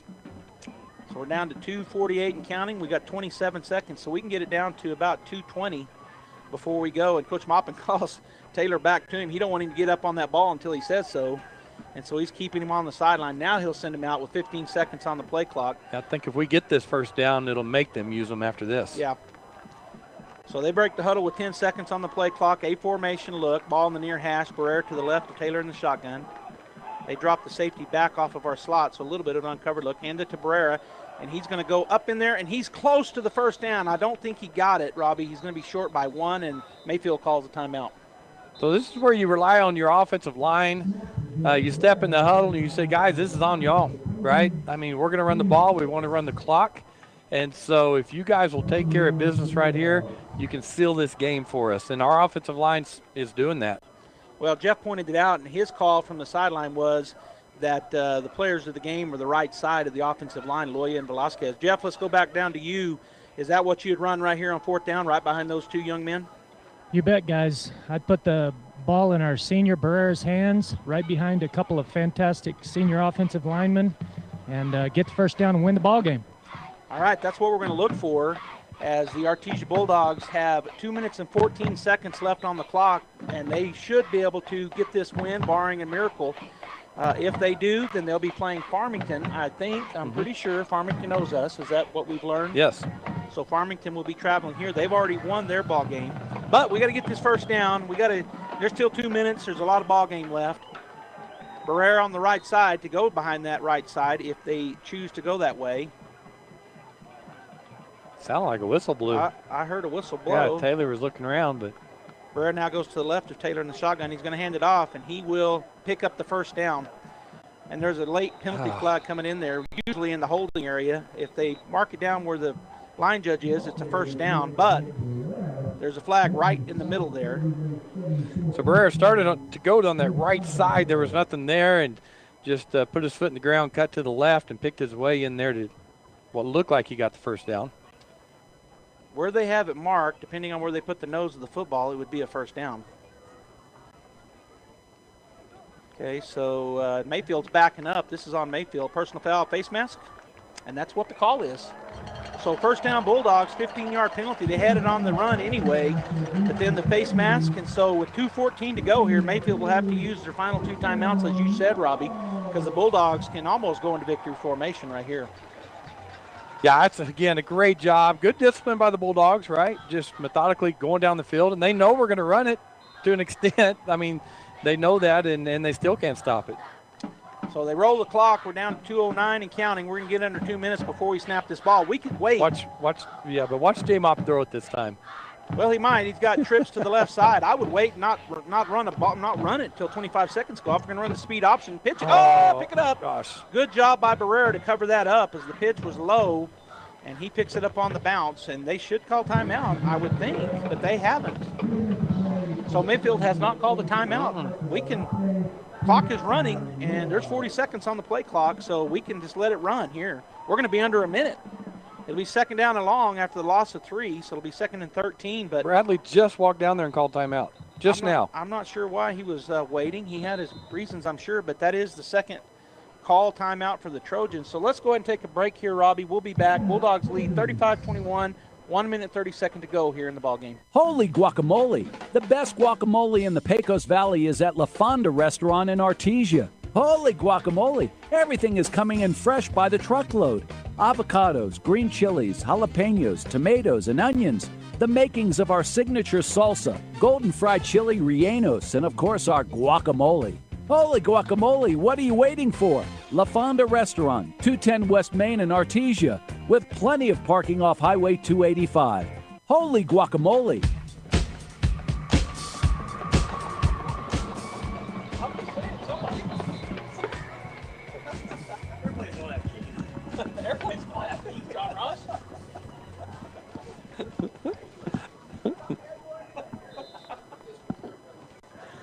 Welcome back, Bulldog fans. 1 minute, 30 seconds to go. Taylor in the backfield with Barrera to his right. Second down and 13. Snap is back, handed off to Barrera, and he's going to be swallowed up, but he goes underneath the tackle, and the ball comes out. Oh, no. And Trojans, Bulldogs, I think, got it. So it's going to be a big loss again, but the Bulldogs have it. Boy, number 64 for the Bulldogs saved us there, Loya. As that ball came out, we saw it bouncing around, and he was able to go dive on it. So did they call a timeout? They didn't. So, again, no timeout taken. And I guess they're not going to call a timeout, Robbie. So it's going to be 3rd down and 16 for the Bulldogs, but we're going to be under a minute. We're going to be down to like 40 seconds before we have to snap this ball. And now they call timeout again. Let a lot of time run off. I'm not sure either. But let's take our final timeout. 54 seconds to go. Robbie and I are going to lobby for an airplane. We'll be back after this timeout.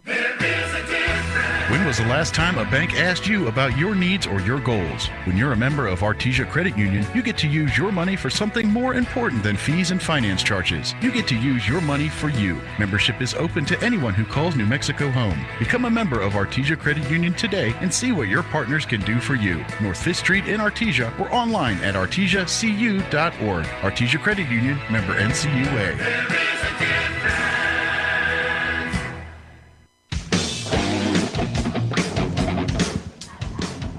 All right, Bulldog fans, we're back here. It's 3rd and long. All the way back to the 25. The Bulldogs have gone backwards on consecutive plays, Robbie, but we're down to 54 seconds. We're up by 2 scores. It looks like we've got this game won against a great program in the Mayfield Trojans. It's been we expected it to be a great game. It has been a great game. Mayfield came in with a great game plan, and they, for the most part of it, executed it. Artesia's just been a little bit better. All right, so we're in the victory formation here because this snap should be it. It's 3rd down. It'll be 4th down. We'll take the knee, and we're going to be 4th down, and 40 seconds on the clock. And so are we going to have to run one more play? I think we are. He's waiting to start it. Yeah, they haven't started it. They haven't started the play clock yet. No, but they should have. And I think the refs are saying we should have. Well, he still hadn't started. Oh, they did. 34. Oh, yeah. The clock will run out now. William have to run a play. All right, so the Artesia Bulldogs look like they've got the win, and they do. It's 4th down, but, well, see, that's what I'm saying. The play clock didn't start, but I think the White Hat's saying it should have. I think they're calling now, though. Well, I don't know. Okay, so they're hugging down on the field. Bulldogs win. The clock runs out. They'll shake hands. 35-21. We advance.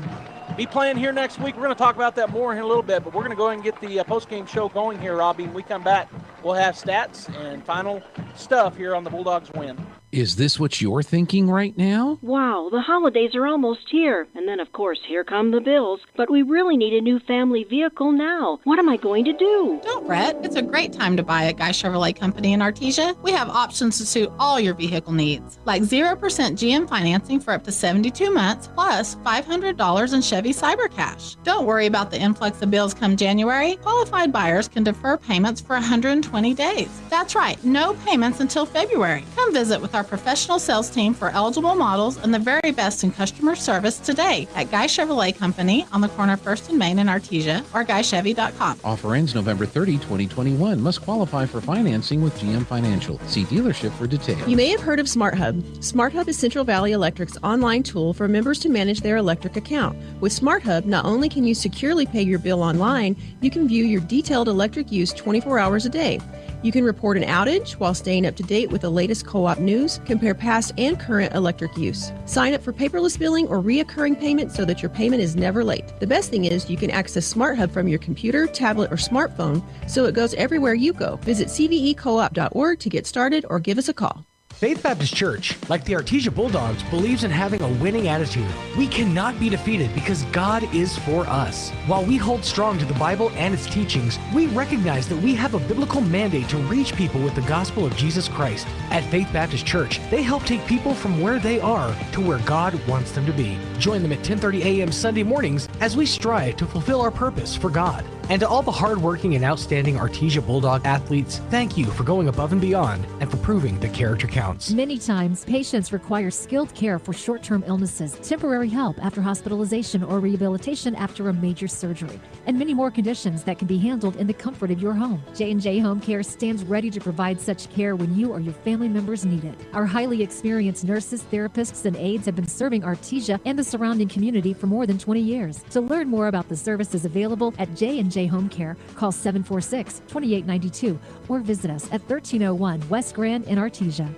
You've changed thousands of diapers, cut off hundreds of crusts, played hours of peekaboo and duck, duck, goose. But you'd do anything for your kids. That's why it's so important to protect them with life insurance from State Farm. State Farm agent Sandy Stockton will help make it easy and affordable to help you protect your family, no matter what the future holds. Because for the people you'd do anything for, life insurance could mean everything. Call State Farm agent Sandy Stockton in Artesia today. Like a good neighbor, State Farm is there. Bulldog Pride is about family. It's about being the best both in the game and in the community. It's about giving your all and having your teammates back. This is Pastor Jason Perry, and here at New Hope Baptist Church, we can relate to the Bulldogs. Our church is a family, and we focus on allowing the Lord to be the best both in our church and in our community. Here at New Hope, we know it's a new year, and there's new hope for a new you. We're praying for Bulldog victory in the game and victory in your life through Jesus Christ. Well, Robbie, we got the big win here. The alma mater is being played by the band. The Artesia Bulldogs and the cheerleaders all lined up. Big ovation by the Bulldog faithful as the Bulldogs will do their normal circle in the field and count out Bulldogs with the jumping jacks. Great game by the Artesia Bulldogs. Yeah, the Bulldogs came out. We're talking a little bit at halftime. It felt like we should have been up by a couple of touchdowns. At halftime, we weren't. Talked about adjustments being made and just coming out, and the team that plays with the heart and plays the best second half moves on, and the Bulldogs were able to do that. It wasn't pretty. It wasn't what we would call just a clean game, but sometimes you got to win those ugly games to move on and to be a championship team. So Bulldogs were able to do that today against a really good Mayfield Trojan team. Yeah, the Mayfield Trojan story program, we talked about it in the sideline show. We visited about it all throughout the game. I agree with Jeff. He was down on the sideline, and he said they didn't look intimidated. We're going to go down to Jeff one final time here. Jeff, get your final thoughts on the big win for the Artesia Bulldogs as they advance in the playoffs. Well, great job by you guys tonight. Hats off to you guys up there. What a great game, and did we expect anything less, guys? Hey, I think it was a tell of two halves for Mayfield. They went at halftime up. They had executed their game plan well. That ground and pound, used the clock. And then in the second half, the Bulldogs come out and turned the tide and got ahead and forced Mayfield to have to throw the ball, which is something I'm sure they didn't want to do that much.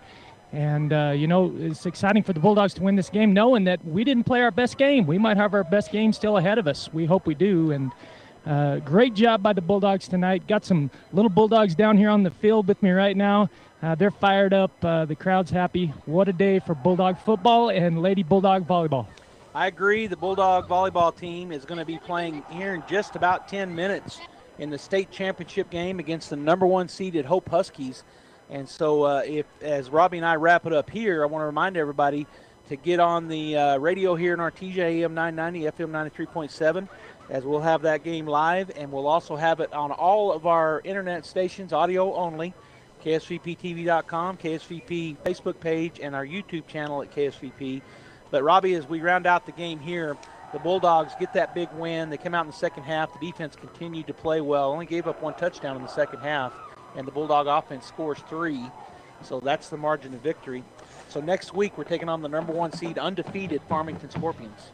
Yeah, and just real quick to Jeff, he brings so much to the game. We appreciate him on the sideline and what he does for the program and for the Bulldog football. Farmington won their game against Santa Teresa. 28-6, so they did move on. Farmington, I think, Joby, I was thinking this, but you can correct me. I think they've been number one all year long. I think they started out number one, and they have kept that number one ranking all season. Yeah, and I know there's a couple different polls out there. The what's it called poll that we usually look at? Well, the Max Preps poll. I think they've been number one on Max Preps all season. I think they may have bounced out of number one once or twice on the coaches poll. I think Los Lunas and them traded spots once or twice. But yeah, I think you're right. I think they've been ranked number one all season. They're big. They're strong. They're very similar to us offensively. I think they throw and run the ball very well. Throw and run. I think they got an offense that looks a lot like ours. We'll get that from our scouting coach and be able to watch some film on them this week. But it's going to be a big game next week, 1 versus 4. And on the other side of the bracket, Goddard gets the win last night over Roswell. So they'll be taking on the other undefeated team and number 2 team in the state, Los Lunas Tigers. Of course, our head coach, Jeremy Maupin, just moved over from there this year, and so Las Lunas right back in the heat of things. Even though Maupin left that program, he left them in good shape. All right, so the Bulldogs win. There's some picture taking going on down there. Bulldogs and Mayfield talking, and good to like to see that as the players. And like Jeff said, a lot of young Bulldog fans out on the field now here at Bulldog Bowl. So, Robbie, I guess we'll wrap it up with that. So on behalf of Gene Dow, our producer, Josh Howard, who did stats today, Robbie Ballou, Jeff Hodling down on the sideline, and all of our young people doing the filming, and Big Nate, who took care of the sound and everything down there on the sideline show. This is Joby Hodling signing off and saying thanks for tuning in. Bulldog volleyball up next. Go Lady Bulldogs, take state. We'll see you next week. That concludes this broadcast of Bulldog Sports on KSBP AM and FM and at KSBPTV.com. Bulldog Sports on KSBP AM and FM and KSBPTV.com is presented by Eastern New Mexico University Roswell, Artesia Animal Clinic, Artesia Ford Sales, J.S. Wharton Sun Insurance, La Fonda, Sandy Stockton, and State Farm of Artesia, Smile Expressions, Artesia Family Healthcare and Presbyterian Medical Services, Artesia General Hospital, Roswell Seed, Guy Chevrolet, KFC of Artesia, Maupin and Brown Dentistry, Pop's Diner, Forest Tire, Western Bank of Artesia, Artesia Credit Union, Pecos Valley Equipment, Oasis Computers, Eastern New Mexico University, Catalyst Church, Brandon Williams and Farm Bureau Insurance, Cisco Equipment, Artesia Plumbing and Heating, TMJ Auto, New Hope Baptist Church, H&R Block of Artesia, Castle Rentals, Kane Electric, Frost Mortgage, Incredible Printing, Bobcat Auto, and Tate Branch of Artesia. Thanks for joining us for this presentation of Bulldog Sports on KSBP AM and FM. We now return you to your regular scheduled programming. They've stormed beaches and freed countries.